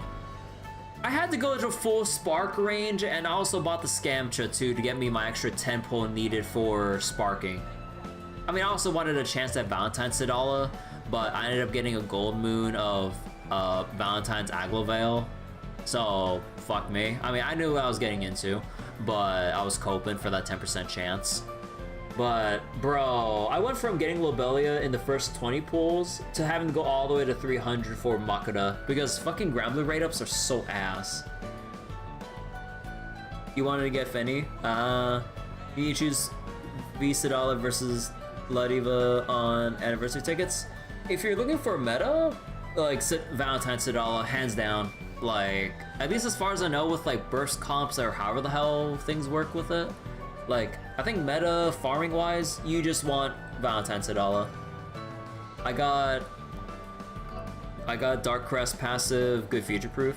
Yeah, I also bought Zozimos in the Illustrious Weapon shop in Grand Blue. Because I mean, I've wanted to get it ever since it first came out. It was just like having to make the judgment call of like, you know, you need to get the Ereshkigal weapon. And then I got talked into getting Hrunting because Hrunting's just that good. And then and then I ended up getting a Shara ticket, I believe it was. I forgot for who at this point. And then yeah, finally got my 150 moons again. Finally, after all this time. And now I have my Zozimos finally. And thankfully they buffed it too. And I was like, I thought it was already good. And they buffed it. I'm like, hell yeah. You're a light player now. Is Zozimos your next Gold Moon weapon? You got the Light Fist. Yeah, I heard if you're primarily using light teams and everything, you want to use the Ura Fist. Frenzy's pretty good. Shishio's also pretty good. Yeah, there are some good options for illustrious weapons, especially after some of their buffs.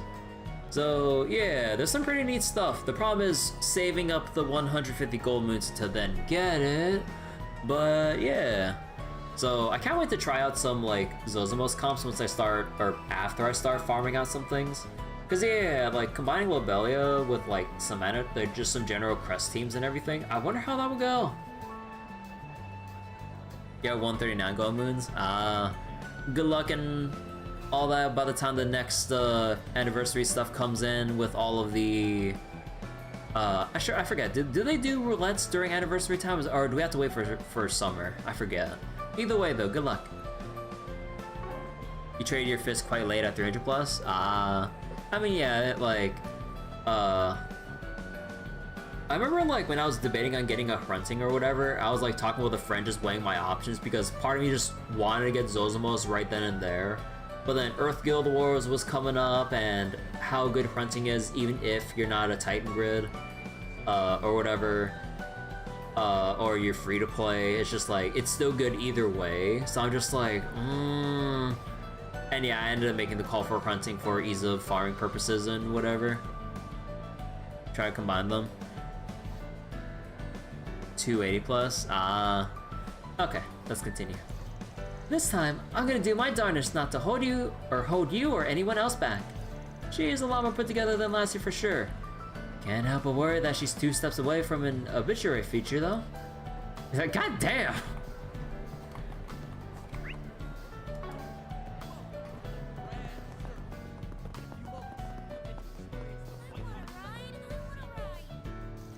Yumé seems to have enjoyed herself. It's good to know this little breather was worth it. You and Elaine are still on the job, right? Don't overdo it out there. For sure. You guys take care too. I'll be sure to stop by the bistro again when I can. The Z1 was super cool, and so was Maxim. I was kind of worried though, since he always makes himself look bad at the bistro. Oh, come on. You may cut him some slack. Oh my god. I was kind of worried since he always makes himself look bad at the bistro. He did pretty okay today though, so I'll keep cheering him on next time too. Well, the champ himself heard you say that. He'd probably break down in tears of joy. And cringe from like hearing, oh, he always looks so bad when he comes by. But he looked cool today though. It's like, I always look bad back then. A bit lukewarm as far as praise goes, but at least he got to prove his dignity as a professional. The dad that has no dignity? He has professional dignity. Familial dignity? No. He's still working on it. He's still gotta build it back up from zero. No, not even from zero. He's gotta build it back from like the negative space before it starts being allowed to put anything back on that, like, on that front. Alright, sent to Marsh. Let's do this. What are we at? What we're doing at so far time-wise is just past 11. We're 4 hours in. Now we're 4 hours in. I know we've had some tangents that we're kind of taking into the sights and everything, but ooh, this place looks cool. Oh, got all the stalls and everything. Oh wait, is Center Marsh just is it just Market Center? Was Marsh, or however you pronounce? I hope I'm pronouncing that right. Actually, that's French, right? I mean, there's like a lot of places or things in Calvert that are like using like French names or terms or some other stuff like that. So like Celtic Market in Calvert. So wait, double edge of red notification for new item in shop. First time you enter any new area. Oh yeah, then you just got the sudden urge to just go like, oh, I gotta spend money. Oh man. Market's as bustling as ever. People are packed in here like sardines. Hardly a surprise, seeing as how this is the largest marketplace in the capital. That's why it's popular with CD types as well. Can't believe we're coming here together again after all these years. Oh. You're telling me. Feels like it was just yesterday when we were dropping by to pick up supplies for the student council. That bastard Renee just loved pushing that job onto me. Wasn't even a real member, or I wasn't even a real member, damn it. I mean, you may as well have been one, considering how much work you ended up doing for us in the end. Huh. Alright, enough reminiscing. We gotta figure out where those desire punks are holed up. Right, let's start by asking around. Huh, I'm catching a whiff of something around here. Smells like trouble. Maybe I should check the bulletin board just in case. Ah, required events for SPGs, optional for SPGs, and sub-events. Oh my god. Oh my god, I know this is a marketplace, but oh my god, how many shops? Alright. Okay, we'll check the Forest PG last. As big as like Tharbad. Bro, yeah, like this place is just, like, looks huge enough to just try to walk through and glance through all the shops. So this is the Center Marsh. I guess there's a reason they call this place the Kitchen of Edith. But this is no time for cold feet. My family put their hearts and souls into raising these veggies. I've got a pitch like there's no tomorrow.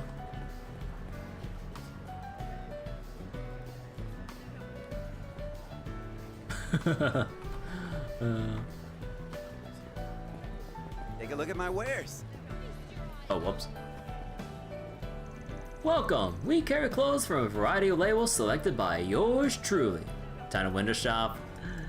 That includes my own original fashion brand, by the way. You should buy some pieces while you can. They'll be fetching a premium one, or a premium once I make it big. Anything strike your fancy? See, character change in shop? Okay. Ah.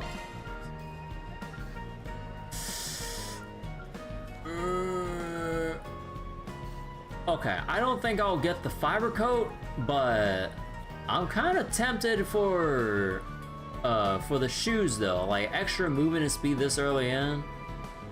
Okay, I'm sure the scarf we can just get right away, but I mean, I gotta save my money. Thanks. Look, if it's not a pure collectible, I am buying. Not yet, anyway. Kenny, I wonder if that request I put on the back of the bulletin board would actually get through to someone, or get through to anyone. Guess there's nothing to do but wait and see. Do you suppose he's talking about a Forest PG? Probably. Let's go check the bulletin board.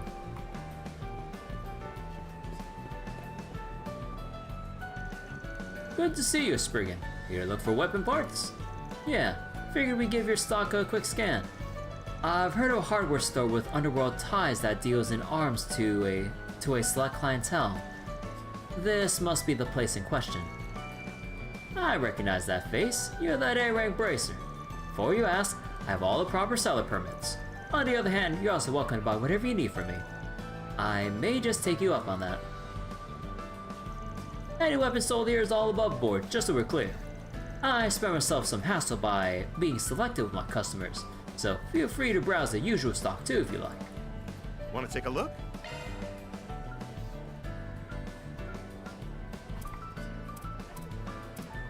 Golden spoon? Gold-plated mini spoon with an affluent aura. Okay, so this is a generic one. Wait.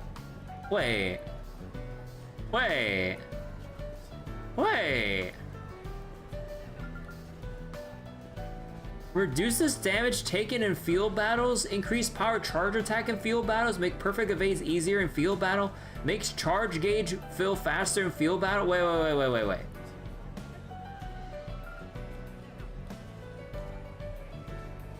Oh. I mean, yeah, that's thematic, but okay. So this one has extra attack, but less. Okay. Suparna. So we lose on some attack for more. I mean, if anything, maybe I feel like giving that to Van, because look, as long as I don't get hit, there's no point in damage reduction. You just don't get hit. It's not just a stat stick now. Yeah, that's so cool that they actually give these purposes in field battles. Huh. I mean, fuck it. I'll go take this and try it. Come again. What's this? I have a penchant for phonograph records, hence the reason we carry them in our store. My husband and I are quite up there in years now, but always love keeping up with modern trends. Being able to sharing them with the younger folk never fails to perk me up. This is a second-hand bookstore, but we sell newly published works as well. We also stock the latest board games, which I enjoy as a hobby. Go ahead and browse around as you like. Oh, hello! Welcome! Proverbs? You're welcome back anytime. Well, we're finding more and more of our set items right now. The Proverb series. Yep. Gotta, like, the moment you just see any of the usuals, you just gotta grab them. I mean, of course, like, I'm pretty sure it wouldn't be going away if it's in a location like this, but probably good practice to pick it up before you might lose it. Wait. Oh, kind of Lashkar here. Lashkar, you're okay, right? You're not overdoing it? Kinda, I told you to stop worrying about me. You don't gotta come all the way out here on your lunch break just to make sure I'm okay. Well, I guess it is pretty far from work, huh? But it's not like checking up on you is such a big bother. I just swung by after picking up some stuff from our apartment. Those two are from Cray Village. Kinda worked in the weapon shop. I talked to her there a few times. And that boy, if I'm remembering right, he wanted to become a bracer. Yes, Lashkar. He came by the guild to try out some office work once. I heard they're living in an apartment somewhere nearby. Yeah, guess they're just trying to look out for each other. I'll be cheering you on, little man. Me too. Anyway, let me know if you need anything. I'll make sure to be there in a jiffy. Yeah, just get back to work already. Well, if it doesn't satisfy, it doesn't belong in the stall. That applies to my produce and part-timers both. Lashkar, for instance, is a tough kid for his age. He can get a bit overzealous at times, but he's worth keeping under my wing. Old man Romine here runs his vegetable stand. He also manages the entire marsh, right? Yes, his single-minded dedication has earned the trust of those around him, from what I've heard. Oh, what can I do for you? Drop by again sometime, yeah? Wait. Fishing! Wait, you guys look familiar. Oh, I remember you. We accepted requests here in Cray Village. To recover your stolen bike, right? Yeah, you really helped me out a lot back then. I believe I recall hearing about this from Albus as well. Oh, sounds like you've done a good turn for my grandson here. You have my gratitude. I mean, it wasn't much. I received the request and I fulfilled it. Simple as that. You know, I was actually just talking to a girl over in Riverside who's got a real big thing for fishing. She even managed to push a rod off on me. Mentioned something about you two being related. Oh, that must have been my younger cousin, Makino. Yep, that's my granddaughter, alright. I'm sure Shannon was with her too. She's a family friend. With those two and Kyle, they're the new generation's up-and-coming anglers.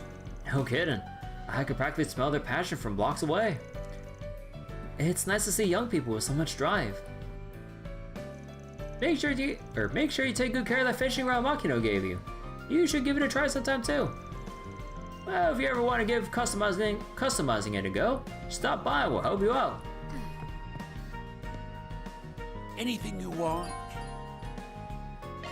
Wait, dumplings?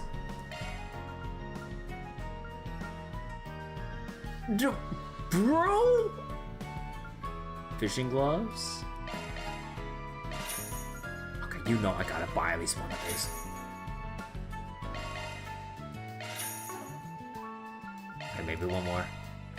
Wait, sold out? Like, these are... I know they're sold in batches of 3s, but... Oh. Hope you get good use out of it. Okay.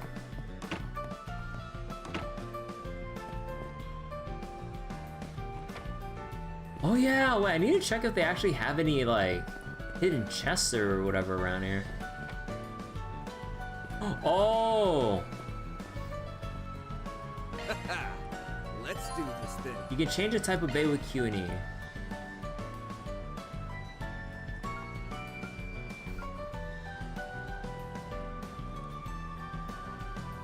Alrighty.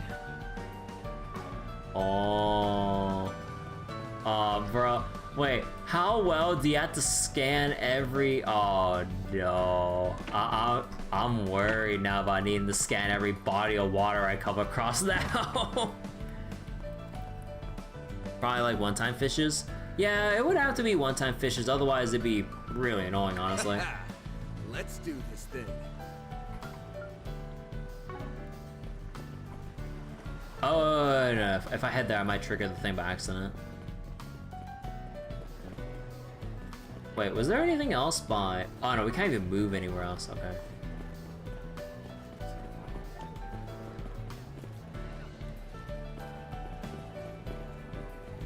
Right, also I gotta like actually watch the streets and all because there might be like a hidden chest somewhere. Or not a hidden chest, but just a chest in plain sight that I probably overlooked because my eyes are always looking at the mini-map more than I am actually looking at things right in front of me.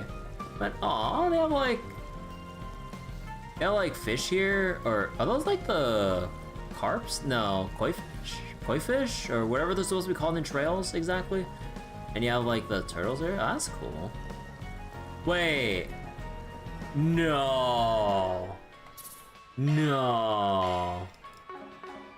you're not gonna make me. Let's do this thing.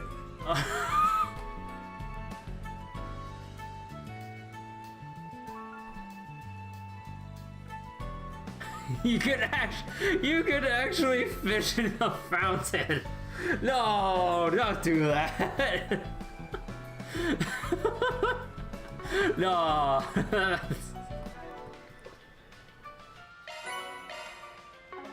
Yeah, I know I could switch the bait, but oh my god. I didn't see anything when I was switching the bait around.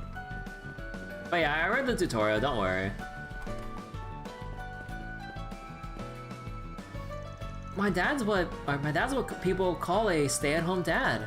Some of the kids make fun of him for not having a job, but you don't have any idea how much work it is to run a home. He still finds time to play with me though. And his cooking's really tasty. I couldn't ask for a better dad. A salmon this big at this price? That's a steal if I ever saw one. But the salmon over at Trout's place is fresher, more fatty. Go for size or go for quality? It's hard to say. We carry alcohols from a variety of regions, both foreign and domestic. Of particular note is our wide selection of Eastern imports, including a very limited batch of rice wine from the Far East. Stop by and take a look if you're in the market for some rare liquors. Hello there. Rare my ass, this is generic.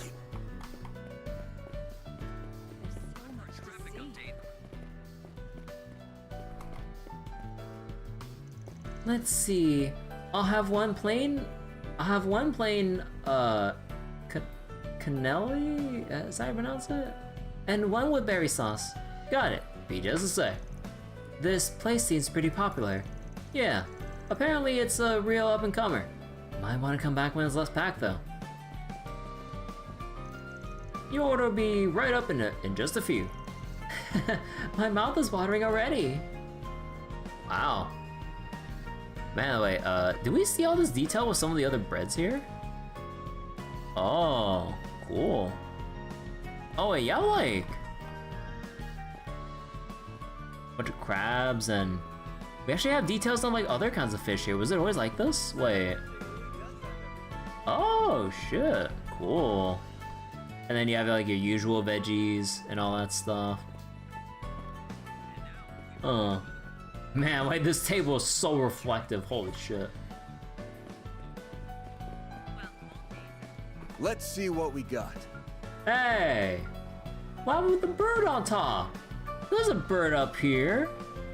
But then the bird goes away. What the fuck? Where's my consistency here? So more than anything, they just take like a clean snapshot or a picture of the vending machine. They don't actually have like what's currently active here. Let's see what we got. I didn't actually think about that until I saw the bird missing.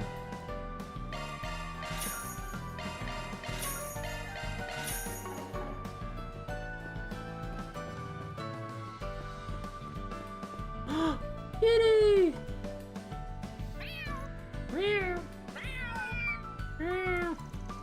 This little guy must be Top Cat here in Center Marsh. I've seen him around here and there. He certainly has some gravitas, doesn't he?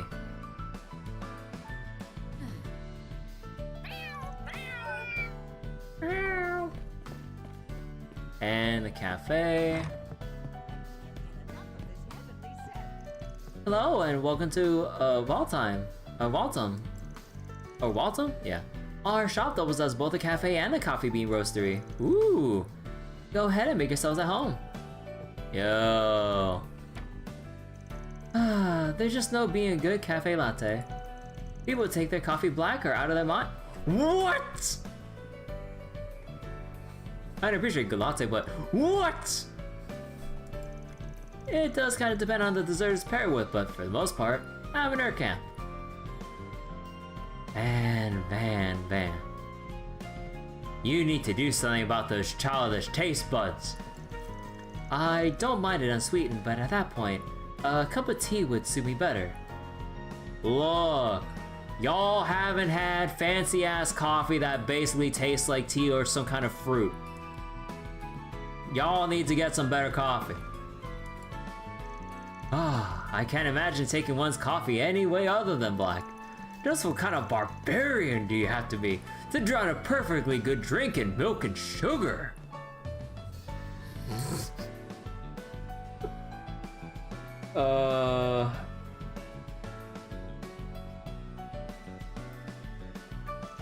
I couldn't see eye to eye with this bozo if you made a 4SPG out of it. Oh, hush you. Leah Waltham refused to compromise on where our beans are sourced and strive to pair every patron with a drink that suits their tastes. There are customers who find our establishment less approachable upon hearing this. But coffee, at its core, is simply something to be indulged in. Put simply, I wish to ensure that each individual is able to do so. Some prefer more milk and sugar, while others prefer less. Some sip, while others down their cups in a single go. There is no one right answer. There's the only answer. Just kidding. All of this to say, you need only relax and enjoy. It would be my pleasure to assist you to that end. Exacting standards, but an open mind, huh? It's easy to see why this place is so popular. Wait, are those your beans right there all exposed? Steal them! Oh wait, are these like... Wait... I mean, they did say this is like an actual like roastery too, so I guess like you got like the full ass like green beans or like the raw beans before roasting, so you can like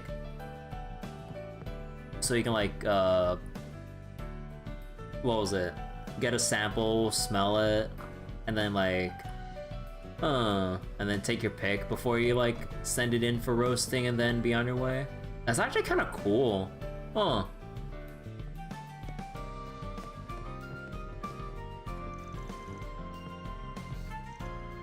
Oh, is that different? No, it's different. We at Waltham refuse to compromise on where our beans are sourced and try to pair each customer with the drink that suits their taste. I hope you take some time or time with us to enjoy the momentary bliss of a good cup of enjoy the momentary bliss a good cup of coffee can bring. That's been beans been exposed to a lot of oxygen. Yeah, I mean that's kind of the problem here.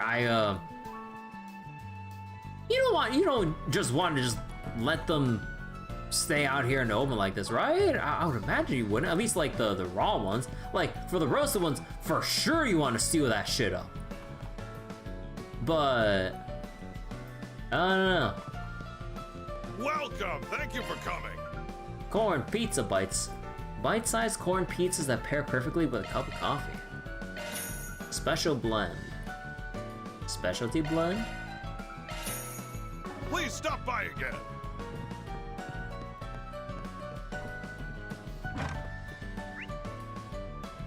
Alright. Man, okay, wait, I just want to say again. It is so nice that I can just use my scroll wheel instead of like having to press and hold. Like, I know pressing and holding the zoom in, zoom out buttons is smoother, but for speed, sometimes like you're like super zoomed in and you just want to like zoom out fast. Like, sometimes you just want some speed to your map zoom in. And it's like, you know, what if you're just scanning for something and you go like, hey, what's that one thing over here? Instead of like, just like slowly zooming in like that, you're just like looking around the maps like, oh, I see something here. What? Alright, let's see, what else we got here? Rest area, some other shops we haven't covered yet. Oh my goodness. This market's bustling. They've got more stuff on offer now than I thought you said busting. That's true. The trade business is flourishing more and more every year. It would be nice to wander around here again sometime. When we're off the clock, of course.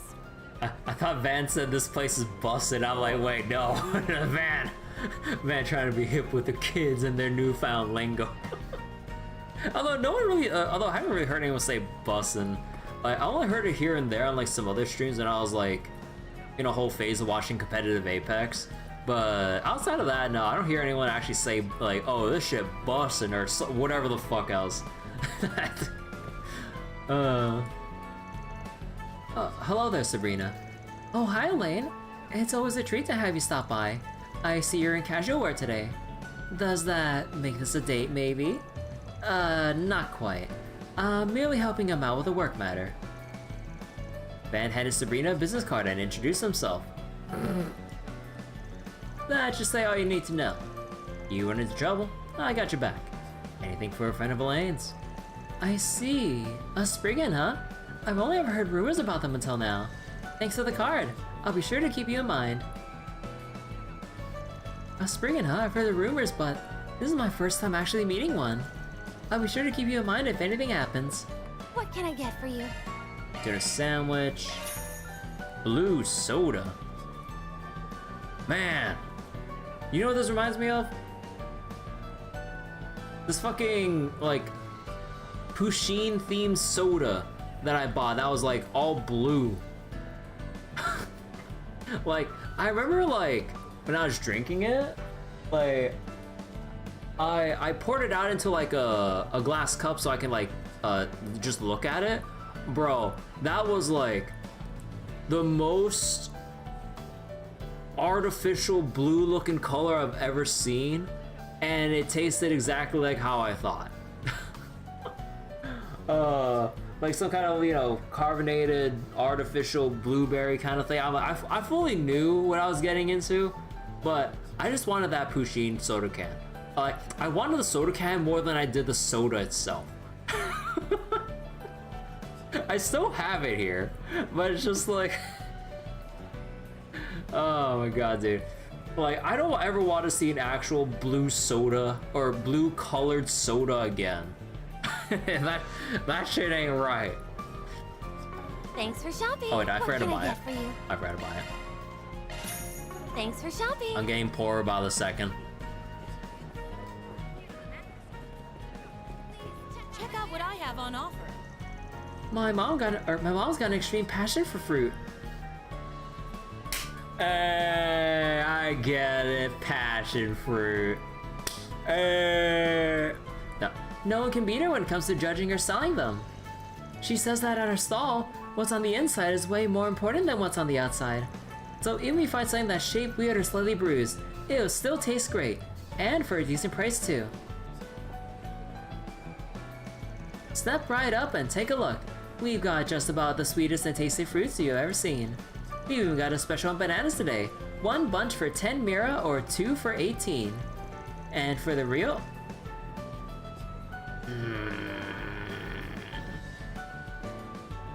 And for the real monkeys among us, I'll offer 3 bunches for only 24 mira. That's practically giving it away.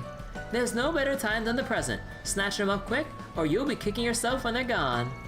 Wow, talk about giving us the hard sell. I'm almost tempted to buy some. We got fresh bananas on sale today, everybody. No need to think twice, just stop by and stock up. Let me know if you need anything at all. This ain't no banana, it's just a fucking berry. No, actually, wait. What are, didn't I read a thing about, like, how, was it bananas and strawberries are classified as fruit-wise or whatever? Wasn't it a thing like strawberries aren't actually berries and bananas are technically considered berries? I think that was the thing I remember reading. Again, it was another like Pusheen fruit related video. Surprisingly narrated by ProZD, but yeah. Yeah, I think that was the... Oh my god. Please, come back anytime. Like, those Pusheen fruits are adorable, I'm just saying.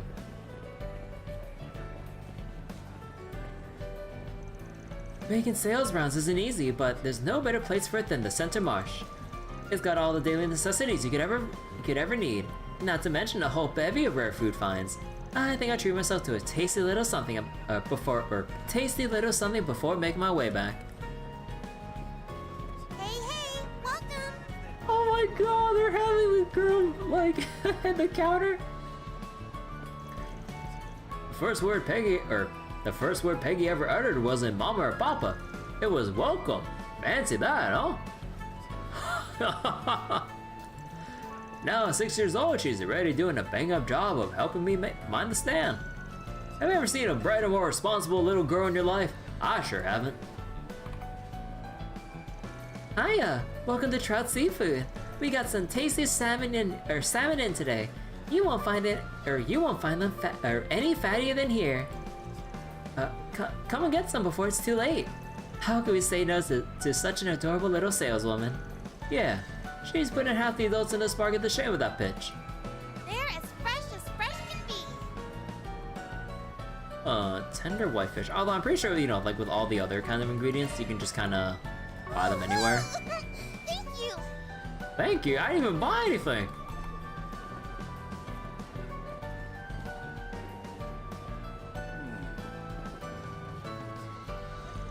I should have known being out of season would drive the price up. Now what do I do? This guy feels kind of familiar. Probably best not to bother him right now, though. Malcolm?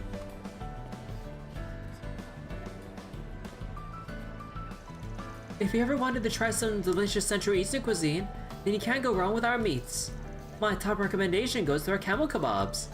We don't mess around when it comes to the spices, just one taste will have you back for more.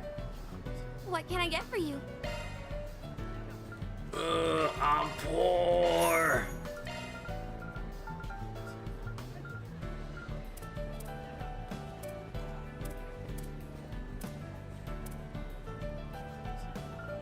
Huh. Oh, right, you should be able to, like, trade in fish for something down the line. Right. Okay, we'll sell, like, one droplet. Thanks a bunch. Oh, hey, Shino. Well, if it ain't Shino, setting up shop at the Center Marsh for the day, huh? This must be the mobile bar I've been hearing so much about recently. All good things, of course. Oh, I'm flattered. No doubt I have my regulars to thank for that. Are the two of you off duty? Despite the plain clothes, no. Van and I have some business that needs taken care of. Hopefully we'll manage to wrap it up before the sun goes down. I see. Well, here's a little something for you then. Shino's screwdriver. It's on the house. Best of luck with your work. Thoughtful as ever. Good looking out. Yes, much appreciated. We'll stop by again once things are finished on our end. Glad to hear it. I'll save you a seat. Hello. Thank you. The Center Marsh has such a diverse collection of stores and stalls. The patrons are on the livelier side as well. It's been very educational for me. You're trying out new clienteles by setting up at different places and times, right? You sharpen up more every time I see you. Won't be long now before you outshine Bermotti. That's a bit of an overstatement. Still, I do hope to reach his level of expertise. Bermotti was the runner-up at the bartending tournament last year, correct? Well, I'd say that's certainly a worthy goal to aim for then. Wait a second, I need to look at this. I can't tell. No. I think they looked up some like fancy-ass food, and then they took a picture of it, but then put it through a filter and compressed the resolution so that it would look like it fits within Trails in terms of like imagery. Yeah, they'd have to have taken an actual picture and then like compressed and filtered it down to make it look like it's a part of the menu here. I love seeing stuff like that. Oh, they actually have like a assignment. Oh, actually, no, that's the same. No, that's the same. Yeah, that's the same.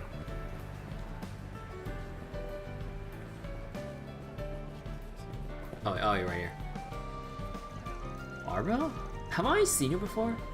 My store offers nothing but the very finest, so don't paw at the merchandise unless you intend to buy. You, young man may be lackluster at best, but your lady friend here has a palpable air of refinement. Saying Van don't have drip? I'd love to make a regular customer out of her. I'm flattered. Well, at least she's got a discerning eye to back up that attitude. You do have a vague whiff of money about you, but you also don't seem the type who's quick to shell out. I'll say this much. Anyone who pays what they owe is a valued customer in my book. Come back anytime you plan on becoming one. Better not be window shopping. Hey, we can get gifts now. And yeah, these are all the status assessor. Wait, did I forget to pick something up in a different shop? Oh shit. Mishi Tassel. What? Done already? How do you do it again? It was... I think it was items... E? No, you had to open up, I think it was... the to-do list. Yeah, it was the to-do list. SCLM possible? It always feels weird when you see resistant not guaranteed anymore. Yeah, I mean, that's their way of just nerfing, you know, of trying to nerf, like, at the very least, like, early game resistances, so you still have to, like, deal with them, but you could at least, like, alleviate how often you suffer from ailments or whatever. So I kind of get that, because, like, before this, like, it'd always just be like an on and off thing, so once you know, you don't really deal with it, you don't really engage with it otherwise. Again, I say early on, because, you know, by the time you get to mid-game, late game, you should at least be able to arrange your defense layers in a way to be immune, or be as resistant to as many things as possible, so I kind of get it. Wait, Falcon loves to throw out status ailments. Yeah, there's a lot of status ailments to still deal with, so there's that too. Oh well. Thank you very much. Okay, that should be about all the dialogue and shops. Let's go take on the 4SPG. Wait, hold up. God, how's my shoulder feeling bad? Like, I remember when I woke up in the morning, I like stretched my arm in a really bad way, and I think I pinched a nerve like super badly. I'm still feeling it since this morning. Cause like, you know when you try to like move your arms or stretch in a certain way that like if you really move in the bad way, you feel a very sharp pain that when you pinch a nerve or some shit. I'm still feeling it ever since I woke up in the morning. Like, holy shit, like how badly did I fuck my shoulder up?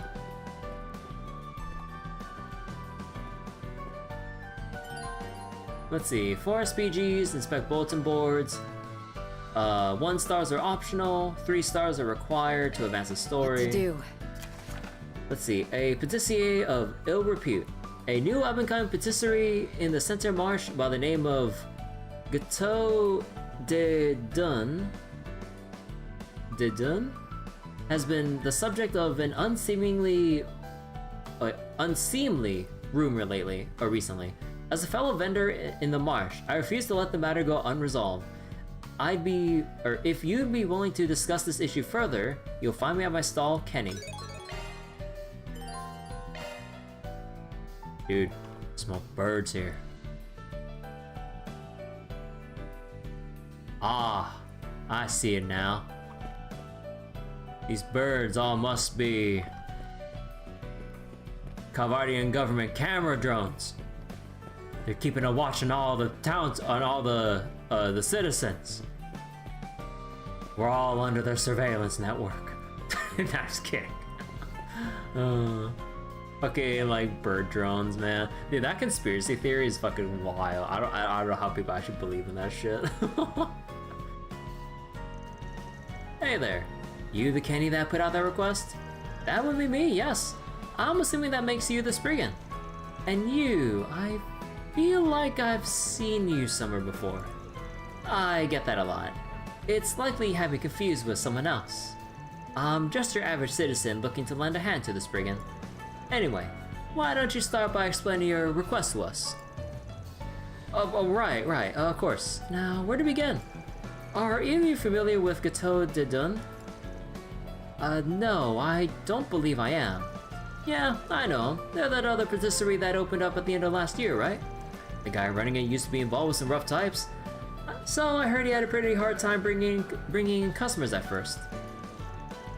Now though, word's been getting out about how great his sweets are. Stuff's top notch apparently. Haven't had the pleasure of trying it myself though. Ever the expert. Sounds like you have quite the sweet tooth. If I may, have you had the chance to try the sweets at our shop? You opened up around the same time as a Gâteau de Dun, right? Nah, not yet.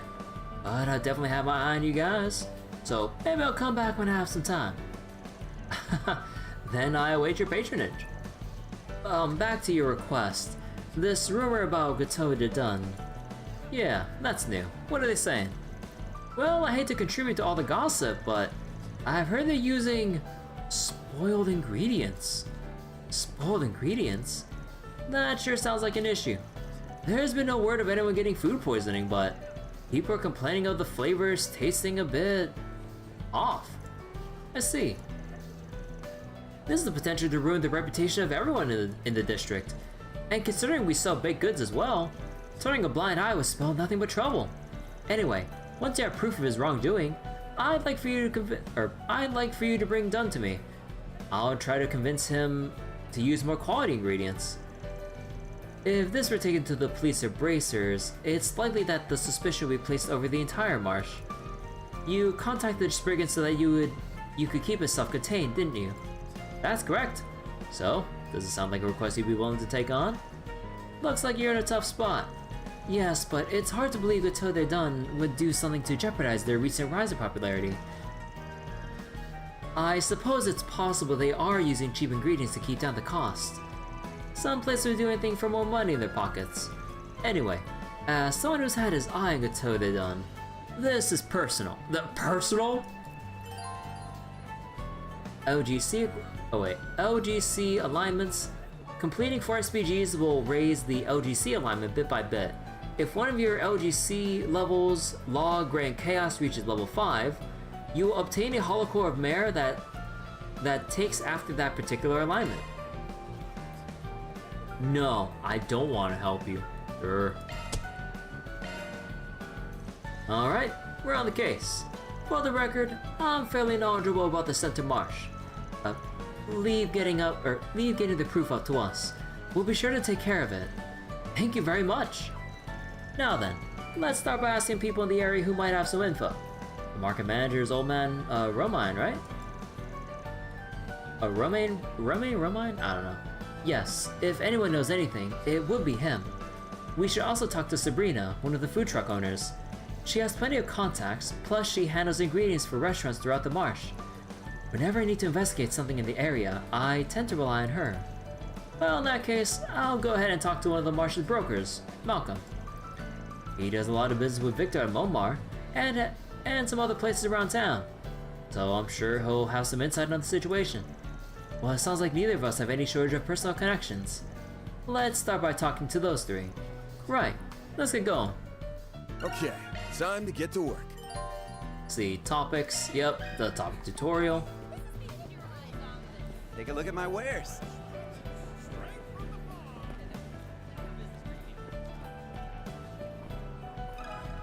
Let me ask you something. Well, here's a couple of familiar faces. Don't suppose you're here to buy some vegetables. What's the problem? Sorry for the trouble, but we wanted to ask you a few questions. If that's alright with you, of course. Fan asked about Gateau de Dun. Oh, that rumor, yeah, I've heard about it too. If I'm being honest though, I think it's just a load of nonsense. You seem pretty confident about that. I take you to trust Dunn, more or less. Listen, I know where Dunn came from, and it's easy to get the wrong idea. But the boy is serious about his business. I got a good eye for ingredients too. If it was just a one-off thing, I would understand, but he isn't the type to make the same mistake twice. I talked to him about this myself, one-on-one, and he seems just as confused about the whole mess as I am. Dang, praise from you isn't something to scoff at. Guess Dunn's someone who's really got it together, huh? You bet your behind. Anyway, maybe these complaints are just some kind of misunderstanding. Like I said, Dunn's always been keen on using the most quality ingredients available to him. Passion like that can't be faked. I say we should just ignore the rumor for now. That way, we'll have nothing to feed off of. I see. Thank you for your input. While we're on the subject, can I ask about the other patisserie? Oh, you mean Kenny's shop? Well, their stuff's certainly not bad, though. You don't hear a ton of praise about them, or you don't hear a ton of praise about them neither, for better or worse. Seems like they got a few customers than Dunn's though. Do you think that's contributed to a rivalry between the two? Wouldn't say it's impossible, that's for sure. Alright, thanks a lot. This is really helpful. Oh, so is Kenny the one, despite being the one who requested it, the one who's like secretly throwing shade? Are we playing that angle? Okay, hold on, I need a water break. God, I don't know if I can actually... I think like with all the reading, like my throat's kind of going already. God, we didn't even actually see any actual combat yet. Holy shit. Got a question for you. I need to get back into the swing of things with all the reading that all trail streams inevitably have. It's not even a place I fight yet. Yeah, I know. We still have to like actually move into the base. I would assume our first fight tutorial would be in like the desired base of operations somewhere. But yeah, God. Like in between like, or amidst all the sightseeing, graphics tweaking, or just general reading and exhausting and all that stuff, or dialogue exhausting. Oh my God. Yeah, I'm like, just kind of looking at how it's pacing myself tonight, I'm like, I'd be surprised if I made it out of this market tonight. I can maybe rest my throat when the battle sequence happens, maybe. I would like to go on, like, for a longer session tonight, but I really shouldn't overdo with how late I be staying up to do Daybreak 2 and everything. But I know we got a lot, like, especially with how exhaustive I approach exploring and everything. Like, I know it takes a lot of time, but I shouldn't overdo with, like, exceedingly long sessions until we get to the finale. Because, well, with the exception of Daybreak 1, actually, but, or I think, actually I need to remember how long that finale was, but I'll never forget, it was either, I think it was either second chapter finale, or I think also Azure finale. That was like, what, 8-9 hours long? It was ridiculous. Like, oh my god. I mean, I need to look back again, but yeah, dude, like some of the Trails finale sessions I've had, they went on for a long time. Oh, hello. Do you have some business with me? Yes, we'd like to ask you something. Could you spare us a second? Van asked about Gateau de Dun. Yes, I've heard the rumor. It seems like there's more than a few people in the marsh that believe it. I'm sure that has to do with what they know of Dun's past. That does seem to be what their reasoning is based on. He's used to shady business, or I knew he'd go back to his old ways. And that's just a few of the things I've heard people saying. Everyone's got something to say, huh? Still, not like I can deny impressions matter. That being said, it's a little hard to justify their opinions when the rumors are baseless. Although, I suppose we don't know the whole truth yet. Yeah, we need to remember to remain unbiased here. Anyway, you know anything else? Oh, not really. Dun and I aren't particularly close. There's not much more I can say, to be honest. Alright, thank you for your help.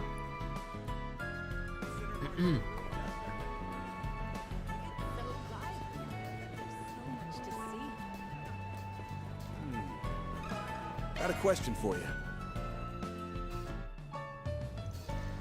Hey there, how's business? Well, if it isn't the Springer from Old Town. Something I can do for you? Yeah, we wanted to ask you about some of the goings-on at the marsh. Van asked about the Gateau de Dun. I've heard the rumor, but keeping an eye on the shop myself. I was even thinking of helping him out with his supply purchasing recently, you know, to give his business a boost. But now, I can really only watch from afar. Does that mean you believe Dun is guilty? No, I'm totally neutral here. It's a bit of a toss-up whether or not it's true. Anyway, Dun's been able to keep out of hot water so far because of popularity, but he's going to need to keep that rumor in check. Well, it's possible people from his past are coming back to haunt him. Or it could simply be the work of someone who's jealous of his success. I can't argue with that. But it's not just a rumor. There really is something wrong with the sweets, right? Yes, he has unfortunately received a few complaints. Every one of them mentioned the fruit sauce on his featured dish. Because of that, there's really not much more I can do for the kid. Not if there's even a smidge of truth to them. Hey, if you can, do your best to find out what's really going on here. Don't worry, I always finish when I start. Thanks for your help. Well, that's everyone we wanted to speak to. Let's go get some answers from Dun. Yeah, I think we have a good grasp on what others think of him now. Let's go. Check out what I have on offer. Oh. Thanks a ton. Come again. They weren't kidding about this place being popular. It's like the rumor hasn't had any effect at all. Maybe word hasn't actually spread yet. I mean, I doubt they have so many customers that they thought they were gonna get sick. Hey, the hell's going on here? What's the deal, old man? Gotta follow my sweets? Problem? Yeah, I've got a problem. The sauce on my cannelli's gone bad.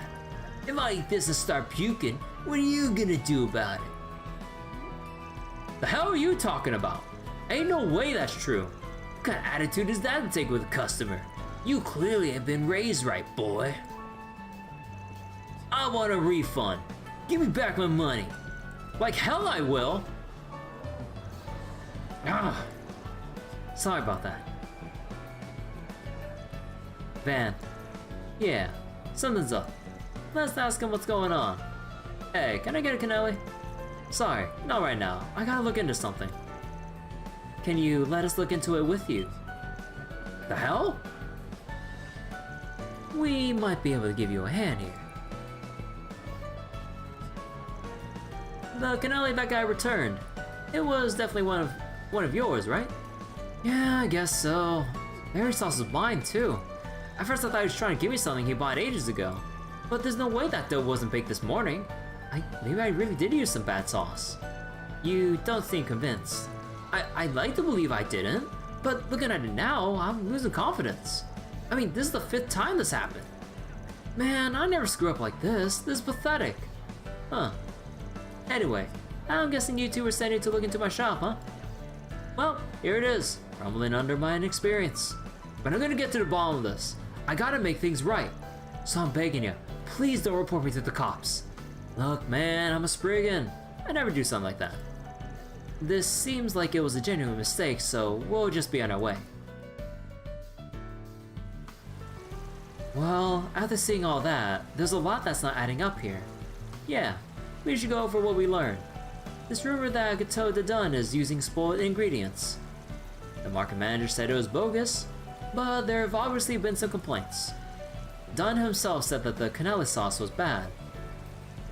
And not only is he starting to doubt his skills as chef, but he feels responsible for fixing the issue. We need to determine whether this rumor is true or false. Yeah, it's still possible he bought cheap ingredients on purpose. By the way, going back to Kenny's request, he wanted us to find proof so that he could convince Dun to use more quality ingredients. In other words, he doubted Dun from the beginning. So what do you think is really going on here? Honestly, Dun doesn't strike me as the type to put on a performance. I think the chances are pretty high that someone set him up. I think so too. And there's only one person who stands to gain from Dun's downfall. I suppose that means we have a clear answer then. Yeah, it's... Dun himself! The man who complained about the sauce. Ah yes, it all comes down to the unsavory man. Kenny. That Kenny guy is pretty suspicious. You think so too, right? Yes, he talked about putting in this request for the sake of the Marché and Dun, but he seemed awfully confident that Dun was using spoiled ingredients. He even admitted he wanted proof of Dun's wrongdoing. Right, and that customer we saw had to be in on it too. I'm betting those two arranged it so we'd be there when he made a scene. That cannoli he had was probably... That cannoli he had was probably also prepared by Kenny. Or maybe he tampered with one of Dun's. If even Dun was fooled, it's likely that he bought it from his shop beforehand, and then he put some spoiled sauce in it. Is that right? Yep, Kenny's also a professional at making baked goods.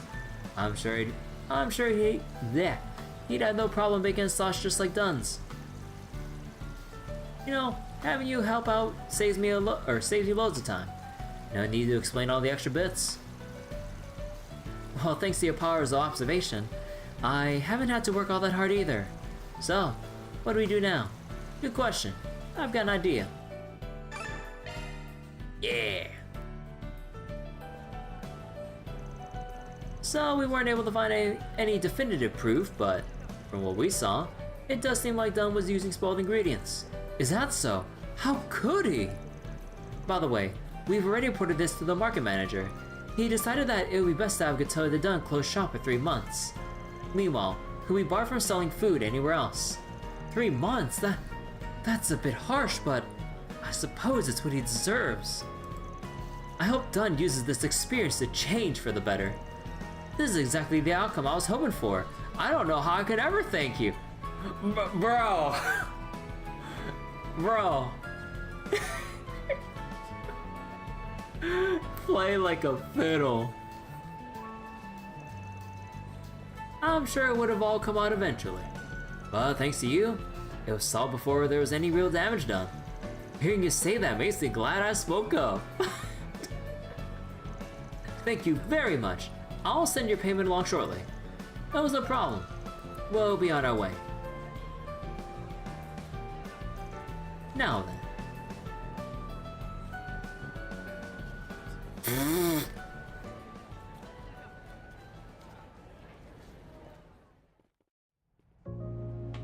Wait! Wait! No way! Wait, we have tailing segments? Oh shit, we're playing Judgment now. Oh shit. If you get too close to the target, they'll notice you. Conversely, if the target strays too far, their trail will be lost. Maintain a safe distance. Lower the found gauge by hiding yourself with shards! Enters your line of sight, keep an eye on both gauges. You need to make sure you're not found, and you need to make sure you don't lose them. This minigame is the worst for you? Well, we'll see how bad, we'll see how it is.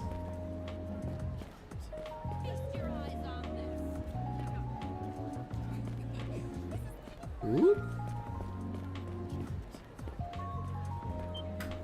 Oh, that's how it works?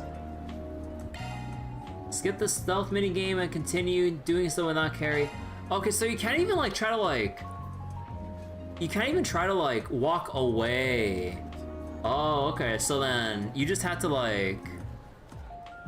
Cause yeah, because like I'm trying to like test like how the sighting even works.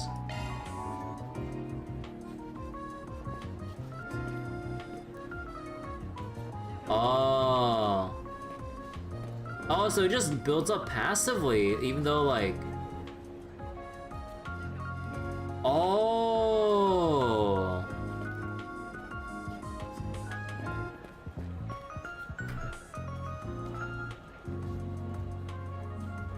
The setting code, only hiding can reduce it? Yeah, I'm like, he's not even looking at me and yet he's like building up the gauge to find me? Yeah, okay, yeah. I don't think I'm a fan of how this is coded.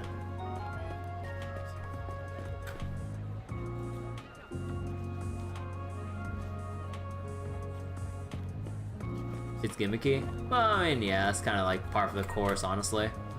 But yeah, wait, that's kind of... That's kind of dumb that it's coded based on how much you're moving instead of actually dealing with sight ranges. So then you just basically need to beeline your way to...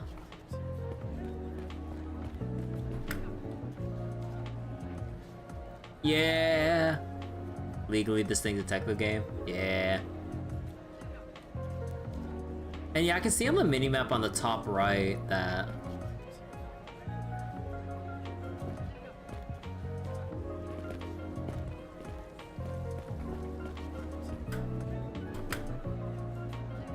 Wait, what do you mean I'm losing him?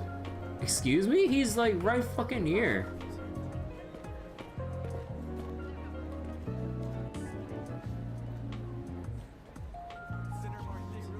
Yeah, okay, yeah, I can see some of the jankiness already. This is kinda...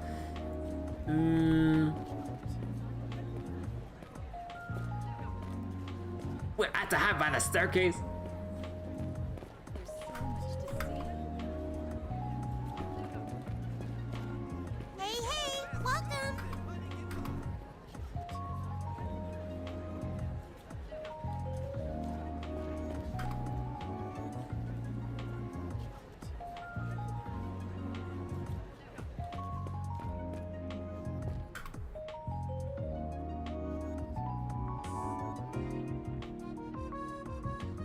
Wait, do I have to like walk up now or?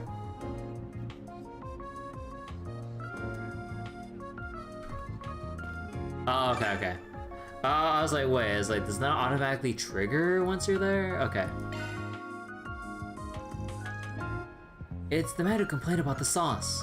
Yep, that's a bingo. Nice work. Here's your payment. Heh, thanks. Let me know if there's anything else I can help you with.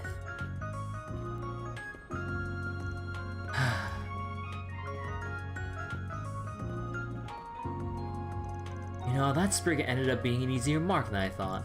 He even went to the market manager on his own. closing down for 3 whole months. I'm sure Dunn had no problem admitting to his crimes. With one more little push, we can push him out of the marsh forever. Yeah, I don't think so. What? The Spriggan? Looks like you finally revealed your true colors. So your ultimate goal was to get Dunn to close up shop entirely. There's no way you're gonna worm your way out of this one. You had ample motive for wanting to get rid of a rival. Not to mention how you had no problem with recreating Dunn's cannellini and sauce. What's more, you were in cahoots with that customer from earlier. And your words just now were the final nail in the coffin. We recorded all of it. Confess and come along quietly. Wait, if you really believe I'm at fault here, then why is Dunn closing down his shop? Oh, that. We lied. Though we did inform Dunn and the market manager about our setup. And it looks like it worked. I can't believe he tried to tear me down like that. And someone in the same line of work, no less. Like I care what you think. Some punk like you shouldering in on my customers? You're nothing but low-life scum. You bastard. I think we all know who the real scum is. And it's not Dunn. He never stooped to your level. Anyway, let's make sure Kenny here gets his just desserts. Wait. Guys, text box. Gets his just desserts. No! Unreadable. This is our second, typo or grammatical error. First was the thing with the or thing, and now it's the just desserts. No! Daybreak 2 is ruined.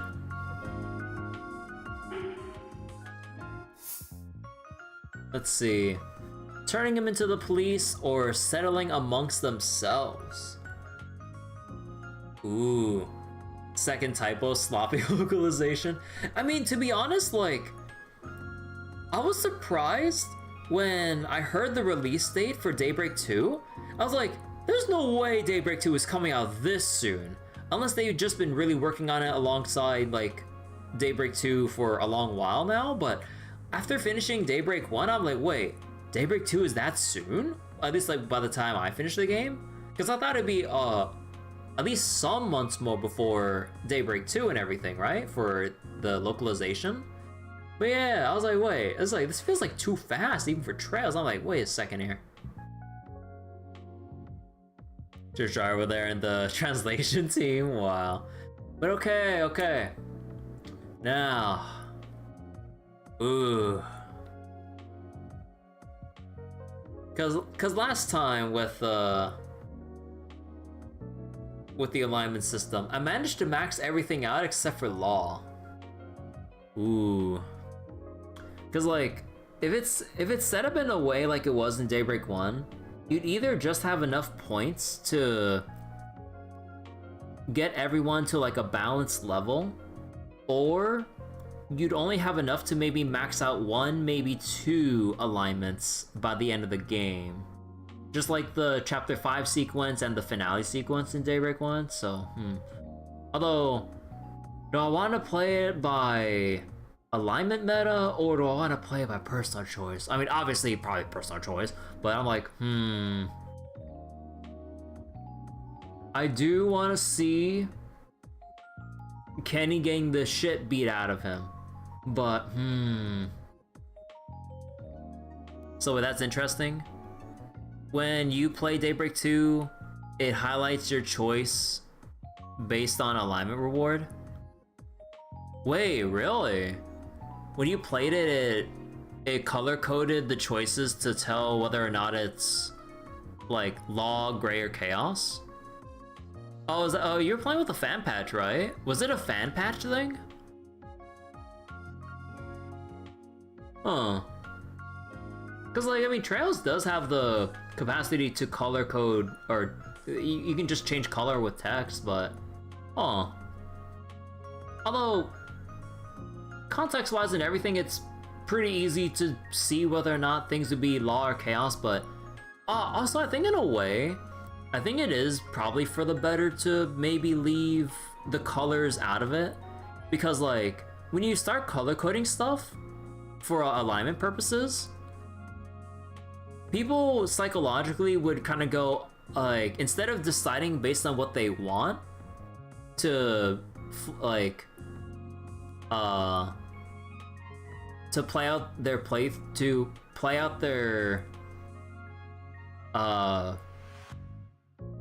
game their way, or to choose their own outcomes, I mean, people would probably end up picking choices based on colors of like, oh, I'm like lacking in law, so I need to go for the blue for law, or the pink for chaos because I'm lacking chaos, and you know, so on and so forth. But yeah, that's interesting when you had color coding highlights when you played it. Oh, yeah, that had to have been like a fan patch thing, right? Because there's like the fan translation, I believe. Because was highlighting there if you just play normally in Japanese? Someone tell me.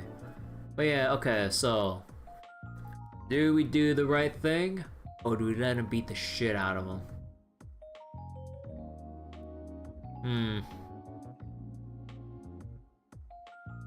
Okay, on a personal level, I want to have them like punch it out, but nah, I mean my heart's just telling me, or my brain's telling me just like, nah, just turn him in. We should take him to the police if we want him to receive proper punishment. This is a clear-cut case of impeding someone else's business. Beyond that, I'm sure our plotting could probably give you an even longer rap sheet.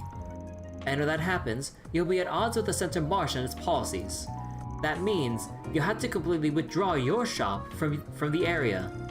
You reap what you sow. Yeah, sounds about right to me. You'll get just enough time with the cops to think on what you did. Damn it! Wasn't supposed to turn out like this.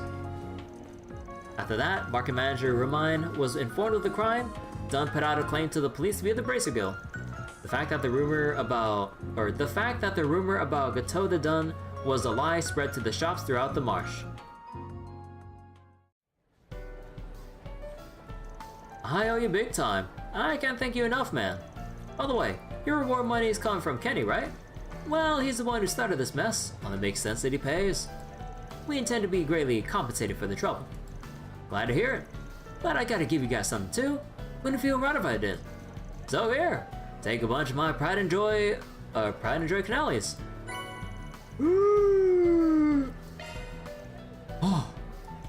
Oh wow, there's so many. Thank you. Is everything okay, Van? They're so popular, I didn't think we'd get a chance to try any. This is awesome, man. Seriously, don't hesitate to let me know if you ever need help. Bro, Van. He's getting so excited about getting paid in desserts. Don't mention it. I hope I was of assistance. Reward deposited! Oh yeah, so it was both. Oh, you can see like the little extra highlight as it nudges toward the other edges of the alignment triangle. Oh, that's cool. Priorities. He's too pumped for this. Certain choices within the game will greatly affect Van's LGC alignment. Depending on what choices or what answer is chosen, the LGC alignment could increase. But yeah, like, on one hand, I just wanted that short-term, like, or what was it? Part of me wanted that short-term, like, satisfaction of beating the crap out of Kenny like that. But at the same time, like, it wouldn't actually, you know, get proper closure with, you know, helping Dunn out and getting him properly, you know, arrested and all that stuff. Because otherwise, like, he might be run out, but it probably won't be a good look for Dunn. It wouldn't really resolve the rumors, I would imagine. And yeah, we just put away, like, a bad person for the market for quite a while. What's it gonna be? So this one gives 15 craft points. Alright. Later. Alright, I think that's... Yep.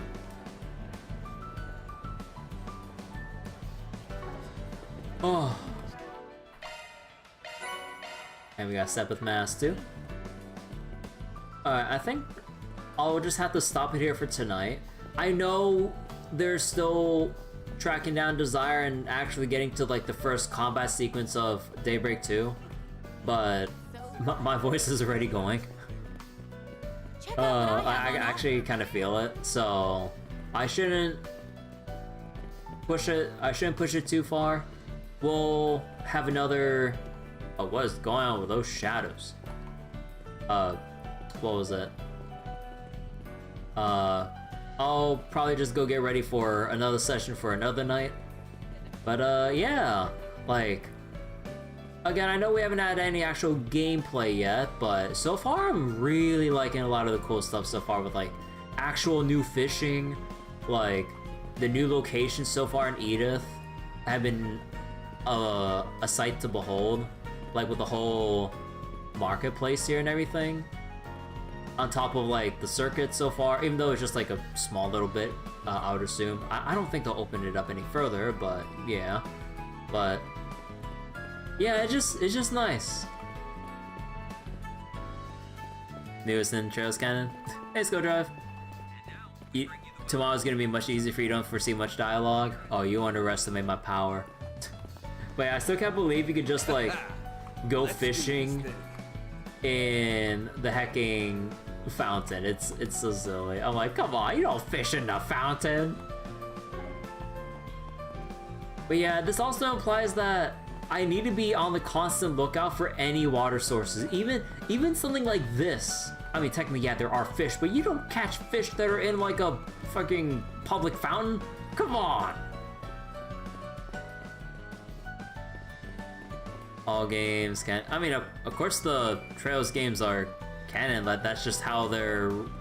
That's how Falcom set out to develop and write the stories from the get-go. They wanted like a long epic of an RPG series that pretty much no other Take a look at my wares. developer, or not many developers would easily entertain the thought of. And yeah, like, you could argue there might be some ups and downs with some parts of the story writing, like, I wouldn't argue on that front.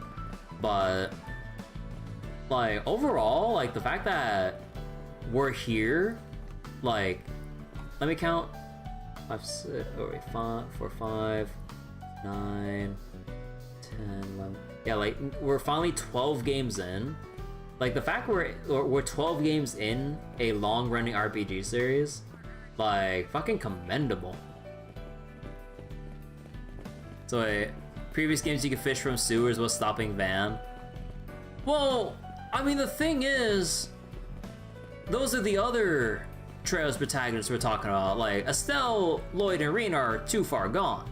Like, I thought Van would, you know, draw the line somewhere. You know, like, yeah, you could fish in, like, some creeks or rivers or some other waterways, but, you know, public fountain? Come on, Van. Fishing in the sewers, that nah, you're all saying fishing from the sewers.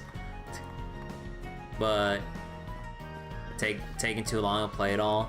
I mean, yeah, I know, like, it takes like, it's really daunting, like, understandably daunting to, like, look at the Trail series as a whole to potentially go through, or at least, like, think about looking at it. But, like, I don't know, I've seen and had this discussion with a number of people, or just seen the kind of topics on just the length of the series, but I mean, for me, I'm just kind of like tired of like seeing discussions like that. Although it's just mainly me just always reading up on stuff, or maybe personally being a little bit too pushy about like, oh, go play Trails, in a somewhat serious but also joking manner. But it's like, yeah, it's a lot, but if you actually are interested, just play Trails in the Sky first chapter, or at the very least wait for the remake and see if the Trails series is like something that will click for you. Because like, the way that I view it, if one Trails game does not click for you, you probably wouldn't click with the rest of the series, because with the Falcom formula, at least that I would view as the Falcom formula, with like their pacing, writing, and like how they kind of like want to encourage people to like look around, explore, read collectible book entries and the newspapers, or at least I hope people would read the newspaper entries for more context and everything. Like, if that kind of thing doesn't really jive with you and like you're more for just like more gameplay focused and you just want to go from point A to B instead of like doing all the side content and exploring, then yeah, like probably the rest of the series wouldn't be your cup of tea then. At least that's how I view it, because you're gonna get more of the same, or I wouldn't say more of the same, but like you're just gonna get more of what one Trails game provides with the rest of the series. Just heavy amounts of story, lots of supplementary info from looking around, talking to NPCs, reading stuff and all that. And if that's not really like something like you're keen on, then probably the rest of the series just might not be in your best interest. At least that's how I view when people like are a bit on the fence with looking into the Trail series. Because like, I don't know, like there are general, I don't know, like, I mean, I'm really biased, but when I see people like constantly being put off from Trails or whatever, it's like either give like a Trails game an actual try if it's on sale or something, or you know, like at least understanding that like it's very, very story heavy, much more than like what other RPGs would have it. Then, you know, it's like it just depends on how much you favor an RPG that really goes, in my opinion, above and beyond with world building and wanting to connect 12 plus games of story together instead of just having like, you know, let's say Final Fantasy where it's all like separate entries that you don't have to know one from the other unless you deliberately go from its direct sequels, like from 10 to 10.2 or 13.1, 13.2, 13.3, you know, so on and so forth. So from Sky to the Third, Azure and Zero, Cold Steel Reverie. There's Xanadu series. I mean, we're not even talking about the Xanadu games. Like, Xanadu's completely different. I mean, I would like to check out the Tokyo Xanadu games, but yeah, I mean, I still want to go through the East series. Like, I was hoping to maybe get through like maybe East 1 or whatever, like during the downtime between finishing up one of my playthroughs earlier, waiting for Daybreak 2, but kind of got gotcha and other stuff kind of got in the way. Some rest days in between. I was actually hoping, but I was doing like, yeah, Star Wars and some other stuff. East is very long. Oh yeah, at the very least I heard that East 1 and 2 are relatively short to kind of like play and beat compared to like the much later entries with the East series.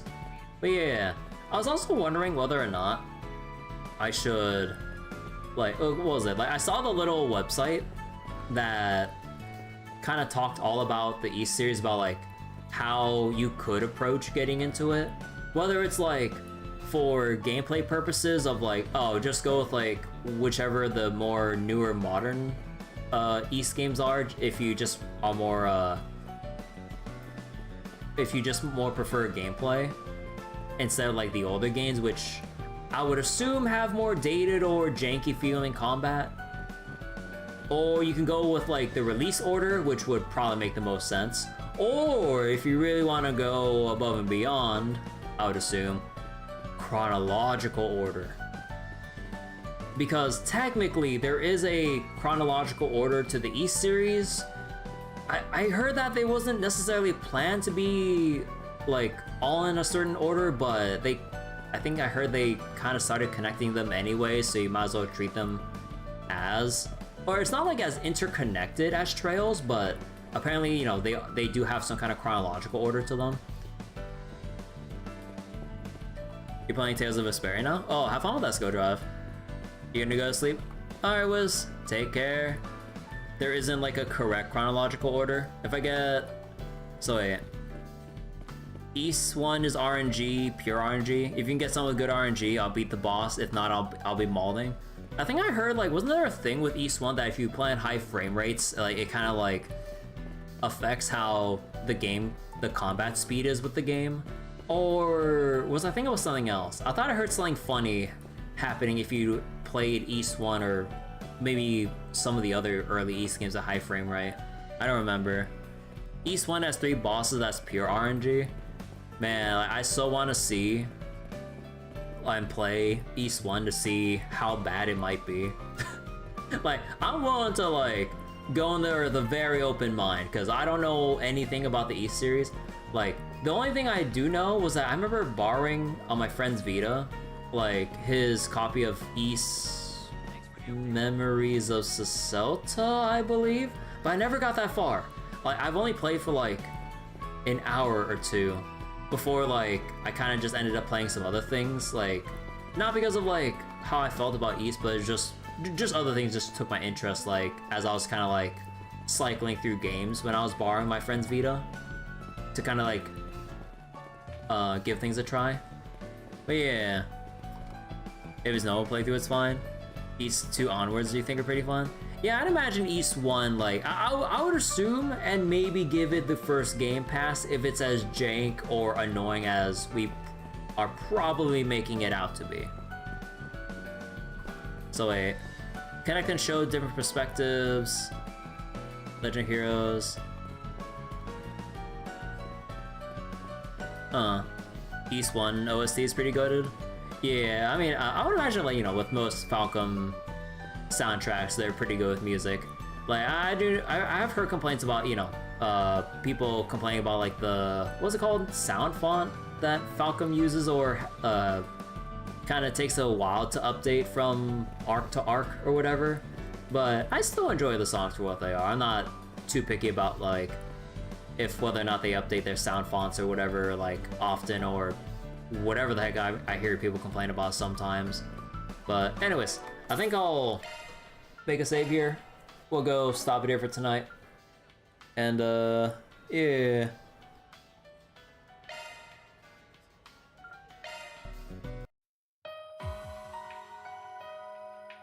Alright.